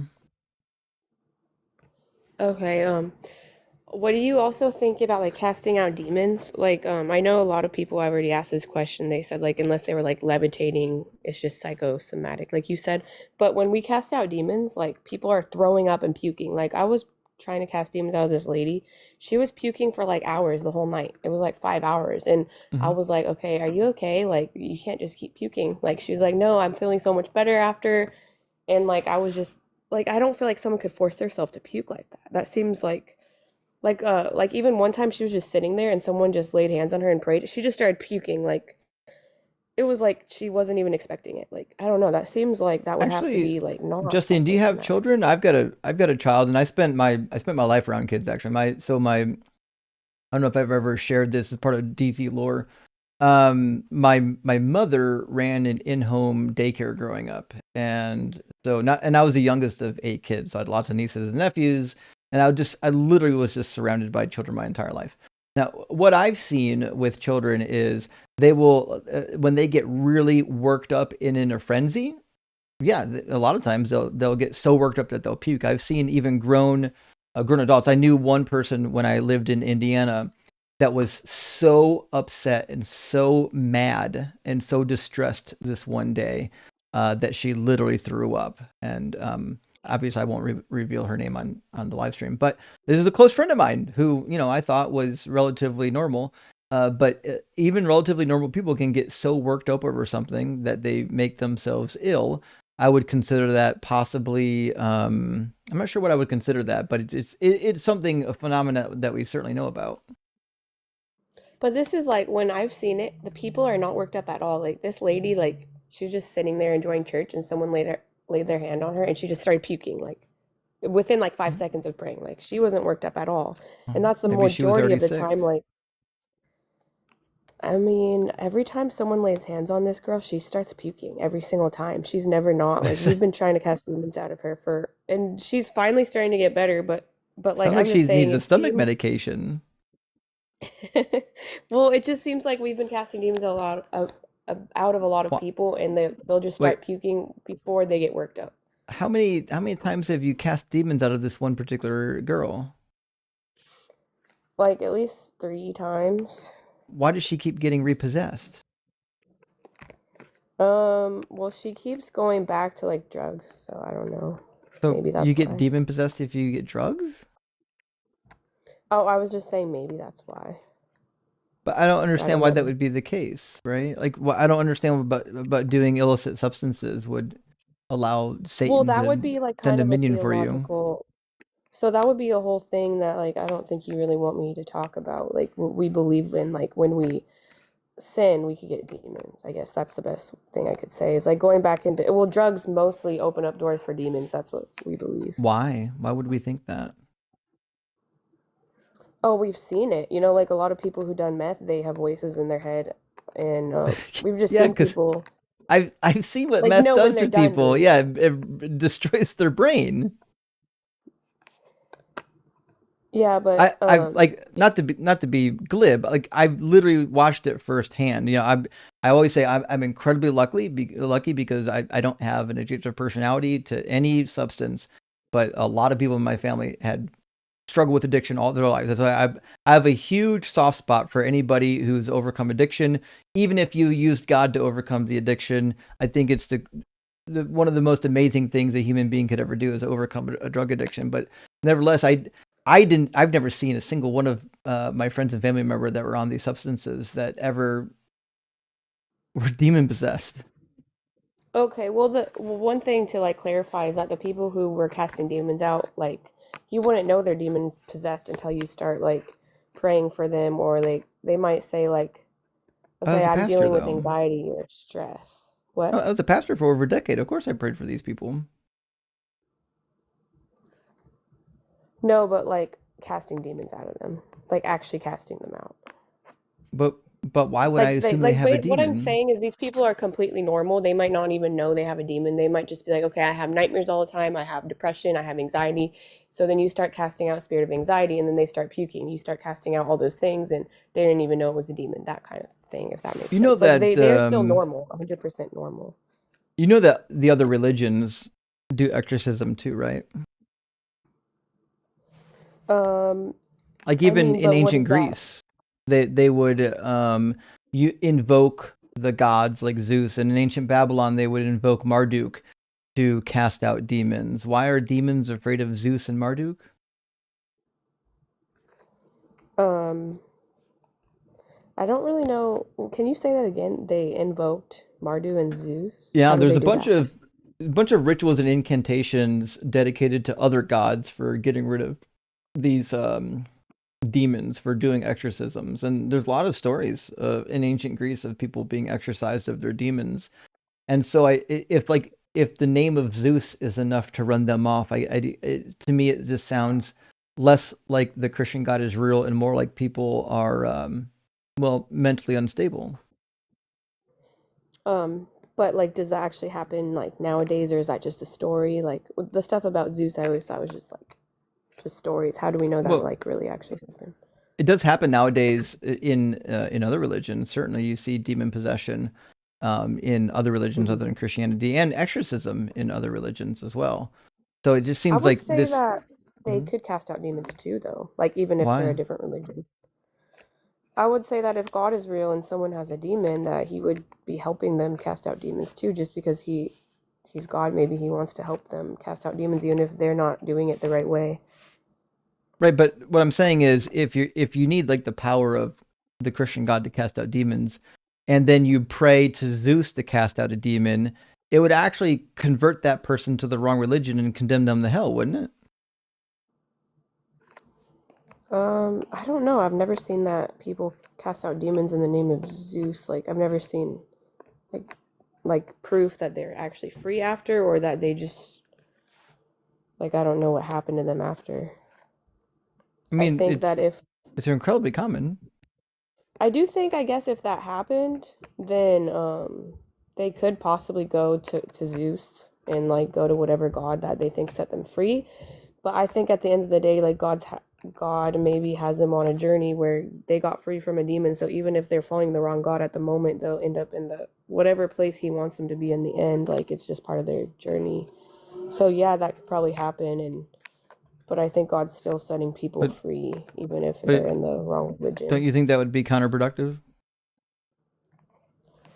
So well, the Bible says that he gave us authority over demons. So if that's true, then that means a lot of people could be doing this.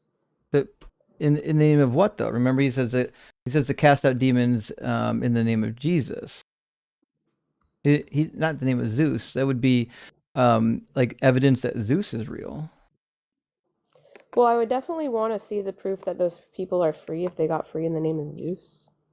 Well, we don't even know, like the people that are getting free in Christianity, first of all, we have no evidence that they were ever possessed to begin with. And second of all, we have no evidence that they're free. In fact, that one girl that you were talking about was demon possessed 3 different times. So it sounds like even if we did ask, if this is legitimate because the person's getting delivered, this person's not getting delivered, theoretically. Well, we have seen that it takes a couple times of doing deliverance for someone to get free. But yeah, I kind of wanted to know what you thought about like how we're seeing people like puke like just within 5 seconds of praying for them, like if that was any type of proof to you, just because to me like that doesn't seem like a psychological thing. They don't even think about it. They just start puking when people start praying for them. So I just wanted to know what you thought about that part. Yeah, I don't think it's unique to Christianity. I think it's something that happens all over the place. And given that it's a rather common phenomenon in the other religions, I think it's just more likely that this is somebody who needs a mental health expert, not a religious exorcism. Well, I did think maybe it could be proof of demons and God. Like if demons are real, God could be real. I think if we had evidence of demons, they'd be able to maybe change or alter our behavior. They'd be like supernatural. So like if you were demon possessed, I might be inclined to believe it if you could levitate. If someone claimed they were possessed by demons and then they started levitating, then I'm like, oh fuck, that's not supposed to happen. But those types of things never happen. Typically, people that are demon possessed are just making weird noises and like writhing on the ground and doing stuff that you could do even if you weren't demon possessed. So I'm not inclined to believe that these people are possessed. I'd say the other thing too is really interesting. As far as I know, recorded cases of demon possession, there's never been a recorded case of demon possession among like an actual staunch atheist who literally has no belief in the spirit world. That's something that doesn't happen. It seems like demon possession typically happens in cultures where they believe you can get possessed by a demon, which means it's a psychological phenomenon. Yeah, what about though the people that don't believe they could have a demon and they get prayed for and then they just start like going crazy and they're like, okay, I didn't know I had a demon. Well, no. If they're at your church, then they believe demon possession could happen. So like overall, actually, if you live in a culture... Well, some of the people don't. Like, because some of the people are like, they don't believe in demons. And we start praying for them and they're like, okay, I did not know that was real. Like, that was crazy. Like, I can't believe I have a demon. And then they like get free and stuff. And they never believed in demons. I don't know to be the like case. Having a demon themselves. If you live in a culture or you're going to a church that believes in demon possession and casting them out, it's at least going to be crossing your mind that you could be demon possessed. Well, you mean like, I guess I could see what you're saying. Yeah, I guess I'm just saying because like they think that Christians, if you believe in Jesus, you can't be demon possessed. So that's what I meant is they don't believe they could have demons at all, and then they all of a sudden start acting crazy when they get prayer. Sure. But yeah, I see what you're saying because they believe in demons in general. That would open up a door for like what you're saying, right? Right. Yeah, but people who have literally no belief in spirits and demons and religious stuff, we don't have any reported cases of them getting demon possessed and then exorcised. It seems to only happen to people who believe that it could happen. And that to me is pretty good evidence that this is a cultural, environmental phenomenon rather than an actual spiritual phenomenon. But I'll tell you one thing, in terms of like if Christianity was true, I could tell you, if Jesus fulfilled all of the prophecies that are in the Hebrew Bible, then he would have been the Messiah and Christianity would have been true, but he just didn't. And you've been, Justine, you've been, well, you say you've been hanging around long enough, I think, that you already know my spiel on the prophecy, so I won't do it to you. But the reality is, like, those are undeniable prophecies. World peace, all the nations worshiping the same God. But it didn't. It hasn't happened yet, but we believe it's going to happen. But it won't. But we believe Jesus is going to come back and there's going to be a new heaven and a new earth. There's going to be all those things you were saying. But the new heaven, new earth includes sacrifices, offerings, and circumcision. And Jesus was supposed to be the end of circumcision, end of the law, and end of the sacrifices and offerings. So the New Testament can't possibly be a fulfillment of the Old Testament if those things are going to go, or if those things are going to go on forever. Oh, that part, yeah. I always actually wondered about that part. I didn't understand why there would be like sacrifices if Jesus does come back and all those things happen and then there's still sacrifices. Mm-hmm. Is that like what's supposed to happen? It couldn't be. Hebrews says that he was the final sacrifice and that the Levitical priesthood was insufficient and that it needed to be replaced by a better priesthood. But the Hebrew Bible says the exact opposite. It says that the Levites will be offering sacrifices and grain offerings in my presence forever, which means like these are just actual Mosaic offerings as expected. Okay, so you're saying because the Bible says that like there's still going to be sacrifices, it doesn't really make sense. Yeah, it's incompatible. This idea that the law and the sacrifices went away when the Old Testament clearly says that it won't go away, and even when God does grant the world peace, it says in Deuteronomy 30 that they'll be following the laws that Moses gave them. But, like, you're just saying the part about the sacrifices is the confusing part, right? Of if there's still going to be. Well, it's more than just that. There's going to be sacrifices and you're going to follow the law. You know, the crux of the New Testament after Jesus died is that the law was done away with, which cannot be true. I'm just guessing some of the law can't really be like applicable if like, let's just say like there's no sin anymore, then there'd be no point in like stoning people. Or like, is that what you mean? Like, what part of the law? Well, it doesn't necessarily say in the Old Testament that there's never going to be any more sin. People still are going to be making mistakes. But even if, let's assume that they didn't, you know, a lot of the sacrifices in the Hebrew Bible are not just for covering sin. A lot of them are free will offerings, goodwill offerings, payment for the Levitical work. And then also God in Exodus even has a daily feeding schedule that needs to be maintained. So there's definitely going to be sacrifices and offerings, even if people aren't sinning. Oh, okay. I see what you're saying. Yeah, I didn't really understand that part. I still like want to do research on that part. Yeah, I get that. Well, listen, understand why they're... Justine, my friend, you've been up here for 41 minutes, and as was our conversation like last time, perfectly pleasant. You're a super nice individual. You're a good representation of the type of Christians that probably should be on these platforms. So I appreciate you coming and chatting with me. If something tickles your ear again and in the future pop up, love to hear from you. Okay, thank you. All right, cheers, man. She was nice. Justine was really nice last time we talked as well. I get like if you're in a charismatic environment though, how you could witness some things that for you might seem unexplainable and then think that maybe it would be proof for somebody else. But it's not been my experience. My experience is that in these environments, nothing really happens. Some people believe they happen. Like I've been in services where people have been supposedly delivered, right? And then people around them are like, oh my God, it's delivered. The demon's gone. And, you know, they're losing their minds and whatnot. But as an observer, I'm like, there's no demon in there. They're just acting really, really weird. Like they probably need psychological help. And so it's interesting. I think it's probably a matter of interpretation. Some people are going to witness it and be like, they're going to interpret that as demon possession and deliverance. And then others that are a little more rational might say, actually, I think they just need a little bit of help. Sensibility, good to see you, my friend. Thank you so much for the super chat. It says something stronger than caffeine, like gas station boner. Yeah. Fuck Constantine for how he treated M's alone. Justice for M's. You goddamn right, justice for M's. Constantine is not converting anybody to Christianity at all. Although he does represent the original Constantine pretty well, which is be an absolute ass to everyone who doesn't believe what you believe, and then use your, whatever power you have to, to force them into your way of thinking. And 49 Perfect says, LO, that guy cries alone at night because no one would ever be in his life. That's why he's so mad constantly. You know it. That is not an individual that is enjoying their life at all. That's a very upset individual and needs somebody to take it out on.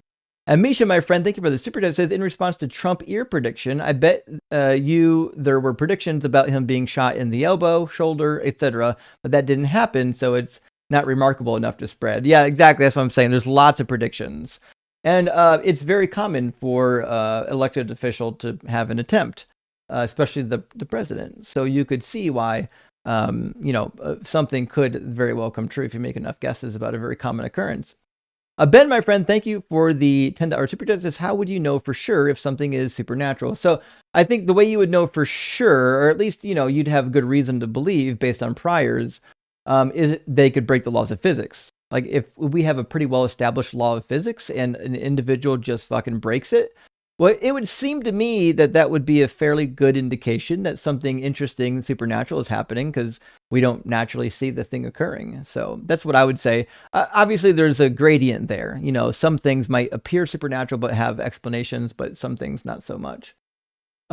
Design, good to see you again, says, notice this 2,000 year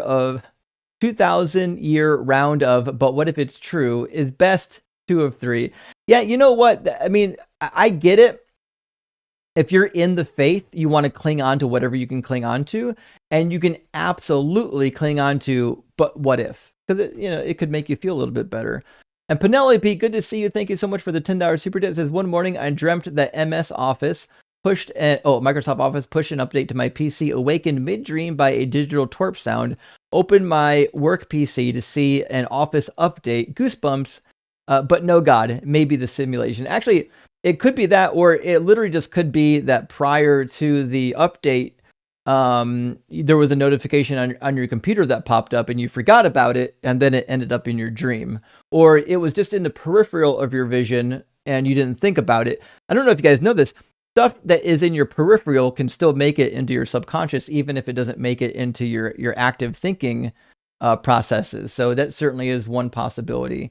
And I'm agreeing here with Kevin when he says, what is a hell of a droog, and you definitely nailed it.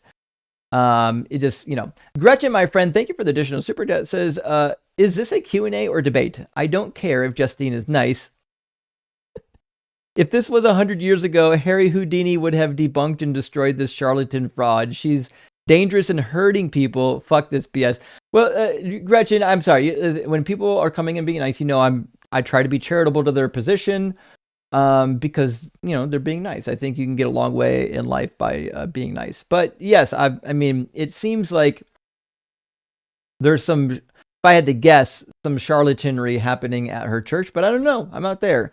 All they know is whatever's happening there doesn't mean anything to me, since I'm not there to witness it. And Design says, if you're convinced you're casting demons, no reaction could convince you you've done otherwise. Yes, also 3 times. Her husband may be covering for an affair. Oh, fuck. Actually, yes, the demons made me do it is a crazy one.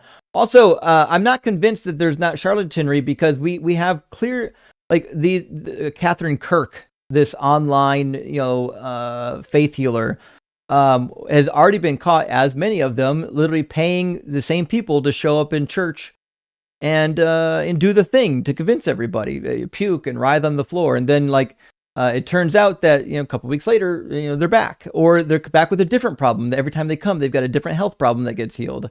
It just seems to me like it's more likely that these are frauds. Noah's Lions, 8 dead babies on the ark. Great to see you tonight. Hope you're doing well. It says, so when I bend over my toilet, it makes me puke. The toilet must be casting out my demons. Pavlov's dogs, GERD. Oh, fuck. I'm sorry you're dealing with that. That is tough. But yeah, it sounds like you exercised a couple demons there. I hope you're doing all right. 1 million ants, thank you so much for the $10 super chat. It says theology question here. As we all know, a wet, slightly dilapidated cardboard box created our universe. So is Doug timeless? And if not, is Doug a product of the wet box? Rock hard for Doug, and Joel reads the Bible. Okay, so we've talked about the theology of the wet box, and here's what you need to know, which is boxes are made from wood products. And Sharon is a wood product, which means the wet box is actually a product of Sharon. It's actually a derivative of Sharon, which means it's lower on the God tier than the wet box. So I think Joel's mythology just needs tweaked. It's not quite correct. And Corro says, Justin, you should have a Philbro baby bottle prop for crash outs. You know what? I should. I think I used to have a crybaby sound effect on my soundboard, but I don't anymore. But you're right. I should get like a big crybaby bottle for the crybaby Philbros. I think it'd be really good. Last super chat for now from Not a Robot says, or an animal. Also, puking whenever you're prayed over is hilarious. A hilarious defense mechanism. True, actually. Although there's a lot of people that just have really bad social anxieties, which means like somebody approaching you in the church is enough to set off your social anxiety that you're going to throw up. You know what I mean? All right, let me get Catholic Thinker in here, and then we're going to get Athea after Catholic Thinker, and then we'll just keep moving through the queue the best we can. Welcome back, Thinker. Well, thanks for having me. So I wasn't here to challenge anything on that you got on the board, but respond to what you put forward for me on Sunday. Is that okay? Sure. Yeah. What did we end up on?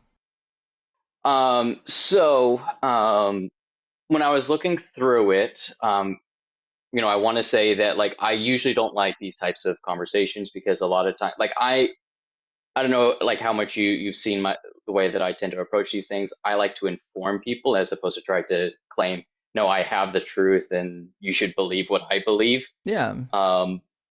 And I feel like a lot of the conversations regarding like scriptural interpretation easily turns into hey, this is how I understand the text. And then it turns into, no, you need to prove that your interpretation of the text is correct. I don't think you're going to do that, which is why I'm here. But, I did want to say that I do think, based on what I was looking at, your interpretation of James 2:10, I don't think is accurate, which I know is crazy saying that, but like the way that I understood James 2:10, the exact chapter verse says, "For whoever keeps the whole law but falls short in one particular has become guilty in respect to all of it." And also, in other verses around that, he also talks about like if one commits if one commits murder but not adultery, they are still in violation of the whole law. Mm-hmm. But when I was looking over it, he's talking about that same chapter actually has the solution you're looking for, by the way. Okay. So I thought it was going to be something else because I will say, like, I'm looking through it and I don't think that what I came to arrived at a, like you were saying, a contradiction. Now it makes me a little bit more nervous now that you say that, but I'm just going to continue on what I came to. So let me fill in the audience where we're at, because you and I both know what we're talking about, but I don't think the audience is going to know. So let me put I made a syllogism a while ago, friends, that was kind of tongue in cheek, and I got to talk to Catholic Thinker on Sunday about it, because while it is tongue in cheek, it might actually work. But let me grab it. Let's see. It should be. I have it. I got the screenshot and I have it written in front of me. If you want me to dictate it, that would be easier. Well, I've got it written down, so give me a second, perfect.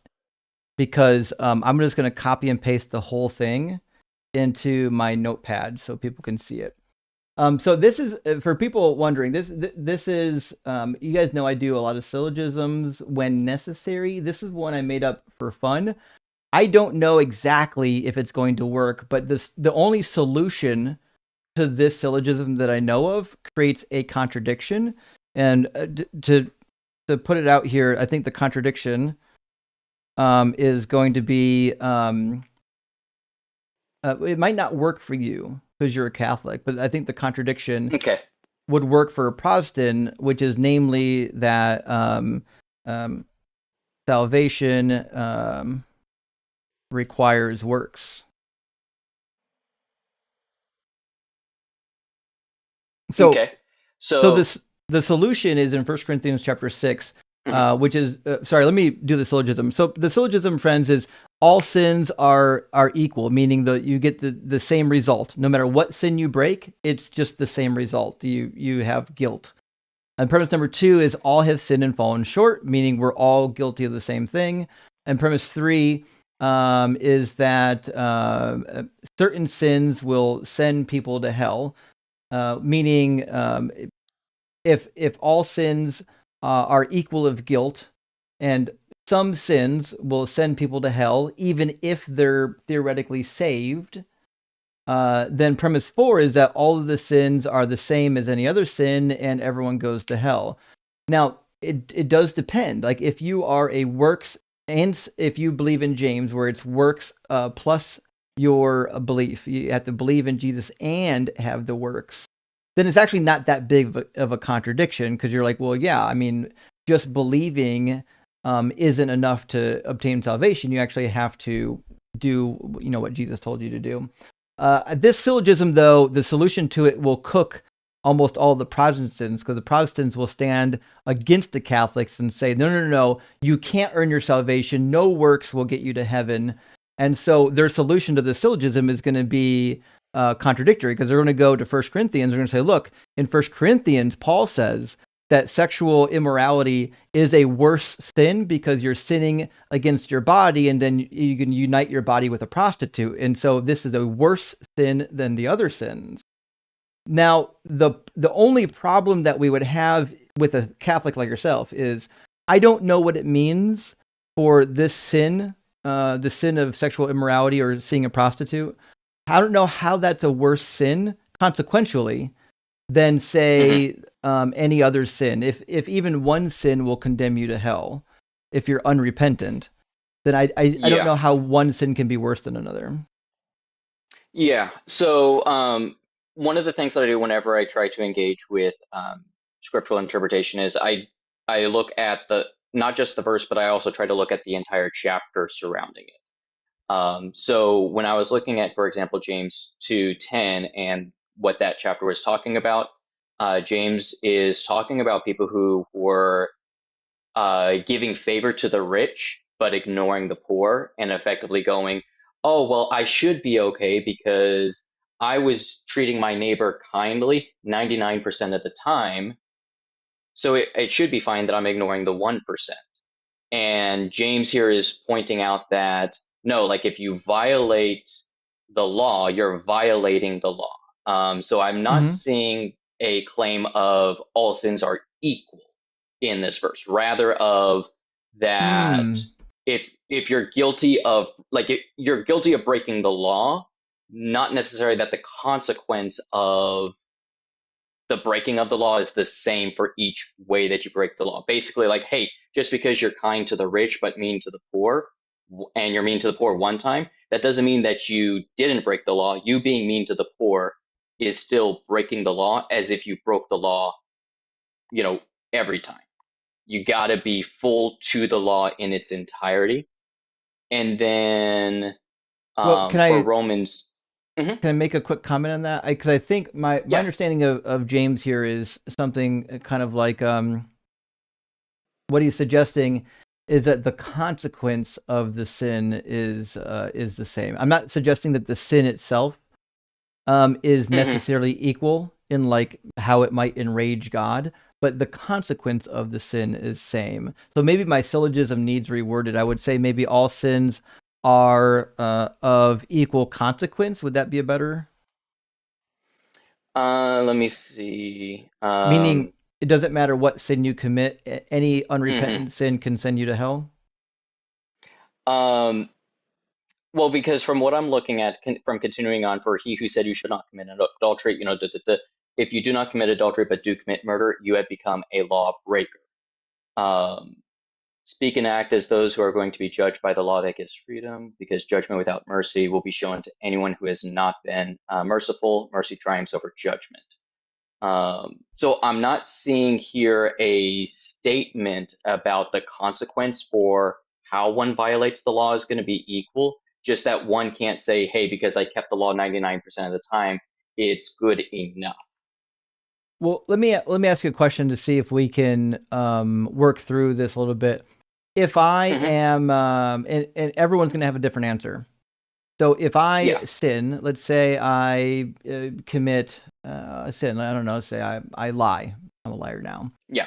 And then let's say I'm young. I don't know, maybe I just reached the age of accountability. Let's say I'm like 18 and I tell a lie and I'm unrepentant. I don't believe in Jesus. I don't care about this Jesus character and I die. I mean, in my understanding in Catholic doctrine is that I would go to hell, right?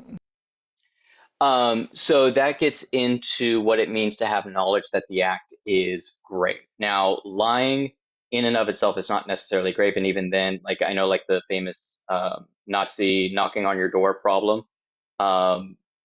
There is a theological answer to that that I myself am personally leaning towards, where lying is a sin because you are withholding truth from one who has the right to that truth, which the Nazi in this situation does not have.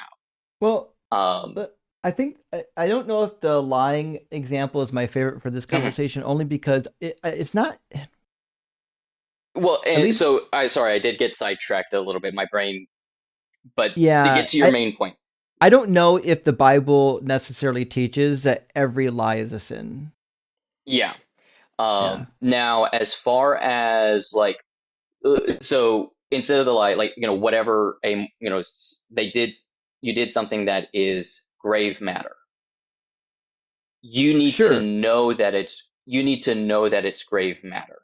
And let's assume that I did, though. Let's assume that I did lie, and I know that, at least I'm convicted. I might not know it, right? Because I don't believe in Jesus. But that's the problem. That's my point itself. Is so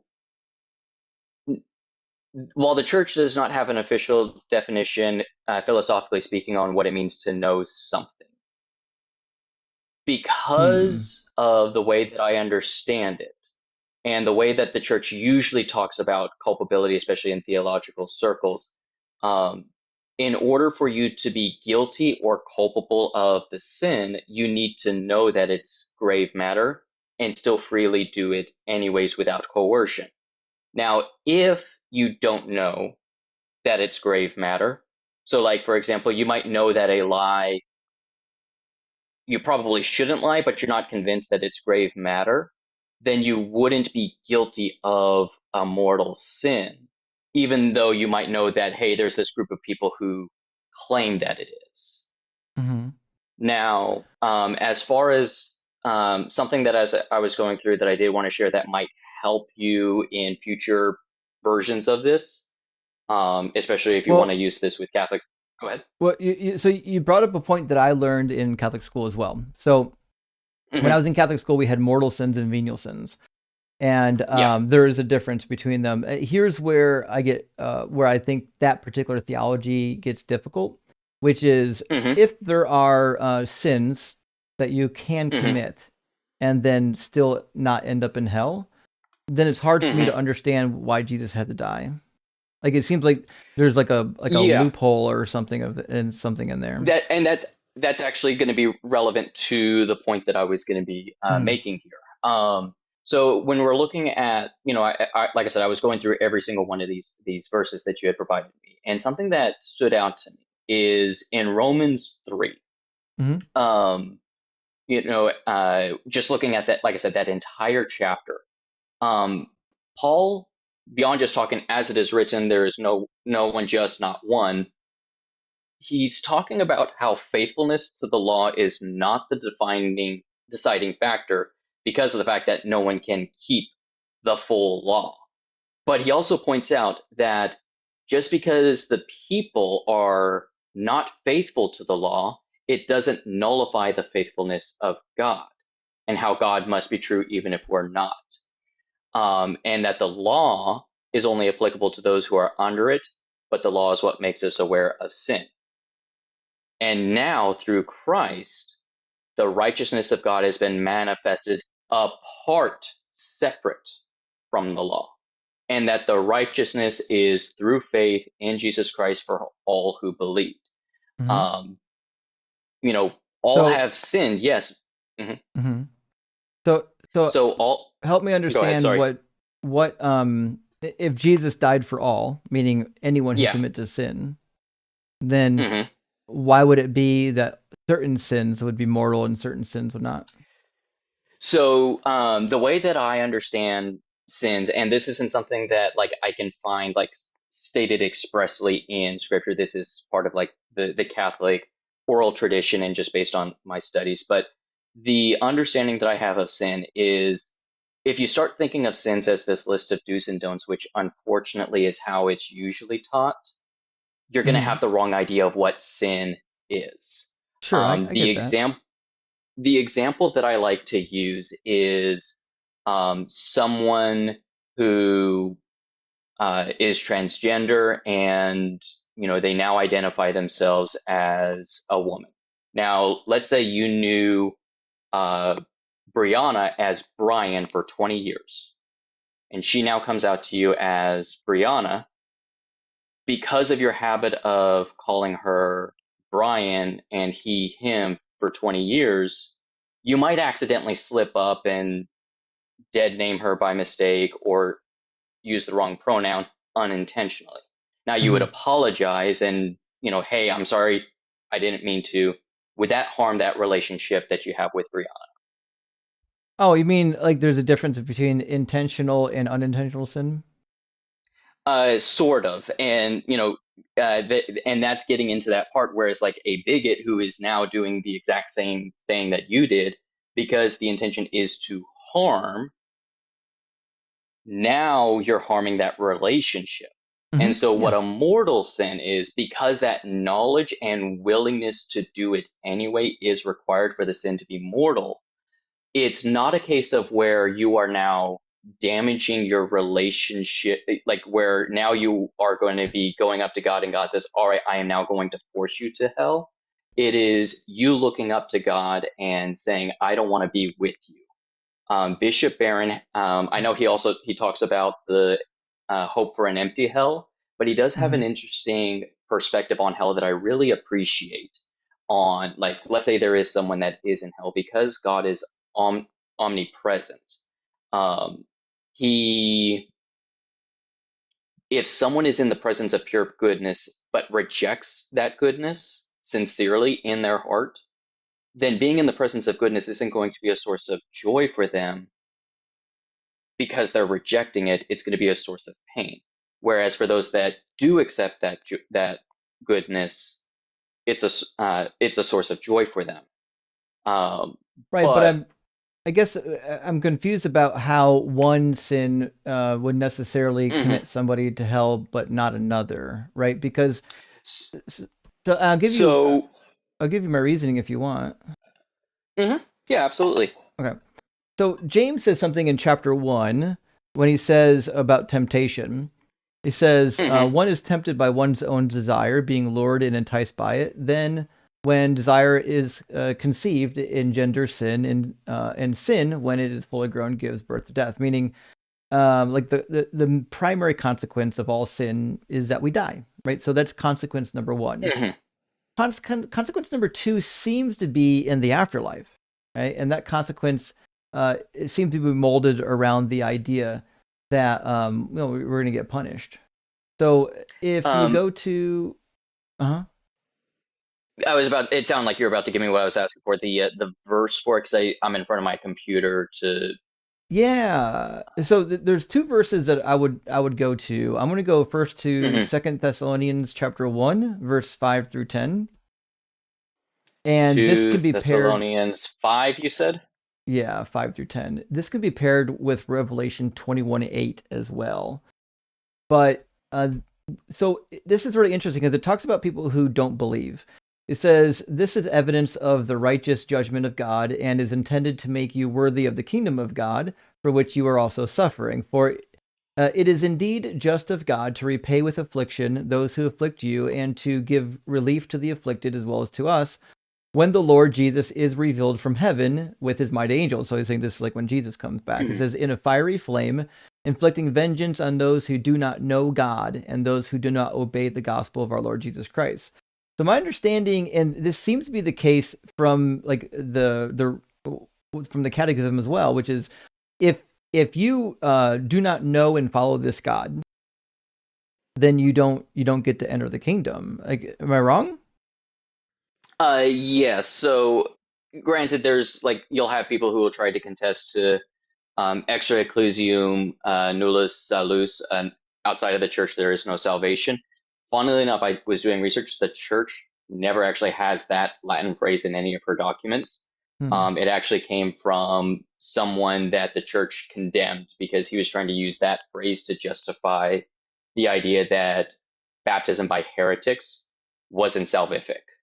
And the church said, no, like anyone can offer a baptism. But the church also holds to the idea of invincible ignorance and implicit faith, as talked about by Thomas Aquinas, where one can be ignorant of God through no fault of their own, or even prevented from having that full relationship. Like, as an example, suppose someone left the Catholic faith because of what happened with the sex abuse scandals. So an argument could. So an argument. I just want to read real quickly what I learned. If you go, I'm just pulling up this answer from the Magisterium AI bot, who's pulling from their documents. We can talk about whether or not the AI bot is getting it right or getting it wrong, but this is actually in line, with what I learned growing up. Let me close this sidebar so I can zoom in on the text. So I asked, what are the bare minimum requirements for getting into heaven? And it says the core minimum, it says heaven is for those who die in God's friendship, i.e. free from personal mortal sin and ultimately purified of what is incompatible with full union of God. Only the perfectly pure and holy can enter heaven, and God will bestow happiness on all those who depart this life free from original sin and personal mortal sin, who are consequently in the state of justice and friendship with God. So I don't know how that happens. I don't know how you get free of your original sin, or free of any of your mortal sins, or know God unless you believe in Jesus. So it seems like you need to do three minimal things. One, you got to believe in Jesus. Two, you got to repent. That gets rid of your mortal sin and your, I guess, two things. You got to know and believe in Jesus, and then you've got to repent of your mortal sin and your original sin, and then you should be able to get in. But it seems like the first requirement of knowing and believing in Jesus would be necessary for salvation, right? So the way that, if you read that first line, die in God's friendship, i.e. So and I could be completely misunderstanding like grammatic syntax here, but my understanding, i.e. means the example or explanation of what I mean by the previous statement. So what it's saying there is that heaven is for those who die in God's friendship. And it means to die in God's friendship is to be free from personal mortal sin. Now, as I was talking about, someone can be living in a same-sex relationship. Someone can be having copious amounts of sex outside of marriage.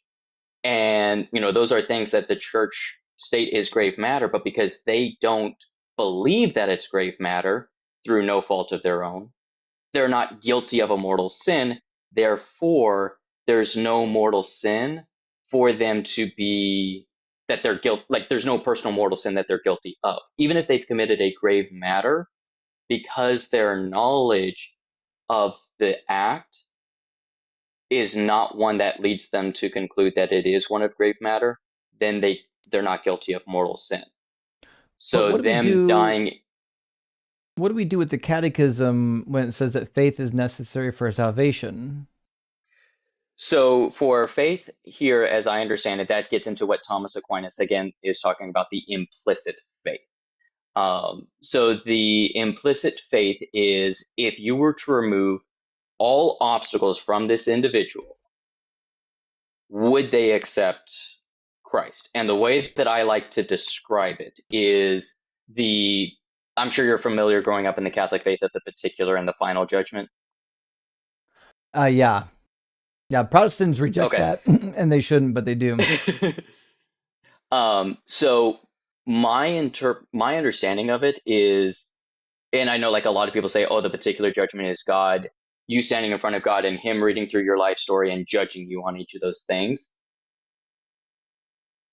I think it's more accurate to say that the particular judgment, or at least it's more accurate to say this to capture what the intent of the teaching is, that the particular judgment is you standing in front of God and you judging God whether he's deserving of worship or not.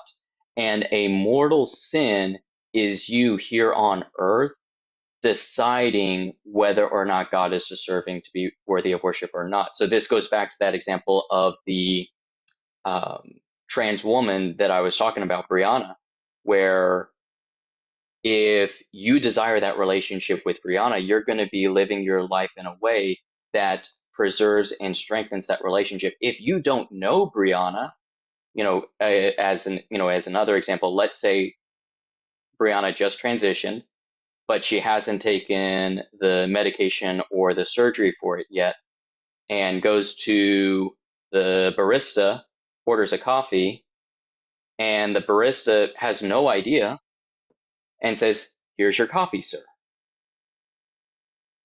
But they've got no idea that Brianna has transitioned. Are they guilty of being a transphobe? Well, no, I don't think so. But I think you and I already agree on, to commit particular sins, knowledge of the sin is kind of necessarily. And in the Catechism, it does say that when it talks about having to have faith, it says that this is only required for people. Well, it's required for all people, but the exception is if there's somebody who through like no fault of their own, like nothing they could have done about it, they just couldn't come to knowledge, like say people that lived in North Central East Island.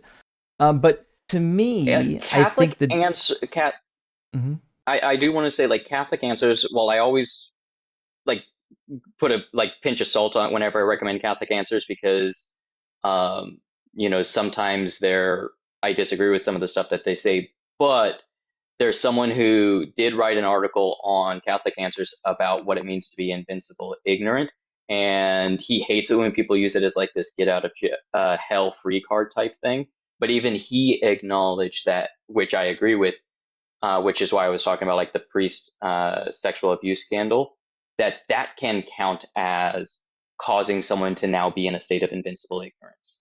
Yeah, but let me pause for a second. There's a lot of people right now that are leaving and crying because this is a boring conversation. I'm sorry, friends. I really like Catholic Thinker, and so I want to make sure we have this conversation. If you're bored, go to my main Deconstruction Zone profile on my YouTube channel and watch my latest video drop where I explain how Genesis 37 is a legit contradiction that can't be dealt with. And then come back after you watch the 17-minute video, and we'll probably be on to the next guest.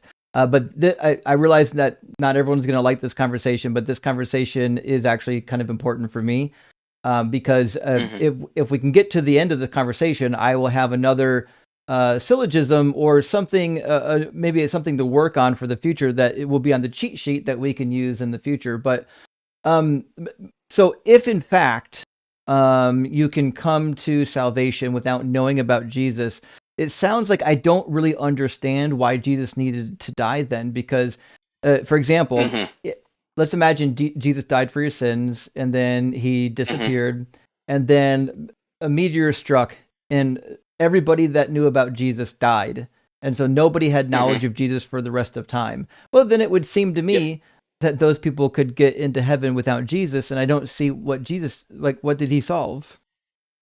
So this is how I understand and I came to this when I was looking into, what exactly single predestination is. And I bring this up as like a introduction to the point, but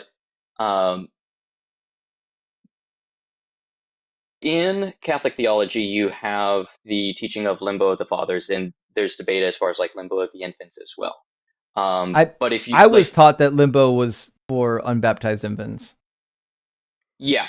So from there, we're revealed something I think very interesting. So you have an unbaptized infant who dies. They're not guilty of any sin of their own, right? And they haven't received the sacrament of baptism. Now, they don't go to hell. So original sin doesn't damn it. Yeah, they go to limbo, but not hell. So original sin doesn't damn a person to hell. But you can't go to heaven, right? In limbo. Correct. It's not like purgatory where you can't graduate out of limbo. Correct. So that was going to be my next point, was that like it does prevent us from entering heaven, because what ended up happening with the fall is the gates of heaven were locked. That doesn't necessarily mean that people would automatically start going to hell. Like that was the end result. In fact, it's funny because someone shared a video with me where someone was, sadly a Catholic, was arguing that the default state of humanity is, or our default destination is hell. And I'm like, no, that's like completely contrary to church fathers and everything else like that. But I'm digging into the magisterium, asking it the same questions that I'm asking you, and they came up with a really interesting response, which is that Jesus died for all men without exception. But here's the interesting thing. So it says that Christ obtained universal salvation. This is from John Paul II, one of my favorite popes. Yeah. He obtained salvation. Oh yeah, he was fantastic. Yeah, I mean, my mom was upset because they started dialing back the Latin Mass. But listen, the young people were, anyways, it says, Christ obtained universal salvation with the gift of his own life. No other mediator has been established by God as a savior. And he's basically saying in this small dialogue that when Christ died, he basically broke the power of sin and death. That's how Christ's death and resurrection was both universal and necessary, because it was needed to break the power of death. But now it pushes it back one more, which is, well, God's omnipotent. Why didn't he just click his fingers and fucking make it go away, right? Yeah, so Thomas Aquinas says that there are certain aspects or acts of God that, like, you are correct. God could have just snapped his fingers, flipped away, like, whatever. Like, so this is not something that we can answer via necessity, like God had to do X, Y, and Z. So it is absolutely 100% Catholic theology to say that the cross was not necessary. The language that Thomas Aquinas likes to use is, it was fitting, because God chose the cross in order to accomplish and display a particular goal for us. And it is up in the realm of theology to determine or provide possible explanations for why it was fitting for him to do that. Some people say, oh, it was to showcase how much he loves us to the point that he was willing even to experience something like that, to show that he's willing to walk that path with us. Like, there's all of these different explanations, but we don't ultimately know, because you are correct. God could have just snapped his fingers and done it a different way. And so that was my thought. So when I was near the tail end of my deconstruction, I came to a similar conclusion, because it seemed clear that God didn't have to do any of that stuff. And so I was like, well, why would he do any of that stuff? And my thought was, well, obviously it was like the final symbol or the final act that he could do to demonstrate his love for humanity. And through that demonstration of love for humanity, people would come to hear the story. And then those people would come to convert to Jesus, because they would in fact be they would be so overwhelmed by the message of one laying down their life for another that it would put them into a mental state where they wanted to change. They wanted to, regenerate, as you might say in Christian circles. And so while I can understand that to be the case, I would say that you could also flip that over and say, actually, it's really weird. Like, there's a lot of people that would look at that and say, actually, this doesn't make any sense to me that God would incarnate or have a son that incarnated and then murder him for the innocent, given that God literally says that there are 7 things that he hates. And one of those things, hands who shed innocent blood.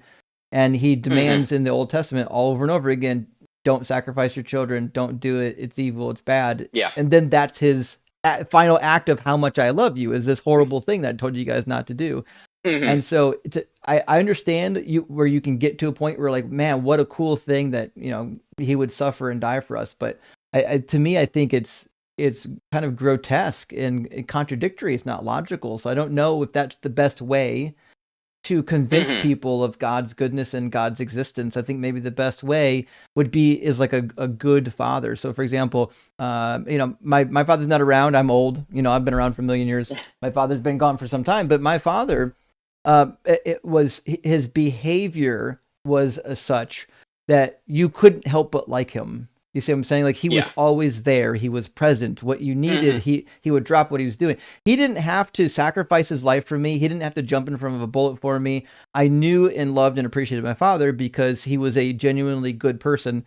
And so I think if God was present and good, and like a father will try to prevent their children from suffering rather than causing suffering. If God did all these things where you prayed and he was there, people who, when they called out in distress, he was there, the help came, and he didn't cause unnecessary suffering like what we find with the creation, then I think that would be a much better symbol to bring people to God's, grace than to, I don't know, murder an innocent person. Yeah, and and that's valid, and I understand that is like Paul himself even says, that it's a stumbling block for the Jews. So I agree 100% with you that, like, that is something that people, even Catholics, struggle with, because I remember seeing someone, and unfortunately there was a little bit of misogyny in the outcry, but there was a female author who was writing on, oh yeah, no, it is Catholic teaching that Jesus's death wasn't necessary, and so many Catholics were harassing that paper, and I stepped up and was like, no, she's talking exactly on what Thomas Aquinas said.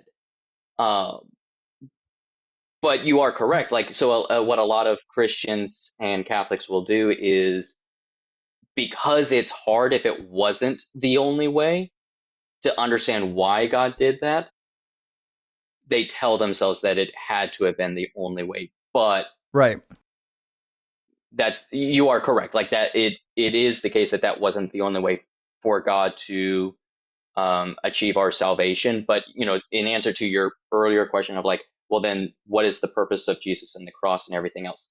Yes, it is to open the gates of heaven, break the chains of sin and death, and that's how it's necessary in that sense. But it wasn't it wasn't necessary in the sense of, like, it had to have been that way. It's just that is the way that God decided to break that. So even if someone is ignorant of God and of Jesus through no fault of their own, that still happened in order to open up the gates of heaven for us. Sure. Yeah, I get that. Okay. Well, listen, you brought up a lot of really good points. I think I'll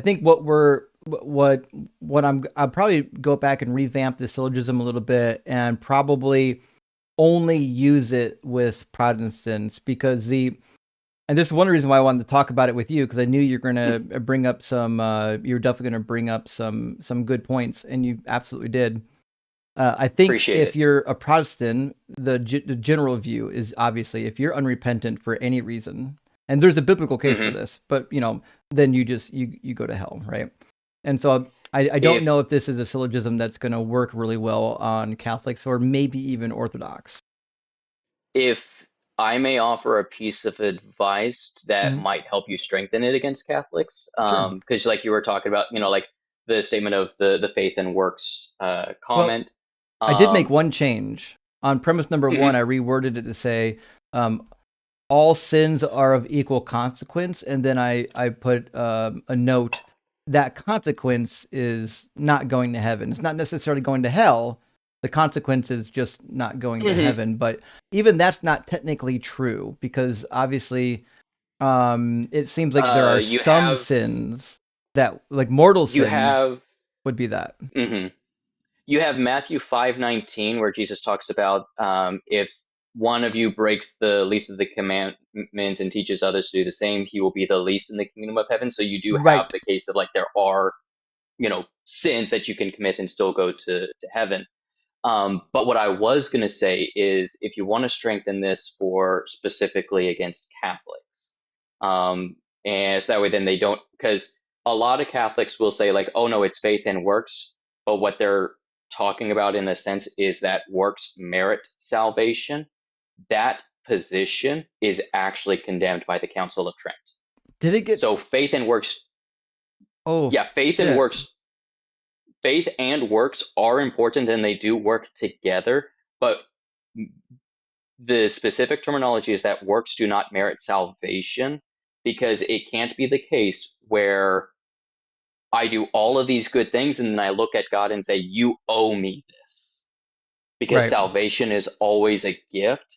So well, yeah, I mean, when I was in Catholic school, I was taught that you couldn't just use works; you had to have works and faith.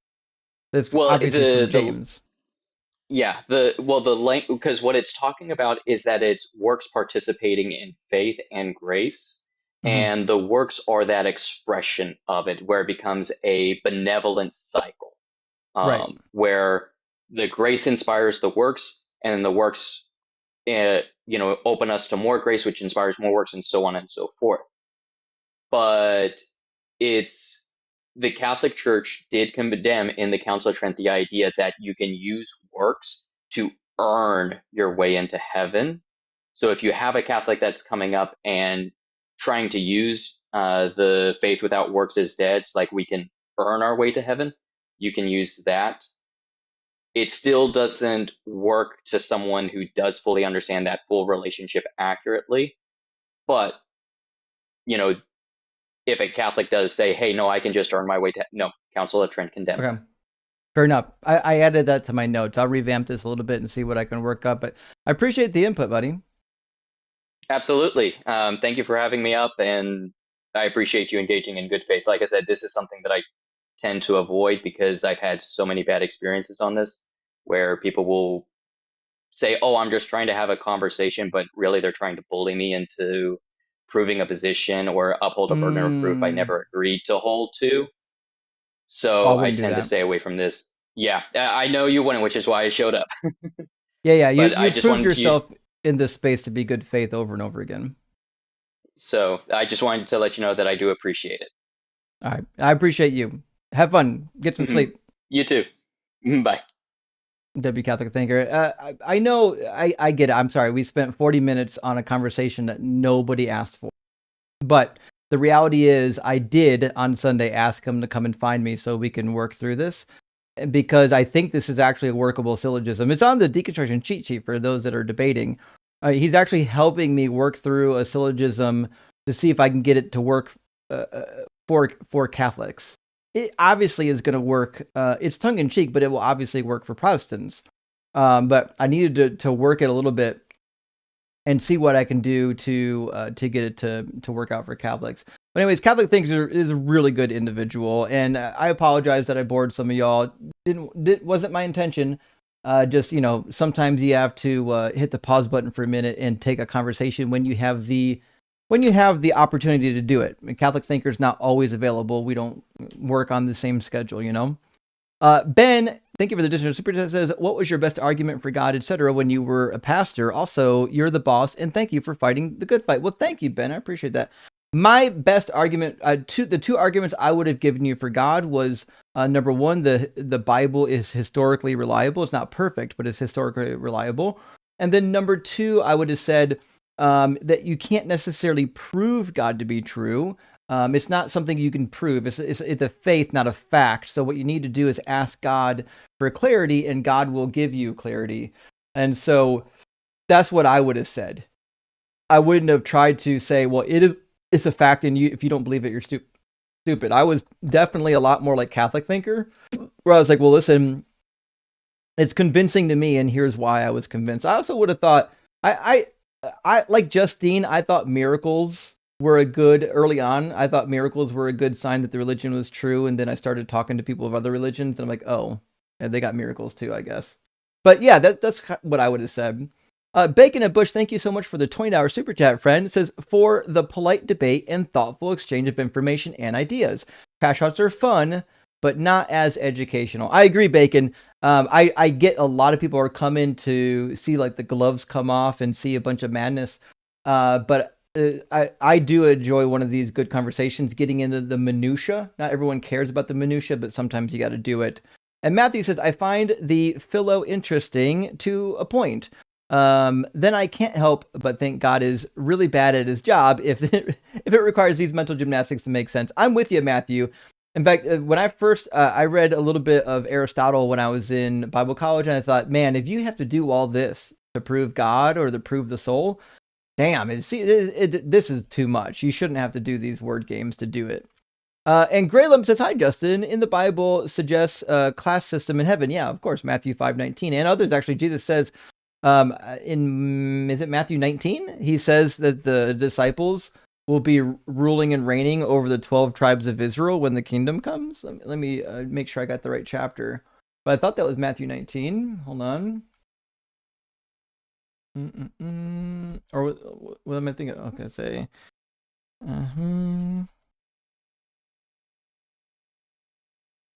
Maybe it wasn't Matthew 19. Oh, no, it was. I'm an idiot. I just looked right by it. It is Matthew 19:28. It was like one more verse. Jesus said to them, truly I tell you, at the renewal of all things, when the Son of Man is seated on the throne of his glory, you will have followed me. So you who have followed me will also sit on 12 thrones, judging the 12 tribes of Israel. So there's absolutely going to be some kind of a system inside of this kingdom when it comes. It's going to include judging, settlements, and probably some sort of system where people have like a ranking within society. So I said, let me see. Aletha, I hope I'm reading, the text is so small when it's in the box, I'm reading it correctly. It looks like Alethea is next. Welcome in. Am I pronouncing your name correctly? Oh, it's not actually my name. It's the word in Greek for truth. It's just a screen name. Gotcha. All right. Well, fantastic. Hi, Justin. Hey, Venus. Welcome in, friend. Oh my God, it's been ages. You start your lives way too early, Kant. I'm in Australia. It's like you start at 9 a.m. The problem is we're on different sides of the world, but we just lost Aletha. Hopefully she'll come back. Hold on. I can't hear anything. Yeah, your connection went. Your connection went to 3 red bars. Okay. Now. You might just give it a second to see if it comes back. You might have to refresh your browser.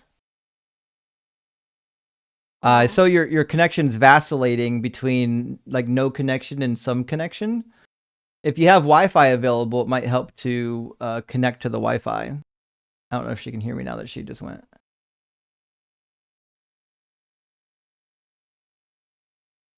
How you been, Justin? How your life been? You know what, Venus? I don't know if I can get any better. How about you? Wow, already God tier. Yeah. There's nothing above God tier. I'm living the dream. No, I agree. I agree. How you been? I go past your lives every now and then, and it's like you talking to one of them, and you're being so nice, and I'm like, if I was up there, Venus be over here fucking people up. Slide. I let absolutely nothing slide. That's what people love about you. You're on point, and you are like you're not going to let anyone wiggle out of it, and it's an amazing thing to witness. We love it. All right, when are you going live next? When am I going live next? I was gonna go live this morning, but I woke up too late. Oh shit! That's I terrible. reckon though, because it's hard to give like times when you're on the other side of the world. I'm going live about tomorrow, but okay, so in 23 hours approximately. Okay. Well, Venus, our guest didn't come back. I don't know. Maybe her connection isn't going to work. We'll grab another guest since she didn't come back, and maybe we can do a little bit of cooking. Let's bring in YLO and get some conversation going. How you doing, Y? Yeah. Hello. Yeah. How you doing? Hello. Can you hear me? How are you? Yep. I'm doing well. Yep. Okay.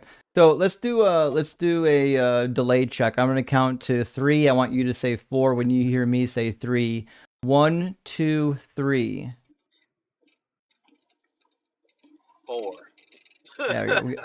We got a 5-second delay. Do you have any Wi-Fi available? It's kind of a long delay to have a conversation. Oh, I'm riding into Lincoln right now. Justin, I reckon he was just delayed because he responded pretty quickly after that question. Yeah, but then he just said he's riding in Lincoln, so he's driving, and I heard the car moving. So I don't know if he's going to be he's not. I don't know if he's actually with us. Let's grab our next guest. We'll get user 642403461 and some change. Although I clicked on them and I don't know if they're going to connect. I see the loading dots of doom. Wonder what kind of Lincoln he was driving. He sounded a little bit like he could have been related to Matthew McConaughey. Well, they're not going to connect, but Alethea came back, so let's grab Alethea and we'll try to get this thing rolling. Welcome back, friend. Hey, my internet the battery went low. So one of the things we can do is to speed this up. If your internet connection's not very quick, you can just turn off the camera and do audio only, and then it should speed up the connection. Oh, okay. Let's see. How do I turn off? Okay, I'll try to turn it off. Yeah, we'll see if that does it. All right, can you still hear me? Yeah, I can hear you.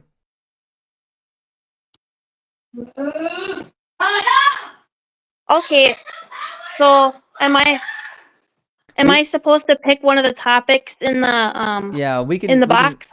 Yep, we can hear you just fine, but we can also hear your background really loudly. You may want to try a quieter room. Okay.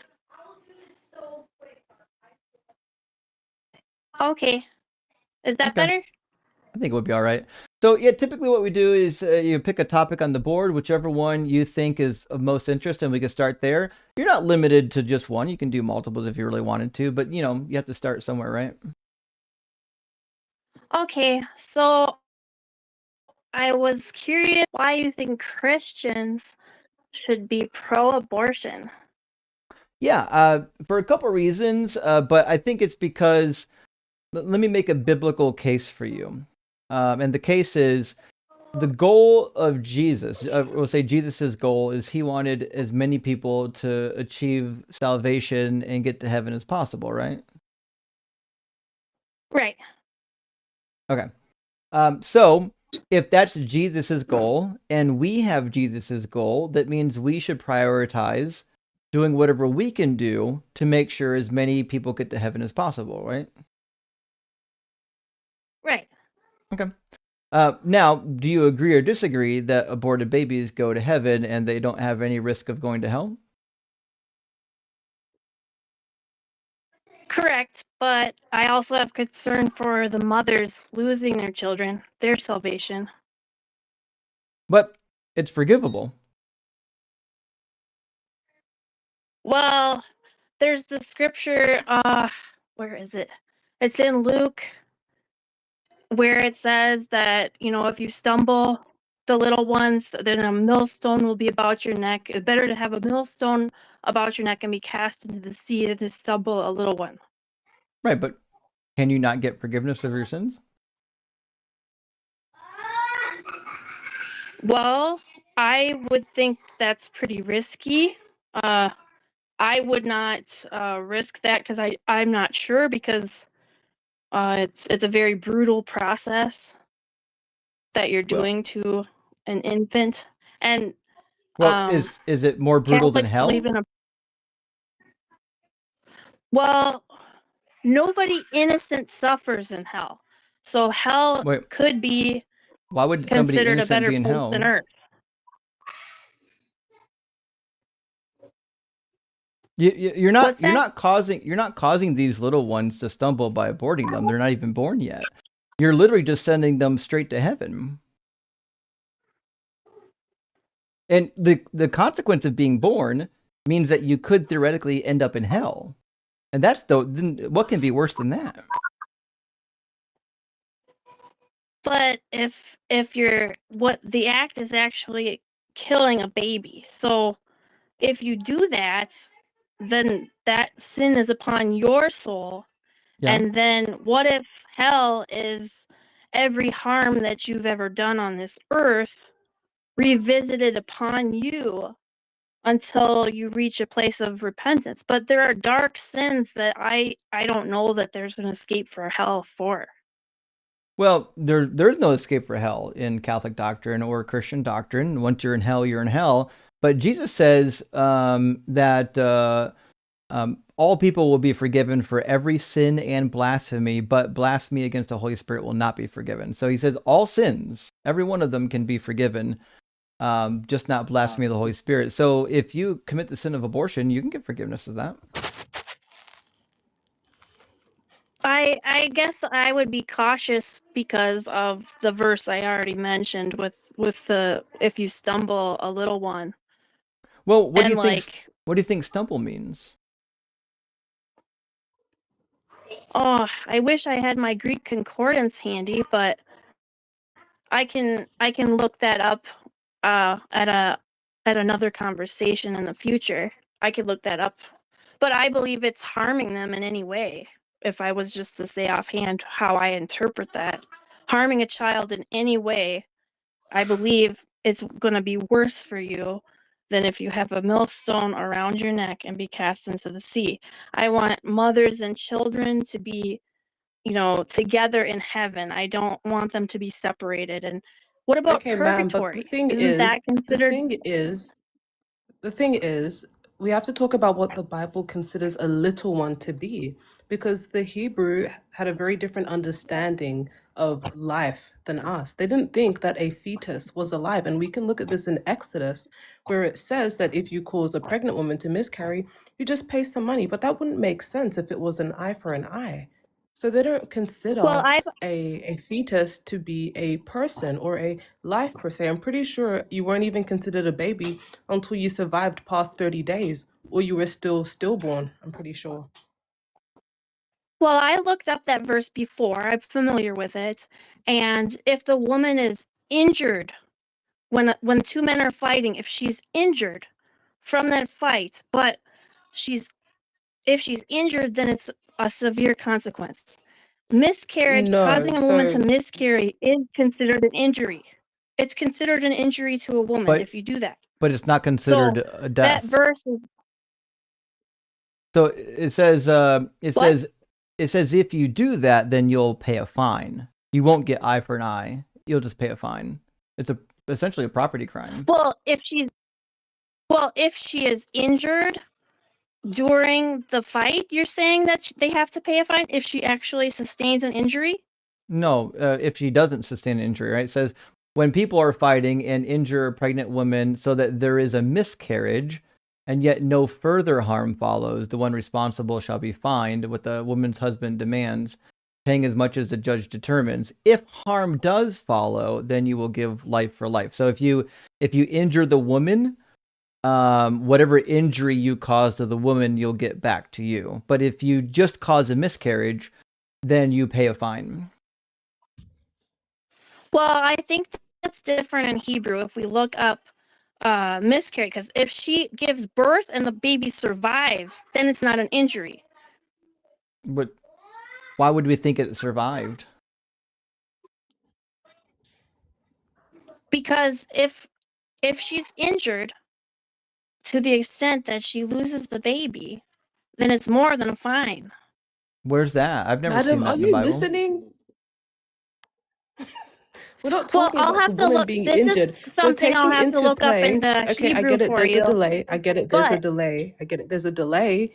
But we have to take into account whether it's a life or not. If it was a life, it would be life for a life. A miscarriage is not the same as delivering a baby. A miscarriage involves the death of the baby. So she miscarries in that verse. And guess well, what? The person who causes her to miscarry, they don't get killed because they didn't consider that fetus to be a living person or a life, right? The whole notion is life comes after breath. This God breathes life into people. They didn't consider you to even be living until 30 days when you were properly breathing.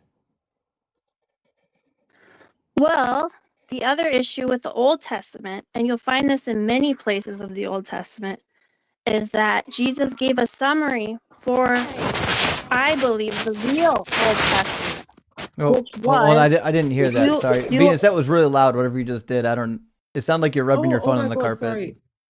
No, I was moving my phone. Oh, sorry. I don't know why it was so loud, but I didn't hear anything. Can Because you my say that mic is again? under my phone. Oh, I'm okay, okay. sorry. I'll keep that in mind next time. I will investigate that verse further in the Hebrew, but I also wanted to say, as far as the Old Testament is concerned, the Jews have a very peculiar tradition of burying their oldest, worn-out copies of the Torah. No, So they don't. yes, I can look it up for you. It's in the No, they don't. Chabad. Look up Chabad. No, I know about it's I know totally about look it up. I know about Chabad.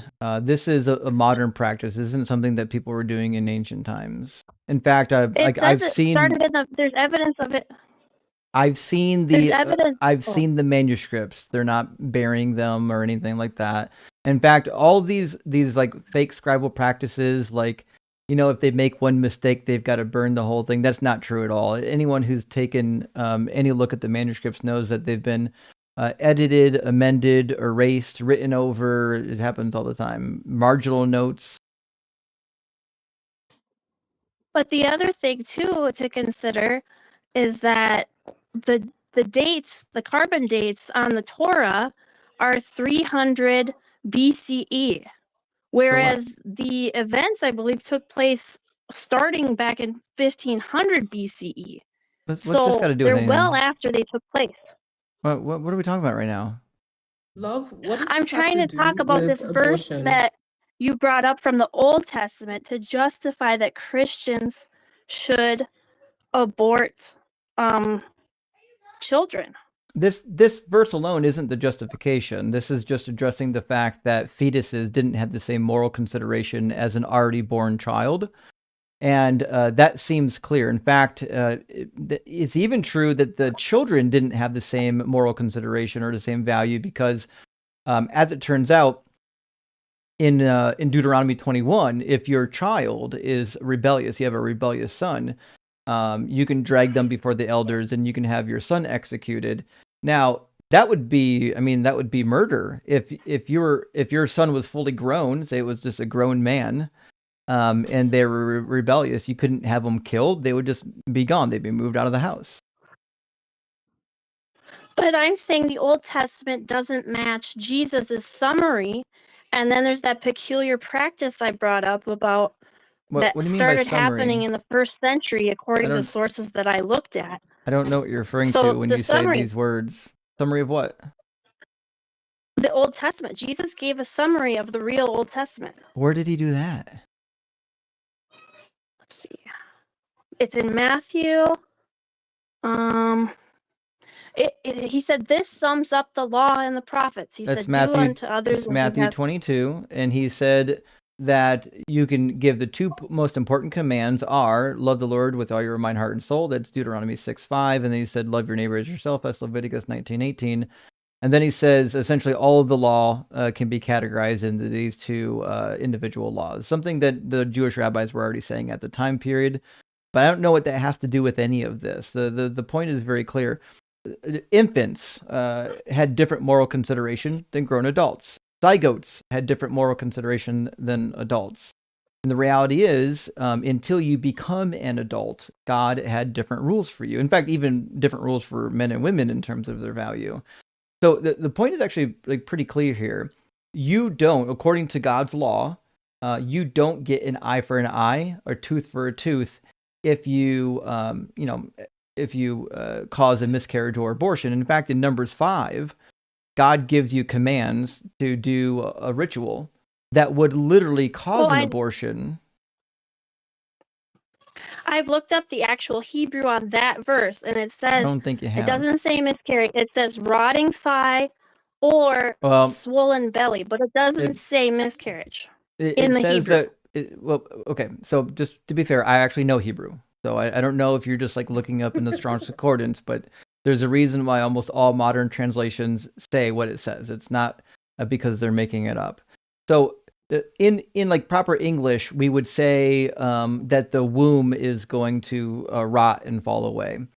That's what it would say. That they don't typically say words like wombs or various genitals. They almost always use some sort of coded language. So rather than that could saying be bareness, though. That could be bareness. no, Well, it can't they be. didn't know what a womb was. They didn't understand human anatomy like that. Right. So what it means is that her insides. It means that her insides are going to rot and fall out. That's what that means. So it literally says that essentially it would say her insides, her uterus is going to fall out. It's going to come out. If there was a baby in there, that's what's going to happen.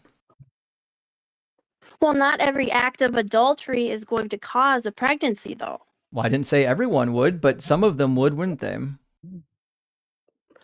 No, I don't believe that the Lord would cause that because it says that he Wait, what? He knit us in the womb. He knit us in the womb. No. He knit us in the womb. There's no exceptions on the number 5 ritual. I knew you from the womb. No, he said that to David, and I agree that you can apply that liberally to everybody, but that doesn't fix the problem. So God doesn't care about miscarriages. He causes them all the time. In fact, because of the way humans are designed, about 40% of all fertilized eggs will never make it to birth. So that's God doesn't care about zygotes for sure. And he doesn't even care about them after they come out either. He says you should dash them on the stones. So that is true. Well, I only believe the parts of the Old Testament that match Jesus Christ's summary of the day Old of the Lord is Testament. in the New Testament, so you're wrong. I couldn't hear everything you said. I don't think you've actually read the book, which is kind of funny. The day of the Lord is in Luke. No, I have. No, that's the new. Yes, no. Well, if you had read it, you would have already known the 2 points that we've given. But they seem to have bamboozled you, and now you have to make up some counterpoints on the spot. No, I've looked them up before. Okay, right. You just have a different interpretation. What I look up in Strong's Concordance is swollen belly. It doesn't say that the uterus will rot and fall out. I don't see that. Strong's Concordance isn't a Hebrew lexicon. You should stop using it. The Strong's Concordance is only telling you how words were used in regards to the King James Bible. There are proper Hebrew lexicons like the Brown Driver Briggs or the Hallett, which is the Hebrew Aramaic lexicon of the Old Testament, that will give you the better understanding of these words. The Strong's Concordance is not an actual lexicon of the language, and it's like super old. Well, do you understand that I only believe parts of the Old Testament that match Jesus Christ's summary of the Old Testament? Well, that's not really important here. What we're trying to figure out is... It is, though, because you're using the Old Testament to justify abortion. Did God give all the laws? What? Did God give all the laws to Moses? In the Old Testament. Not the ones that we have recorded now. No.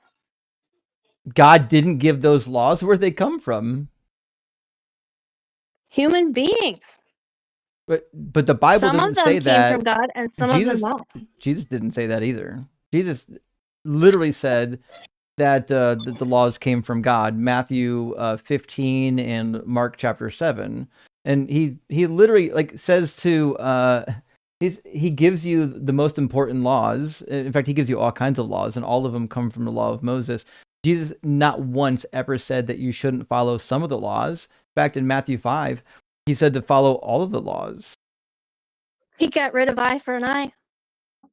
Yeah, but he modified an eye for an eye. But listen to what I'm trying to tell you here. In Matthew 5:17 through 19, he made it harder. By the way, also he also, like the author, whoever wrote Jesus in the book of Matthew, capitalized on two different occasions of a contradiction in the Hebrew Bible, and the one that you just brought up is one of those contradictions that they capitalized on and made Jesus appear like a great moral teacher. But in Matthew 5, he says, whoever breaks one of the least of these commandments and teaches others to do the same will be called least in the kingdom of heaven. So these commandments, we know what they are. Name them. We know what they are. He doesn't name them. He doesn't have to. He's a Jew. He names them in the summary, and those are the ones. Those are not the ones. They come after the statement. Those are the ones that summarize the valid things in the Old Testament. No, if it doesn't match that summary, it's been added. Jesus said to follow all of the law, and then he instructed the disciples and everybody else to obey the law as it was taught by the Pharisees. He says the Pharisees sit in the seat of Moses, so listen to all that they said. And Jesus also quotes the Old Testament to the Pharisees. He asks them why they don't stone their children.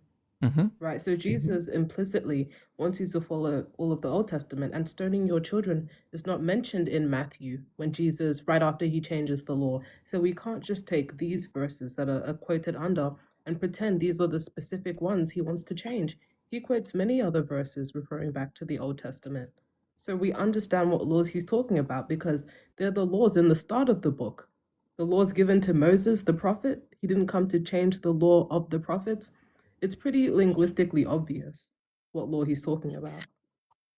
Well, if it's written 100 years after all of the events took place, you guys dismissed the New Testament for less than that. What are you talking about? I didn't dismiss the New Testament for that.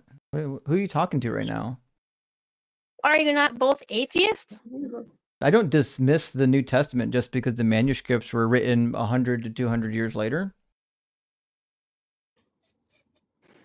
Maybe I'm just saying. My main thing is how I believe. Just hold on for a second. Listen, if you want to argue against an atheist, you have to know what that particular atheist believes. You can't just assume that we all are running the same arguments.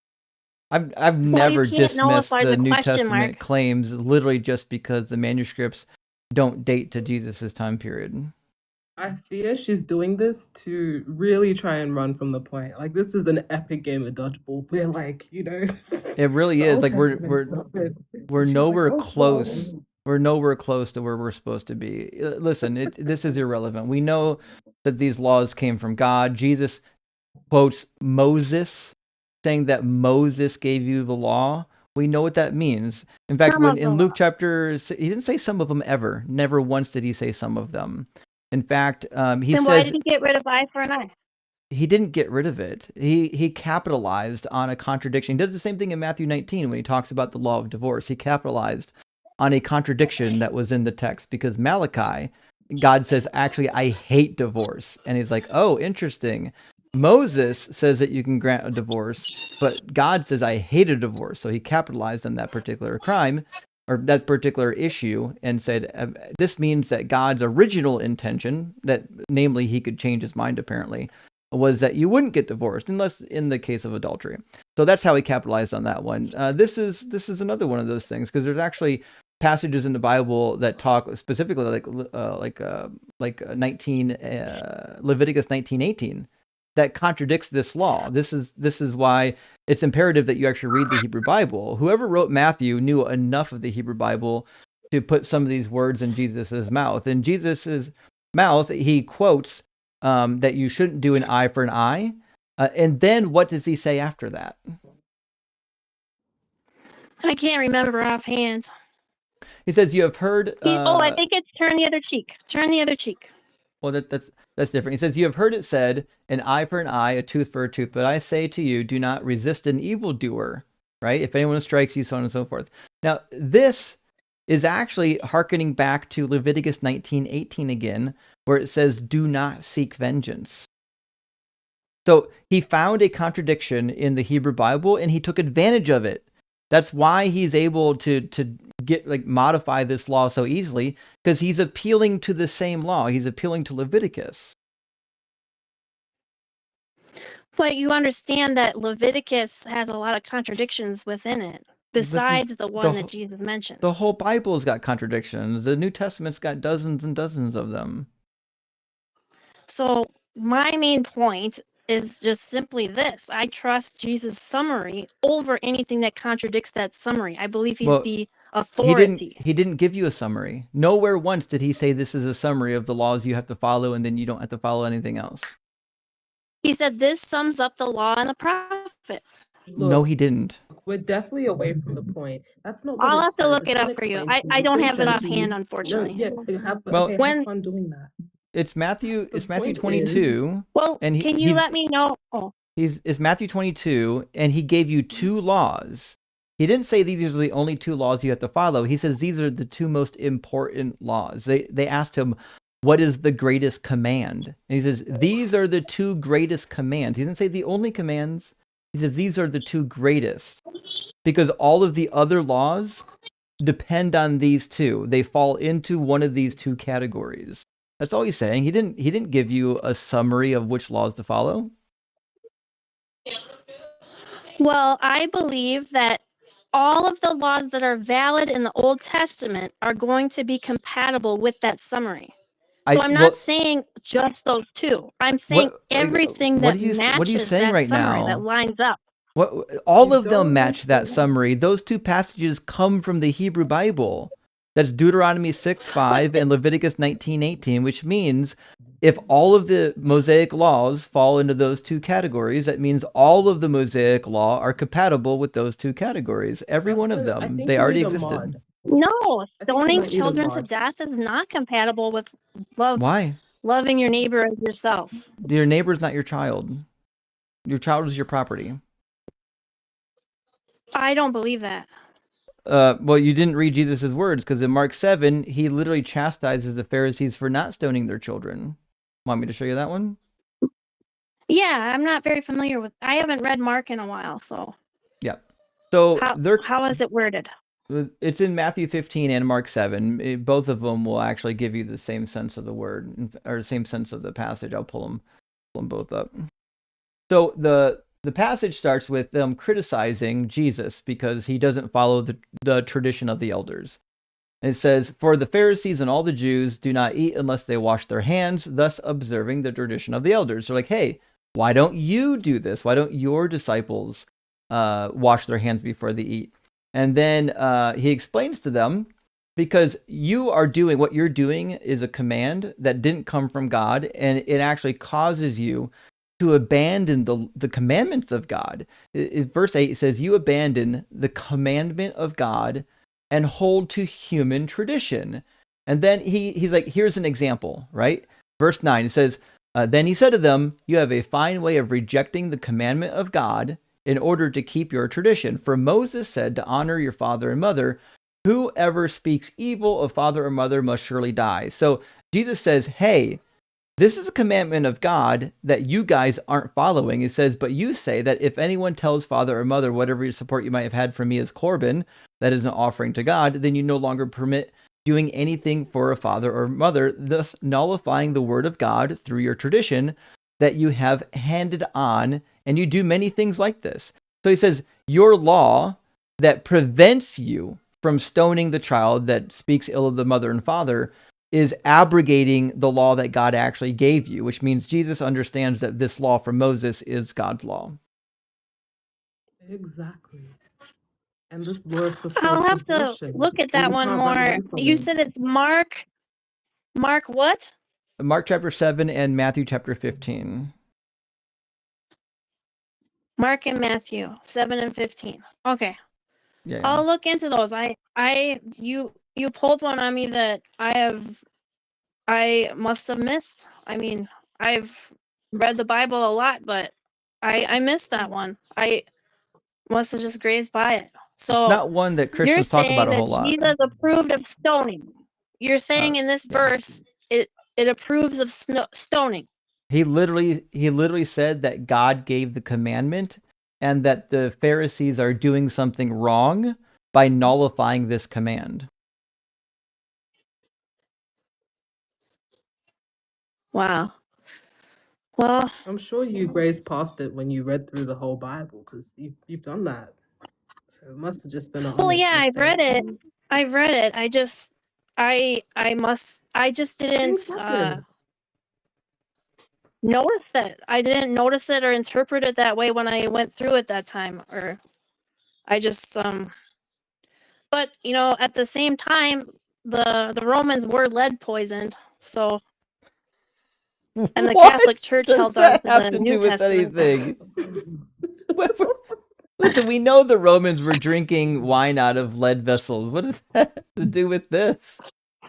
Your Jesus. Well, they're not reasonable, and they were the ones in charge of the New Testament before it was ever given to the public.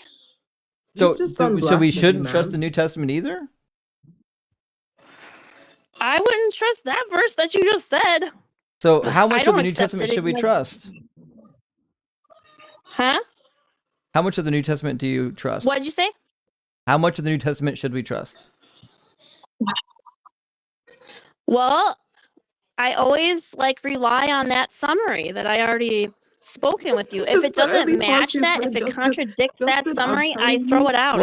How do you know that summary is even original? We can't trust the New Testament. Well, it's ethical. So what? The summary is scientifically ethical.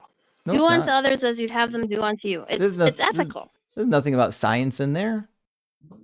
Also, you don't think it's ethical? That summary pre-existed Jesus. We already had those laws before Jesus. Jesus didn't need to come and say any of that stuff. Justin, I'm telling you. Well, just because it was here before doesn't mean Venus, hold on. I gotta turn you up because the guest is way louder than you. In fact, you might be louder than me. Yelling over me. Yeah, I know. I gotta turn you up. I can't hear a word you're saying. Hold on. Yeah, sorry about that. I could try my headphones, but I reckon they suck because I haven't tried them yet, and I don't want to test them right now. I got you turned up. Don't worry. Okay. Thank you. Is this much better? I think it should be better. Alethea, I didn't hear anything you were saying because you were talking at the same time Venus was talking. Can you say it again? Sorry about that. I didn't mean to do that. Right. I guess I'd like to know what Hebrew and Greek references you use for studying Greek and Hebrew if the concordance is not valid enough to you. Well, I would use the Brown Driver Briggs Hebrew Lexicon if you don't have money. If you have money, get the Hallett. That's the best. And then if you want a cheap Greek lexicon, you can do like a Thayer's Greek lexicon. And if you have money, you can do the BDAG.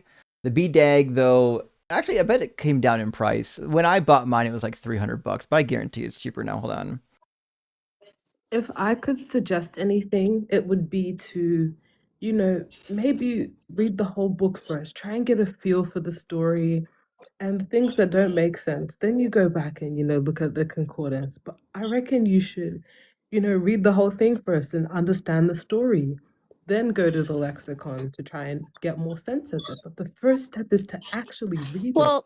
It might make more sense than you think if you just read the NRSVUE. Also, John the Baptist also leapt in the womb. The BDAG is about $150 right now if you want the hardcover. So it came down a lot. Here's what I would say though. First of all, I agree with Venus, but second of all, there's danger in just a layperson picking up a lexicon and thinking that they can correct the authors.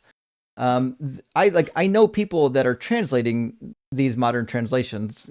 They were professors of mine. They're not stupid. They're not getting it wrong. The reality is they just know way more than you do. That's why when I went to school, I had to learn Greek and Hebrew. And even having learned Greek and Hebrew, I'm not out here trying to correct the translators of these modern translations. Now, I might correct the King James because that was a load of trash from, a time period where we didn't know a lot of stuff. We know a lot more now.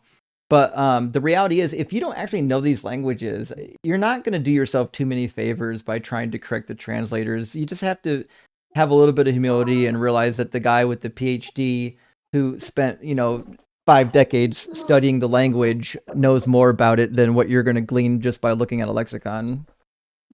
Well, I can recognize a military insertion. A military insertion? What are we talking about? Like when people put Luke 3:14. There's a verse that says in the King James version, and it's also in the Greek. It says, "Do violence to no man," and this is said to a soldier. But in other versions, it doesn't translate it that way. It just says, "Do not extort money." So how do you know which is correct? By comparing it with Jesus' summary that he provided for what's valid. But you haven't demonstrated. First of all, that's not rational. That's not how that works. Do not extort money would match Jesus's summary, so that didn't help you out. You can't translate a passage based on what you think Jesus's summary was. That's not how translation works. Also, you've already mentioned that we can't trust the New Testament. So how do we know that Jesus even gave that summary? How do we know that Jesus even gave that summary? Well, I guess for me, it's because I believe it's ethical. I don't believe that No. I'm not contradicts asking you if it's ethical. the I'm asking you, how do you know he gave that summary? How do you know that the words written down were attributed, like they were actually words he spoke? Well, for me, it would just be faith matter than a matter of faith. Right, so matter of That's faith. how I She don't. wants you to trust her her interpretation, her her hermeneutics over the actual PhD holders because she's got faith and Matthew and Mark 17, 5 verse 17. Yeah, I mean, I've never heard of that. It's a pretty big leap. I'm certainly not willing to make. So let's get back on track here, because I think you're getting way off track. The argument here is really simple, which is namely, babies, when you abort them, go directly to heaven. If you allow them to be born, they have the opportunity to go to hell, and hell is like the ultimate evil. If you abort a baby, God will forgive you for aborting said baby, because all sins are forgivable other than the unforgivable sin. And you'll also be accomplishing Jesus's goal by maximizing the number of people that are in heaven. So I don't see a problem yet with abortion. Where's the actual problem? Well, I don't know that it's forgivable. That's something you're assuming. No, the Bible says so. It literally says that all sins will be forgiven other than blasphemy of the Holy Spirit. But there's also the verse that if you stubble the little one, that it's going to be worse than having a millstone about your neck and cast into the sea. So I need you, and there's no out for it. What They can be forgiven. So we need you to address, like, I realize that you really want to run to the Bible passage that makes you feel more cozy, but I need you to actually address the Bible passage that I brought up, because you didn't address it by showing me a contradiction, right? So just showing me a contradiction doesn't fix the problem. Jesus says that any sin will be forgiven, any of them, except for blasphemy of the Holy Spirit. That's what we need an answer for. Was Jesus lying when he said that? Well, the Holy Spirit is responsible for all life, so we need to respect all life. Murdering people in the womb, outside of the womb, it could be considered a blasphemy. I'm sure it is, but I need you to focus. All right, well, I'm asking right now, according to Jesus's words, can all sins be forgiven except for this one sin?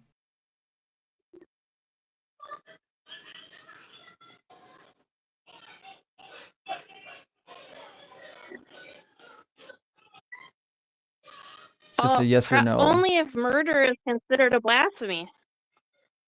It's not blasphemy. Why don't you think murder is blasphemy? Every human being was made in the image of God. Blasphemy is not murder, or else they would get the same punishment throughout the Bible. Blasphemy is when you degrade God, which is why blasphemy of the Holy Spirit is a very specific sin. It's when you see the Holy Spirit working, and then you accuse the Holy Spirit of being from the devil. That's blasphemy of the Holy Spirit. That's why Jesus says, everyone who speaks a word against the Son of Man will be forgiven, but whoever blasphemes against the Holy Spirit will not be forgiven. So the blasphemy of the Holy Spirit is a very specific thing. How's my audio? Is it okay? But you're It's kind of defining muddy. it, as you see fit. Okay. No, I'm not just telling you how I see it. I'm telling you how literally like every scholar alive almost is going to see this. Blasphemy is not the same as murder. That they would have this a little bit. Yeah, it's less muddy. Why should I trust scholars? Was it better before? Wait, sorry, just 1 minute. Was it better before? Yeah, it was better before. It was louder, but it was muddier. I can't win. I'll take the clear off. So, Alita, you should trust the scholars because they know more than you, and because they're Christians also. And like you can't just think that you know more than all the scholars because you have faith. That's not how that works. So the words don't are. Most scholars spank their children? I'm saying, say what now? I don't trust people that spank their kids. I don't know that all scholars spank their kids. Where in the world would you get that from? Well, I've been looking for a church that doesn't promote that, and it's hard to find. Okay, it's your belief. You're the Christian here. Your book says, "Spare the rod, spoil the child." The scholars aren't fucking. The scholars don't necessarily have to be Christian. Why and would how the fuck can you deduce that being Christian equals spanking your child? What the fuck are we doing? I wanted to make. I realize this is a deviation, but like I really want to know where you got the idea that Christians shouldn't spank their child because the Bible explicitly tells you to. No, it doesn't. Yeah, it does. In fact, the not the Bible that I the believe Proverbs in. The Proverbs literally says to specifically beat your child with a rod. If you beat them, they'll be okay. Well, I don't believe that matches Jesus' summary, so I don't follow that. It does match Jesus' summary, yeah. So you want other people to hit you? So if you don't want to be hit, you're not supposed to hit other people. Well, they're children. You have to form them.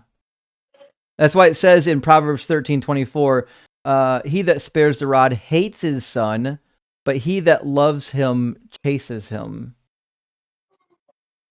If you love your child, you must beat them. I don't buy it. That's their private area. That's their buttocks. You don't hit their buttocks. Well, that's what the Bible says. That's why you should reject this book. I reject the Old Testament, the Torah that's currently in place, except for the areas that You can't reject the Old Testament. Jesus didn't reject it. Jesus believed in it. Jesus literally said the law came from God. I don't believe that about Jesus. That's what he said. That's what right above your favorite summary. Also, the definition of blasphemy in Greek means slander, distraction, speech injurious to another's good name. So blasphemy is just not murder. Sorry, what are you gonna say, Venus? In your favorite summary, right above it, it actually says that you shouldn't teach the least of these commandments. You know, in the only part of the book you read, your favorite part, that's what it says. Well, I know, but he doesn't list all the least of these commandments. He specifies the ones that are going to capture the essence of all the law and prophets. It's already listed. It's called the Levitical law. It's already in the book. So why the fuck would they list all 613 again when you can just flip the book and find it? Well, they should list every one that they consider valid. If they took away eye for an eye, they could have taken Why away would they others. do that? Why would Jesus list every single law? This is the most preposterous thing I've ever heard in my life. Why would Jesus say, only follow these laws, even though the other ones come from God? Don't follow those.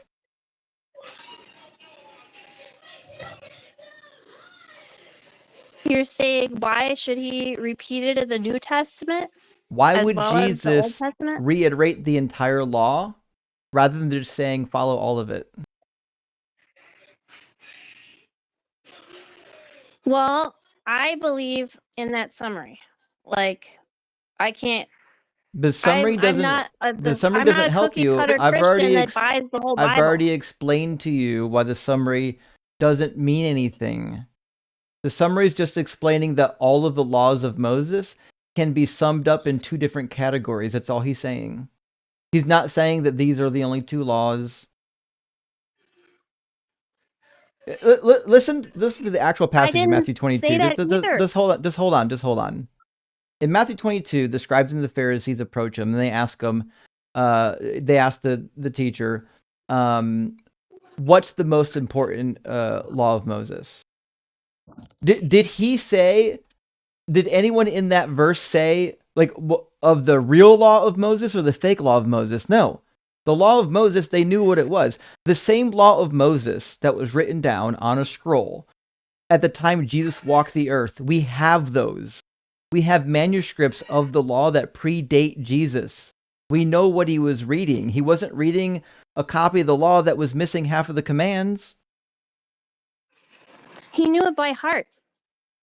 No, he didn't. He absolutely didn't know it by heart, which is why he misquotes it. Jesus, he knows. No, he doesn't know. He misquotes it. No, he didn't misquote it. I'm telling you, they Yeah, he tampered does. with it. No, he misquotes it. They tampered with it. They didn't tamper with it. It predates Jesus doesn't Jesus. make a mistake. He does. He makes lots of mistakes. People may have recorded about him incorrectly, but I don't If believe people Jesus makes recorded mistakes. Jesus incorrectly, then we have no idea what Jesus actually did or said.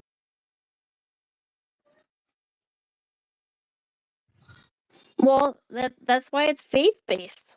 Well, it's considered a faith. Well, I have faith that Jesus didn't say anything in the New Testament. Who wins? Well, neither I of have us faith right that it now, was but made I up. mean, when we cross that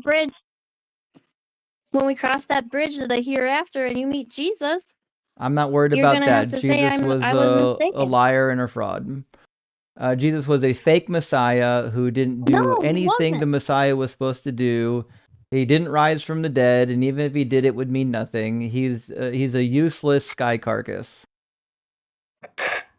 So is he guilty before considering him innocent, or innocent until proven guilty? He's guilty for being a fake Messiah and not even getting to fulfill his own second coming predictions, which is supposed to be within the lifetime of his disciples. Well, just like you don't want me to assume what you think as an atheist, I feel like in this conversation, it's being told to me what I have to do to be a Christian. I didn't do that. When I have my own faith. I didn't tell you what you have to do to be a Christian. You're kind of pushing on these Old Testament verses on me, and I'm just telling you what the Bible that says. aren't a part of my faith. Half of them aren't the Old Testament, and it's not our opinion. We're just reading it to you. We're literally just reading it to you, which you should have already done. You should have already read this and understand what we're saying. But you seem to have only read. You seem to have only read Matthew and these and you've missed the rest of the Bible. We're just telling you what it says. I understand that, but you can't expect me to believe the entirety of the Bible if I'm a Christian. Yes, we can. Christians will say that this is God's word and it must be true. Yeah, that's why it's in a canonical text. Well, I'm not that kind of Christian.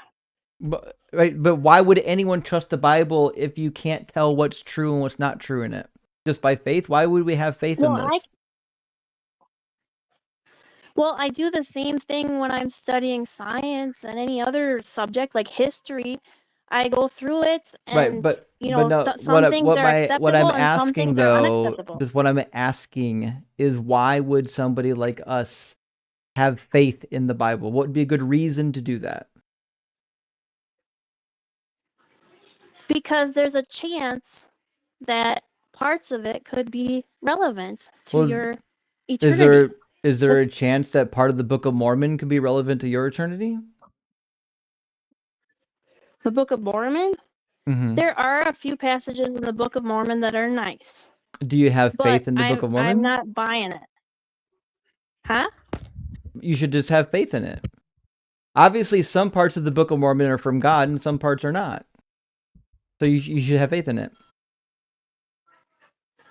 Well, they just basically copied things down from the Bible and put in their own stuff in addition. And That's what the New Testament did. The New Testament just copied nonsense from the Hebrew Bible and made stories up.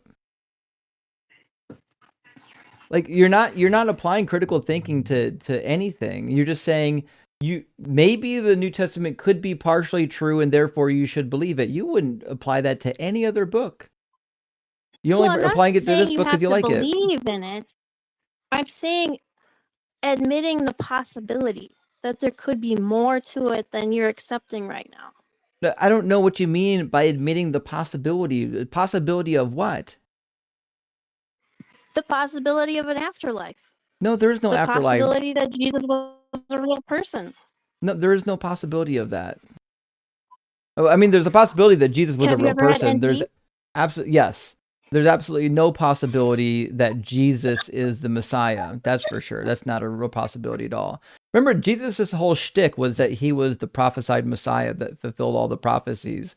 The clown didn't even fulfill one, not even one prophecy. So he's obviously just a fraud. He rode a donkey.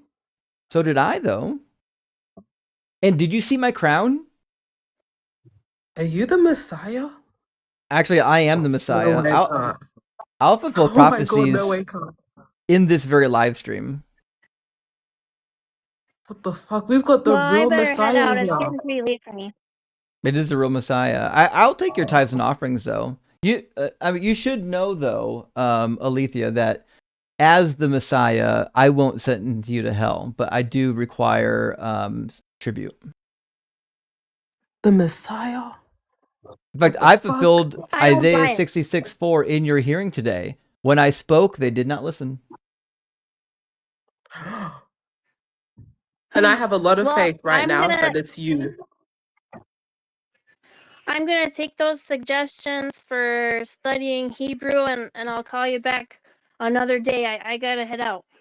All right. Take care of yourself, Aletha. Call back sometime. Also, learn a little bit of Hebrew. Don't just learn how to use a lexicon. Learn how the grammar actually functions. It'll be helpful. Oh, and she gone. Okay. Well, shit. All right, friends. Listen, it's midnight. I could keep going, but I'm actually going to try to get to bed and get some sleep tonight. Friday I'll be up later. Justin. I know I can't. Every time I'm live, I'm like just one more, and then it's 4 a.m. Just one more. I can't. I cannot do it. I gotta go to bed. I love you, but I gotta go. I gotta go. I'll be live again on Friday. So come on, Venus, come join me on Friday if you're awake. Yeah, it might be. I'm joining Thinker that night. So I'll join you in the morning and I'll be live all day. That's what's up. That's what I'm talking about. Perfect. Okay. Any super chats? Yeah, we got a lot of super chats. You gonna hang out? Yeah, I love the super chats. They're the best part. You think I enjoyed that? Actually, I like the super chats, yeah. The nights you say having to talk to him is an example of harm. This is a reference to, I'm sorry, you weren't here for the first guest, but we had a guest in here named Papa Bless. And he didn't know, he couldn't articulate what the word was, the meaning of the word wrong. He struggled. He stumbled on trying to define the word wrong. It was, the Filbro types really crumble hard the minute you have to look up definitions. Lucor says Muhammad's favorite type of restaurant, a la carte. Oh, jeez. We need to ban them. I've been ranking jokes here today. Dusk already had an 8.7, and Lou, you know I love you, Lou, but here's what's gonna happen. I'm actually just gonna give this a negative 3. This is gonna be a negative 3. I love you, but that's That was a terrible. That was awful. I love you. I love you more than Muhammad split the moon in two, but that wasn't. You can't do that one. That was bad.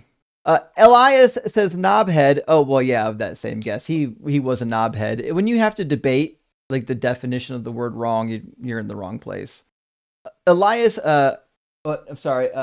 Ellie L says, "Sir, you might need spectacles." Well, that's actually not the case. So the reason why it's hard to read some of these names is because in order to fit all of the shit I'm happening like during the stream, I've got 4 separate monitors and they're all 4K, so I can shrink everything down real small to fit everything that I've got going on. Because remember, I'm streaming and producing this entire show to multiple platforms all at once with multiple, different streams happening.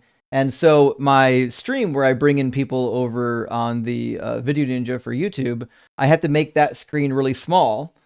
So when people load up in that particular queue, it's really hard to read their name in that queue. But in TikTok, it's easy because their name's bigger. So sorry, sometimes reading people's names is nearly impossible. My eyes, I promise, aren't that bad.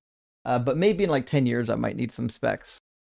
Misha says, no, not a Phil bro this early in the live. Go away, buddy. Nobody wants to deal with your nonsense. And you know what? We had maybe a couple of them tonight, unfortunately. It wasn't good. We did get an appearance from Constantine Chronicles, which you probably ran into. Have you seen Constantine Chronicles? No, is he Catholic? I don't think he's. Well, he might be Catholic. He's one of those Phil bros that runs into people's live streams and shouts over top of them, and then rattles off. Oh, Constantine. Yeah, I know Constantine. He's annoying as fuck. Yeah, he'll rattle off syllogisms as fast as humanly possible, and then when you ask for a clarification on a word, he'll just start calling you slow, and he didn't enjoy himself too much. Absolute loser. Yeah, total loser. That's all he does when he realizes that he's not gonna win the debate. He just starts trying to act like he's smarter than you by asking you to define stupid shit. Yeah, he was a real dummy. DJ Biggle says Ems needs to become a narrator for the Nature Channel. You know what? Fuck, if Ems started narrating like any documentary, I'd be first in line to buy that. Ems' voice is phenomenal. 5G's a Josh Ball. Good to see you again. Says really means it's my turn. Is it my turn to talk yet? I think you nailed that guess too. That guess was pretending to be polite when he kept doing the the active listening. What he was really doing was like, "Are you done? Are you done? Are you done? I need to get back to my script." It's like the steamrolling. Oh, every time. You can tell when someone's doing it honestly. Like I had a professor in school that when you were talking, she'd be like, but she'd be like shaking her head and like intently focused on you. You knew she was listening. Yeah. But a lot of these callers, they're just saying, yeah, just get over it. Just go. Just get the thing out. Yeah. Yeah. House 70, my friend, thank you for the super chat. Says, please don't take a shot for every You'd be in a world of hurt. I know. Listen, I'm already out of Kraken, so I can't even take a shot. I'd be on the floor.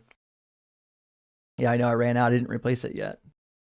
That's fine. Also, for anyone who's still hanging around on TikTok this late, if you haven't followed Venus yet, are you out of your minds right now? Make sure you're dropping Venus a follow while we're plowing through some of these super chats. I'm always live. You're actually live quite a bit. Yeah. Just not on my own live. Low-key. That's okay, though. I will, though. Remember? Helping out on other people's live stream is just as fun. 24 hours, guys. 22 hours. Remember that. 22 hours from whatever time it is your time, I will actually be going live. I swear to God. So 10 p.m. tomorrow night, 10 p.m. tomorrow, Venus will be live. Is it 10 p.m. for you guys? It's 12. Damn, okay. I'll try and go live at 9 a.m. Okay. So for you heard guys. It, friends. Wait, no, 9 a.m. for me. 9 p.m. So it'll be like, yeah. Mm-hmm. Yeah, it's rough. We'll see. You'll see me live and you'll see me live. yeah, we'll catch you. Ellie says, checking out conlanging could help out with the arguments about words being made up. Tolkien literally made languages up. I don't know what conlanging is, but I think the problem is, so like, what will happen in these philosophical conversations that people, they want to get you to some weird admission that words are made up and that they don't have any real meaning, and then force you into just accepting their meaning, or like it's just whenever they want to argue the semantics of, well, definitions are just subjective, they're not in good faith. Like, everyone knows that while words can change their meanings, you and I are using a word to convey a particular meaning, and that meaning is typically in our dictionary, which is updated every year to reflect that new meaning. So you don't have to, like, we don't have to do all that. Ectoful says, caller, cut the meta. You are impressing no one. They're never impressing anybody. But they do, it makes them feel tough. It's like that bully in grade school who would like push around to little kids. And everyone that's seen it was like, what the fuck's happening over here with this, like, this guy 3 grades above this kid pushing him around? What an imbecile. What a fake tough guy. But that fake tough guy went home thinking, I was really cool. I showed that kid today. The reality in their head is not the reality everybody else is witnessing. Ellie Ellsworth Initial says, has the Philbro timer been retired? I'm slow. Sorry, it didn't retire. I bring it out for like when somebody comes in and I know they're going to be like an unbearable Philbro and they're going to give like a really dumb syllogism that's going to take 3 hours. But if they're coming in and they just mention like a philosophical term here or there, they're not really running a syllogism, I'm not going to force them into the Philbro timer. I think the Philbro timer is really best for people like trying to run official philosophical syllogisms. Justin, I'm being summoned. Oh shit. Well, have fun. I do like these 10-minute 1v1 debates on like Empress and Brown Sugar's life. It's so good. Like, it's like flash debates. Well, have fun. Thanks for stopping by. It's good to see you. Thank you guys so much for having me. I wish I woke up earlier, but I've been, because Thinker goes live, Thinker and Mama Bash, they go live so late for me. They go live till like 4 a.m. for me, so I stay there, and I've got to pick one or the other. I either start the live really early or I stay up really late. Venus, you show up in the Bible, right? Really? Yeah, there's references to Venus in the Bible. The Morning Star? Lucifer? I am in the Bible because I'm a prophetess. Like I said. I know you guys are sick of me. So I'm going to go now. And you guys better join my live approximately 20 hours from now. Right. 20 hours. Put a timer in. Yeah. Put a timer on your phone. Bye, Justin. Bye, everyone. Venus. Good to see you. Brian says, no show God without assumption or inference. Oh, now show God without assumption or inference. Well, that's actually a good point, Brian. Most of these arguments or syllogisms for God are really relying on some like loose inference. It's not one of those things where like they have really good proof. That's why they're doing metaphysics rather than actual evidence. Nicasius says Enlightenment philosophy is the death of religion. Actually, that is the case. That's why, like, even in the post-Enlightenment era, people like Nietzsche would say that, that God is dead. We basically killed him with science and modern philosophy. The survey on whether or not God is real in modern philosophy is pretty demonstrably no. That most of them don't believe God is real. Andrews says Jeff Dunham should get into apologetics speaking through a Jesus puppet. That'd be fucking gold, actually. He's kind of a goof, unless he's changed his ways. He was really into like right-wing MAGA bullshit. I don't know if he still is, but I don't know. I'd cook him if he was doing apologetics with the dummies. An atheist altar boy, wild name. Thank you for the super chat. Says Justin, if you were born 50 years earlier, God would already be dead. Fucking A. That's what's up. We're gonna move as much of the culture as humanly possible to get this God out of it. We don't need this God. And MK Ultra says evolution isn't friggin' Pokemon, genius. I know. I don't know why they think like evolution is just this process where one animal is going to give birth to an entirely new animal. If you change something 1 billion times, it's just not going to look the same. It's preposterous. Space Lord says, I, for one, welcome our new cannibal ape overlords. Absolutely. Absolutely. Bring them in. Bring in the cannibal apes.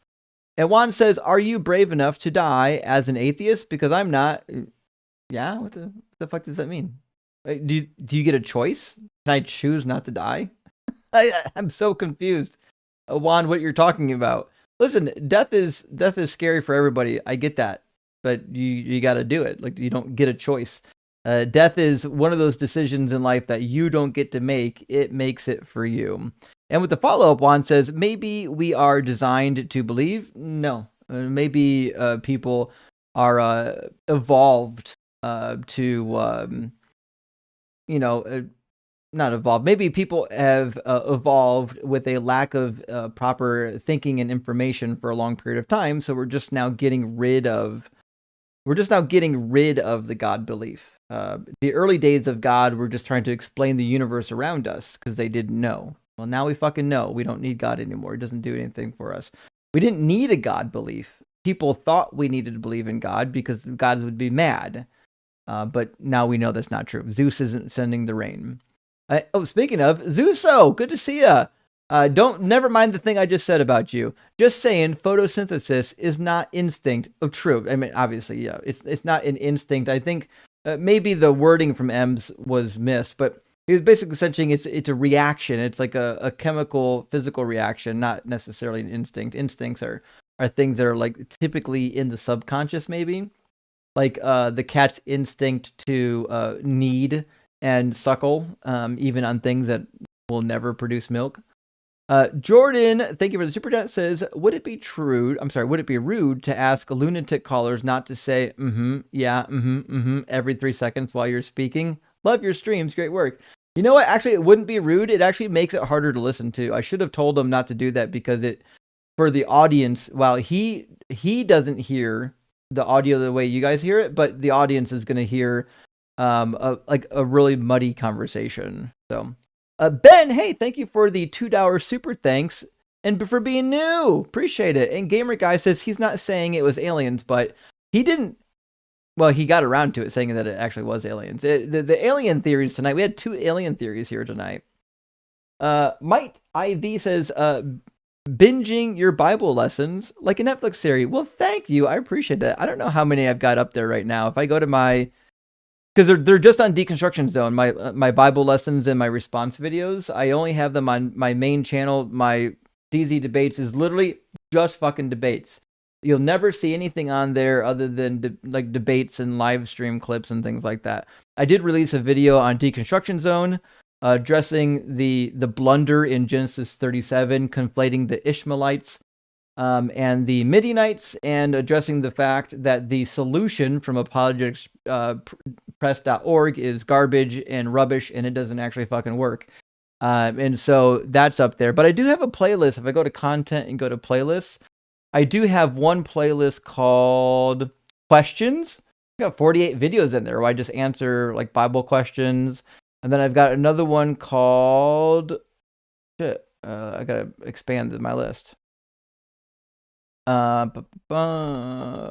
Failed prophecies, Bible stories, testimonies, books of law. Fuck, I don't know what I called it now. I thought I had one in here literally just called Bible lessons, but I don't see it. I know it's in there. I don't know why it's not showing up. It's in there. There we go. Bible lessons. Yeah, I don't have on my Bible lessons tab. I don't have that many right now. I've only got 8 videos listed, and the 8 are let's see. Why Greece is the 4th kingdom in Nebuchadnezzar's statue. Why does the Bible say no to eating pork in Leviticus 11? Did Jesus deceive us? The truth behind Psalm 110 and the God Messiah. Were the Old Testament sacrifices a foreshadowing of Jesus? John the Baptist was not Elijah. They lied to you about Psalm 22. 7 times the Bible God was horrifically unjust.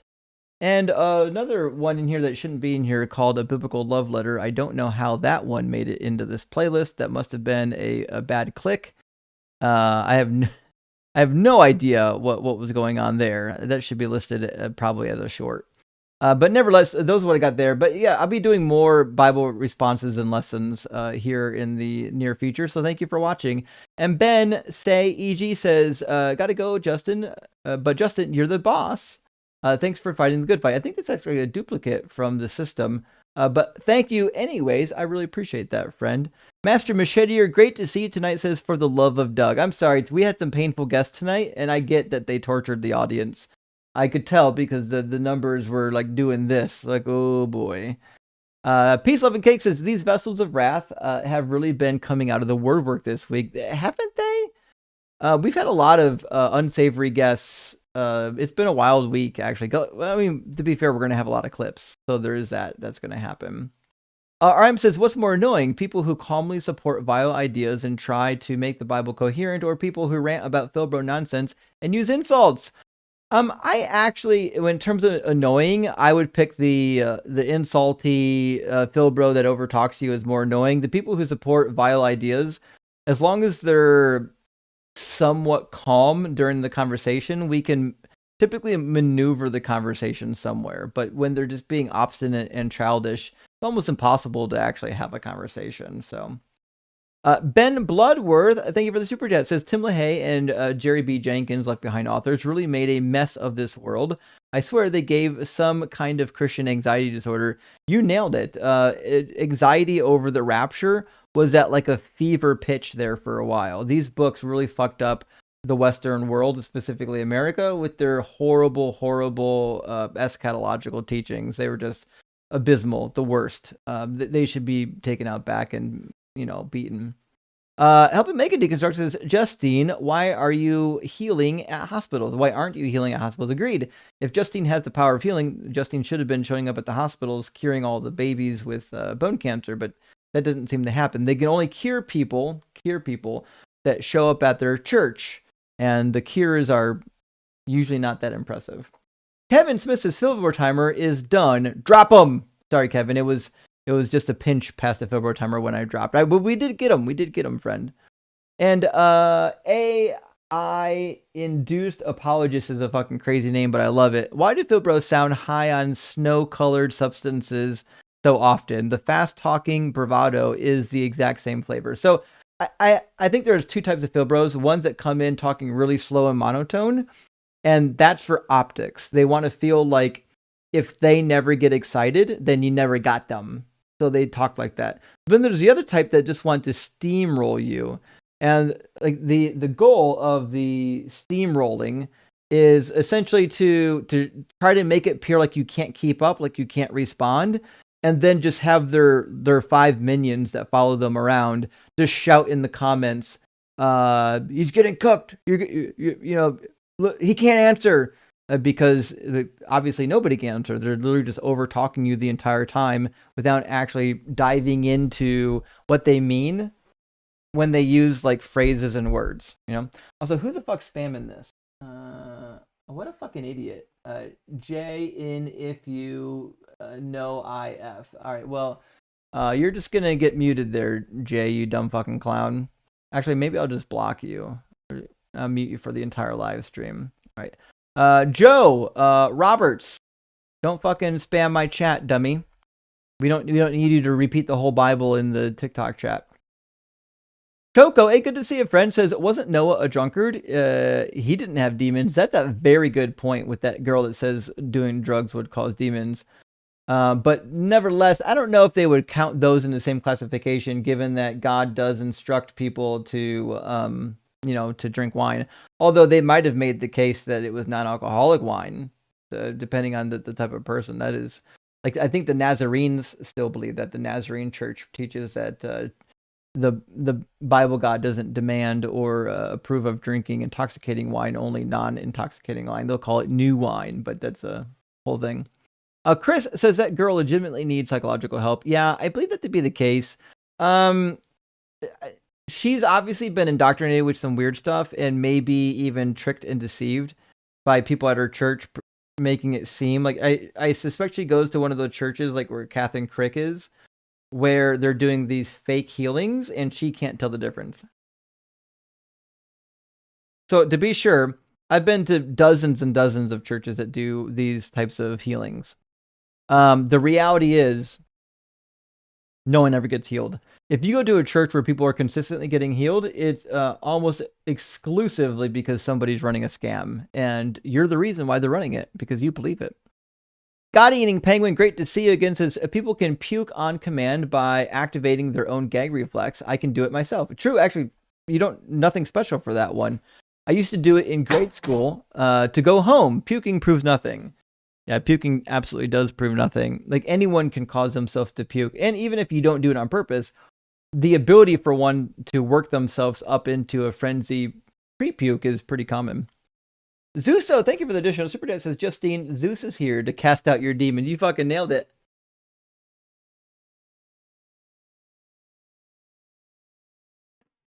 I need a lightning sound effect, like a lightning bolt. Hold on, let me get that.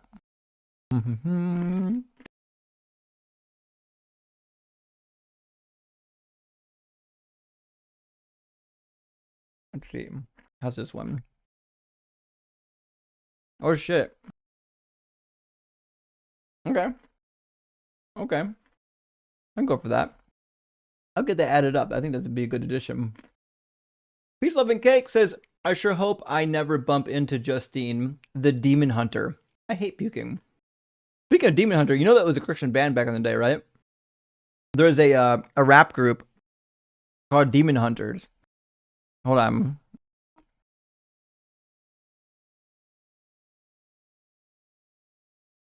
They were a rap, right? So they formed in Seattle in 2000.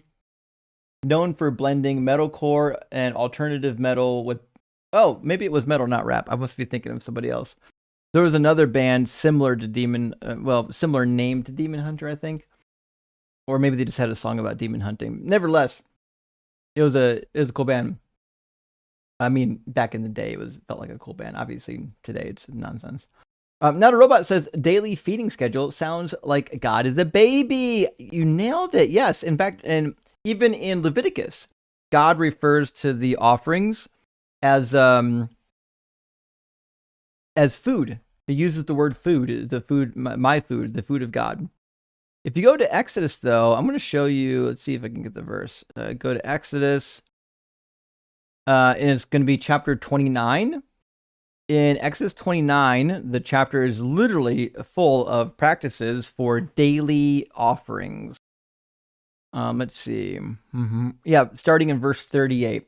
This is what you shall offer on the altar: 2 lambs, a year old, regularly each day. So literally every single day, you had 2 lambs offered to God, because God needs to get his breakfast, and obviously he loves pork chops. When I was a kid, pork chops was just a show that you watched in the morning. But God was serious about eating pork chops. He was very, very hungry. He needed that pleasing aroma. Design, thank you for the super chat, says, by Caller's logic, when a lie is a sin, Adam should have lied. Wait. When a lie is a sin, Adam should have lied. My buddy, Design, I might not know what you mean by this one.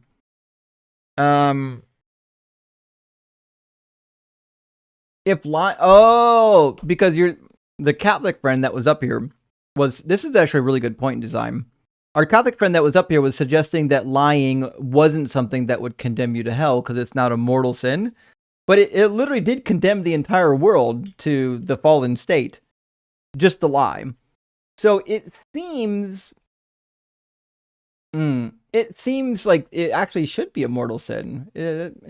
Also, Revelation 21:8 says that liars go to the lake of fire. So there is that. Hunter Girl, thank you for the super chat, says, much better than free game. Listen, few people are worse than free game. Few people will ever get as bad as free game. I wonder if free game will ever come back, though. I'm not really sure. Misha, thank you for the super chat. Says, oh my God, Venus, hi. It's been a while since we've had Venus here. I know, it's been a while, but she gets really busy. She visits all of the different live streams. She's really popular in the community.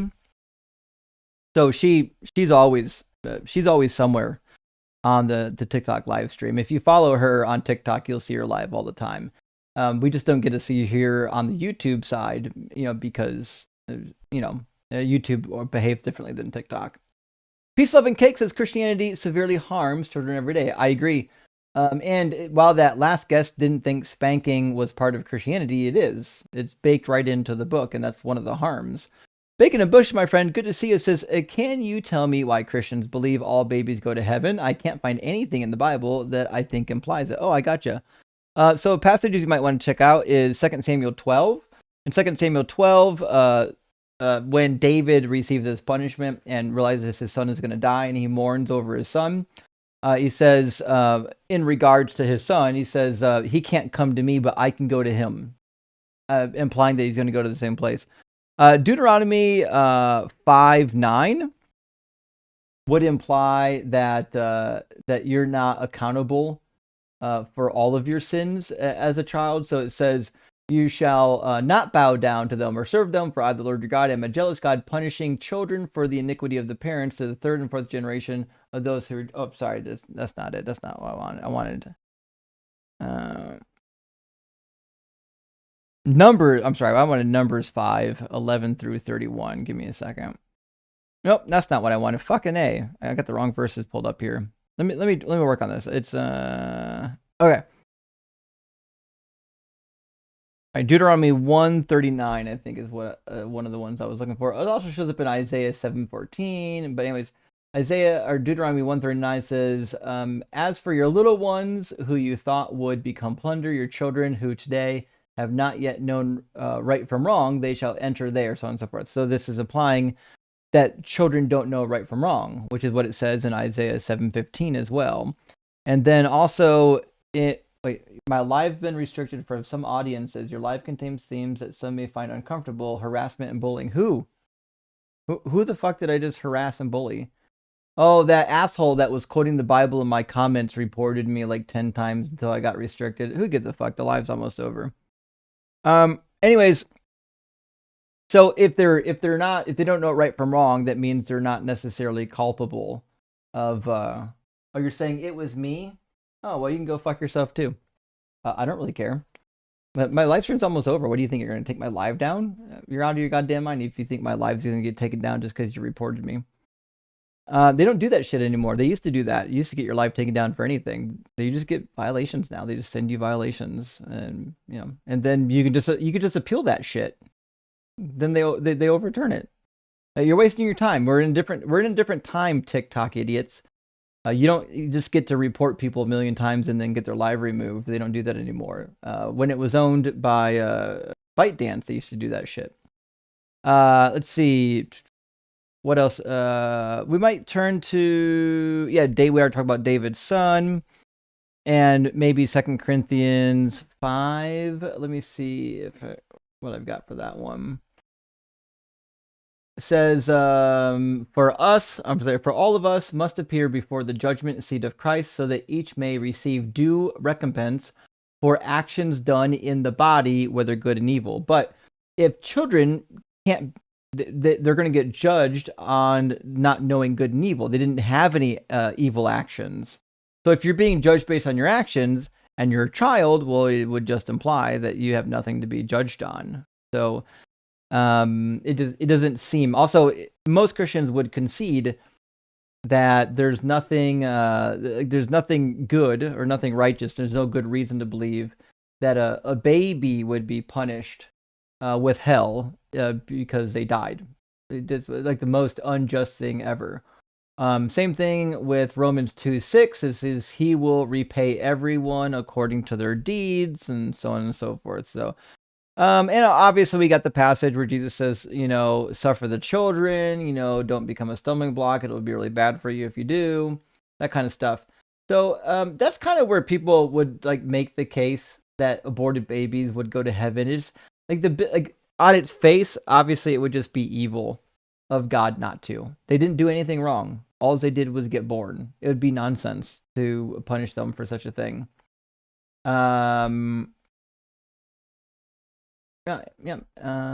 think that's probably about it that I can think of in terms of trying to figure out, hey, what is the ultimate fate of a baby that dies? So, Space Lord, my friend, I think the super chat says, if you trust your God, you should not be leery of being forgiven. Oh, ye of little faith. Fair point. Listen, if your God is good, you shouldn't be afraid that your God wouldn't forgive you. You're doing the right thing, you know? And Gentleman Viking says, Alethea out here running vibes-based theology. You nailed it. That was nothing but vibes happening in that conversation. But you know what? At least she didn't lose her mind and start demanding that I reject a premise and call me slow boy for asking her to clarify terms, you know? Hey, Rock Hard for Doug, great to see you, friend. Thank you for the super that says Yahweh was super original with his laws, unless you read the laws of the contemporary Hittites, Neo-Babylonian, Middle Assyrians, Hammurabi, Lapitishtar, etc. This is definitely the real God. Justin's fucking rock, and Simply Wet for Shared. Yes, there are dozens and dozens of places where laws came from in the ancient Near East, and the Bible is not remotely original. They copied directly from the laws of Hammurabi and the Middle Assyrian laws. So there's no good reason to believe that the Bible was doing anything interesting at all. Misha, thank you for the super chat, friend. Says, can't fathom that Alethea isn't a troll. Comedic gold if she's sincere with all these wild-ass takes. Actually, that's the part that's heartbreaking. I think she was sincere, and that's why religion's so dangerous. It poisons the brain. And Misha says, not the buttocks. She can't be real. She literally said that, yes. Yeah. I'm not convinced. There's a new talking point in the community that that spanking a child should be considered the same as, like, I don't know, sexual assault just because you spank them on the butt. I don't think that follows. I don't think that's the same thing. I get it. Like, you could probably make some kind of vague connection to that. I don't find that to be convincing argument. I'm willing to be convinced that I'm wrong, but I don't think that's a convincing argument. I wouldn't run that at all. Ben Say, thank you for the additional super chat, friend. Says, tuned in earlier, went to sleep, can't sleep, tuning back in. What's your favorite book to lend from the bookshelf behind you? Oh, nice, Venus is here. Any book recommendations, Venus? So there's a couple books that I recommend a lot. The books behind me are not typically the books that I lend. I have other books that I would lend out because I don't lend books out if I want to get them back. But among my favorite books that I would recommend to others, I love the Klaus Westermann commentary series on Genesis, the 3-volume series in the Continental Commentary Library. And then I'm a huge fan of the critical editions. So I got critical editions of the Hebrew Bible and the Greek New Testament, and I refer to them a lot. They're really, really helpful. Let me think about. Also, you really owe it to yourself to get the Jewish Pseudepigrapha by Charles Worth. It's a 2-volume series. It's amazing. If you want to understand Judaism at roughly the time of Jesus, those will get you there. They're fucking cool. Really cool. Misha, thank you for the super chat. Says, you can't expect me to believe the entirety of a book if I'm a Christian. Pack it up and go home, everyone. Can't top that one. I agree. That was a wild one. We agree. You shouldn't believe the entirety of this book, but the fact that you can't believe it means that you shouldn't be a Christian. That's the logical endpoint there. And Design says, why do you assume I trust the Bible? Yet another Christian in the face of the Bible. Praise Doug. It's baffling to me that there are Christians that will remain in this faith while denying the Bible, the thing that tells you about your faith. It's baffling to me. Peace, Love, and Cake, thank you for the additional super chat. Says, God didn't create hell until today and did so just for trad wife Alethea to be locked away and no longer a danger to society. Oh boy, she's taking some hits now.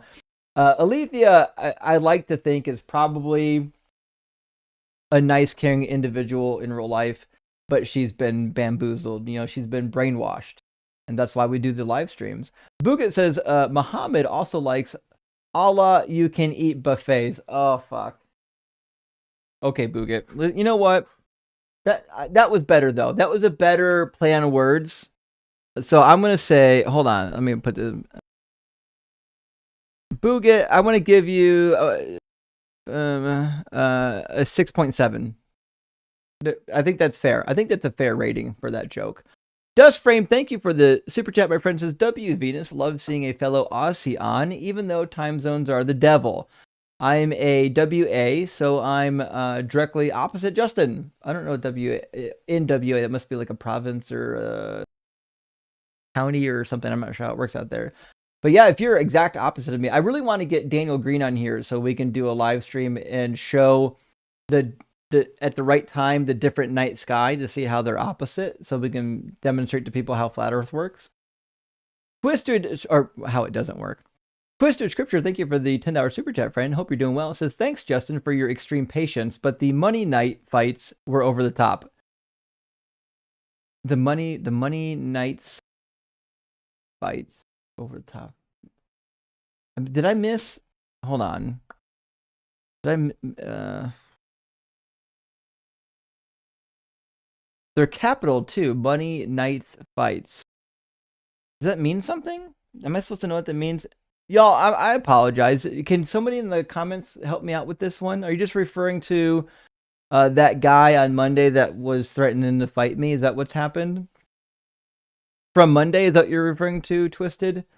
I think that's probably what you're referring to in the last live. Yeah. That was a wild call, actually. I don't know what to make of that. Like it was a really weird one. Like, he did get under my skin a little bit, but I don't know. I've seen a lot of crash outs. I don't know how to classify that particular crash out. It was a fun one, though. And Daniel De La Noche says, don't know if you've ever asked a Christian about this, but I like asking, why is it too late to accept Jesus after you die? So I've talked about that a bit. I've said it's actually, it doesn't make any sense that you would be condemned for just what you did here, given that you know so little, and that the afterlife is so damn long. If God was truly loving and merciful, you would have an opportunity to repent after you died. Like, why would it be incumbent that you must do it when you know nothing prior to death? It doesn't make any sense. Silly.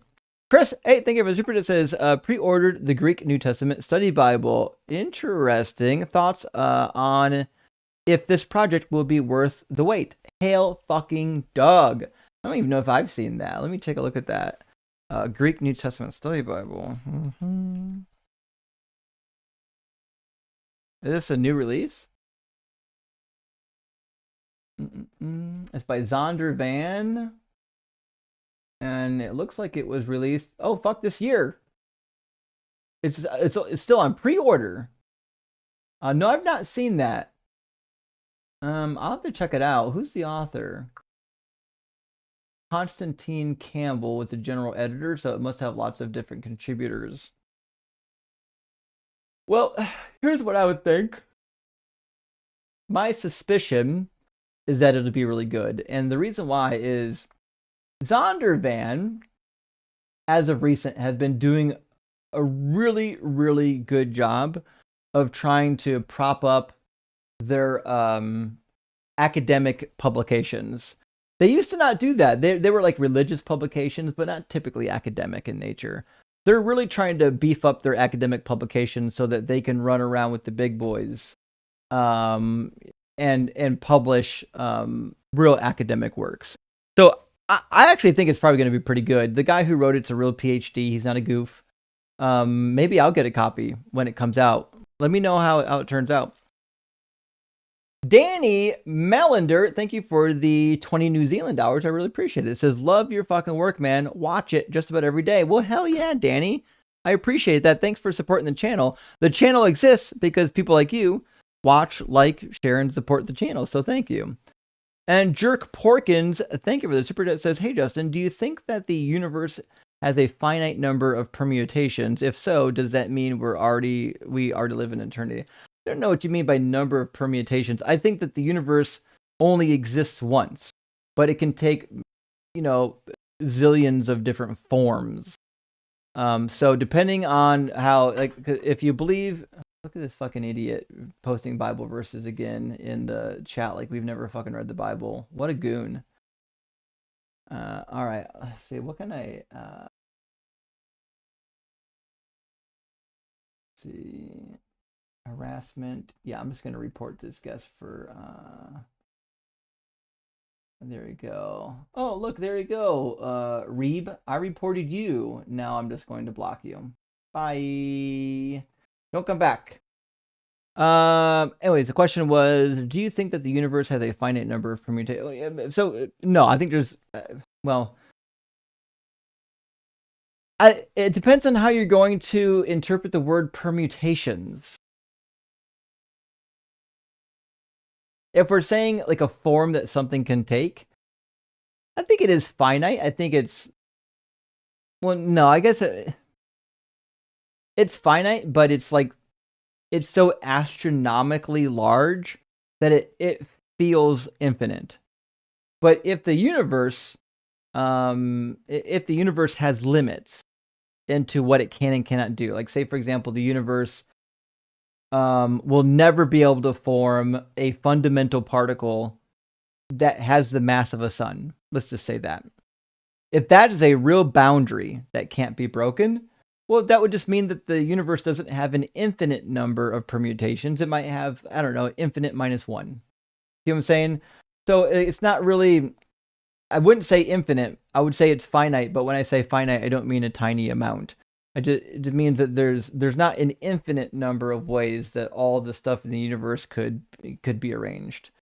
Unless you believe that the universe goes on infinitely. If you think the universe is infinitely large, meaning outside of our observable universe, it goes on forever. If that's the case, then yes, there would be an infinite number of permutations, even if there was one eternal universe. Orin Patch says, Sound of Lightning, McQueen, Ka-chow, Rock Hard for Doug, Symbol of Sharon. That's not a bad one. I could grab that one for sure. That would be a recognizable sound effect. At least for us older folks, we can make that work out. That's a good suggestion. An expert contrarian, thank you for the super chat, says, what do you think about the Christians who say the Bible isn't against homosexuality? Aren't there multiple verses denouncing it? Yeah. To be fair, if you're a Christian and you're running the Apologetics, the Bible isn't against homosexuality. I get it. I know what you're doing. You're trying to soften the blow from the Bible. The problem is it just clearly condemns it. There's not a good way around it. I get that there are some passages that are rather clunky, where the interpretation could go one of two ways, or you will say, well, the thing that they're talking about isn't identical to what we do today, and therefore we shouldn't apply it. I get all that. I don't think it's good. I don't think any of these apologetics are good. I think the Bible clearly condemns same-sex behavior. If not in Leviticus, at least in the book of Romans, that seems like abundantly clear. I think it's just one more reason why you should throw the damn thing away. We don't need it. We know for a fact that there's nothing wrong, there's nothing harmful about these relationships, and the fact that it would make somebody, a god, upset is meaningless. The reality is a bunch of ancient dudes thought it was icky, and they thought people were weird who did it, and so they wrote laws about it and claimed that God said it. It's also like even against like something like cross-dressing, like it says that you can't wear women's clothing and you can't wear you can't appear effeminate if you're a man. These are things that we wouldn't expect if God wasn't against homosexuality. We wouldn't expect God also saying, actually, men don't wear women's clothes and don't even appear feminine. Like, what are you talking about? I apologize, and I get it. Very well-meaning, very educated people, like I would say even Dan McClellan would argue that the Bible doesn't specifically condone homosexuality. But if you press him long enough, I think you get him to the point like where he would come to an admission that obviously there's at least an implication that it's bad, even if it doesn't outright condemn it like it condemns some of the other sins. Although I think it does.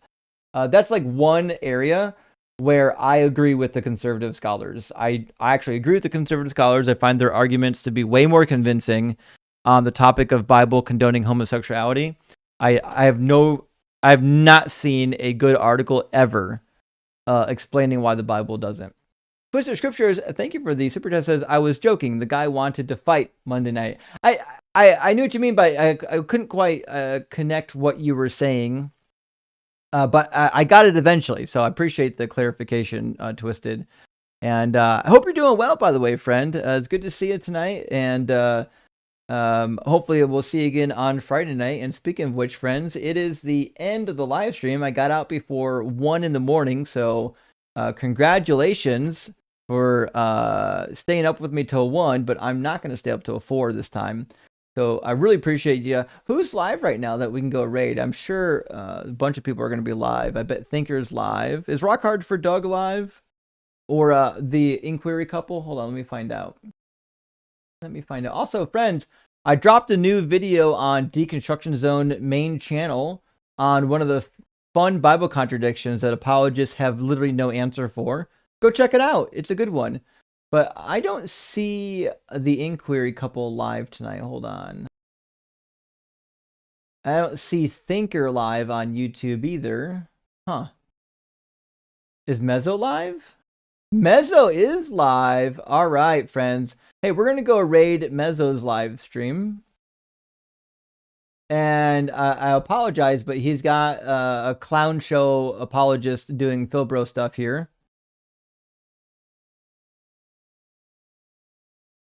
Oh, yeah. Yeah. Okay. So for those who don't know Mezzo's channel, Mezzo and Joel are both live right now on YouTube and on TikTok. And what you want to do on YouTube is go to Mezzo's channel. And it's just Mezzo_WS. At MEZZO_WS. Good friend of mine. Same with Joel. Awesome creators. Can't recommend their content enough. Go check them out. Tell them, give them a raid. Tell them Justin sent you. And I'll pop over and say hi as well. And friends, thank you for being here. I'll see you on Friday.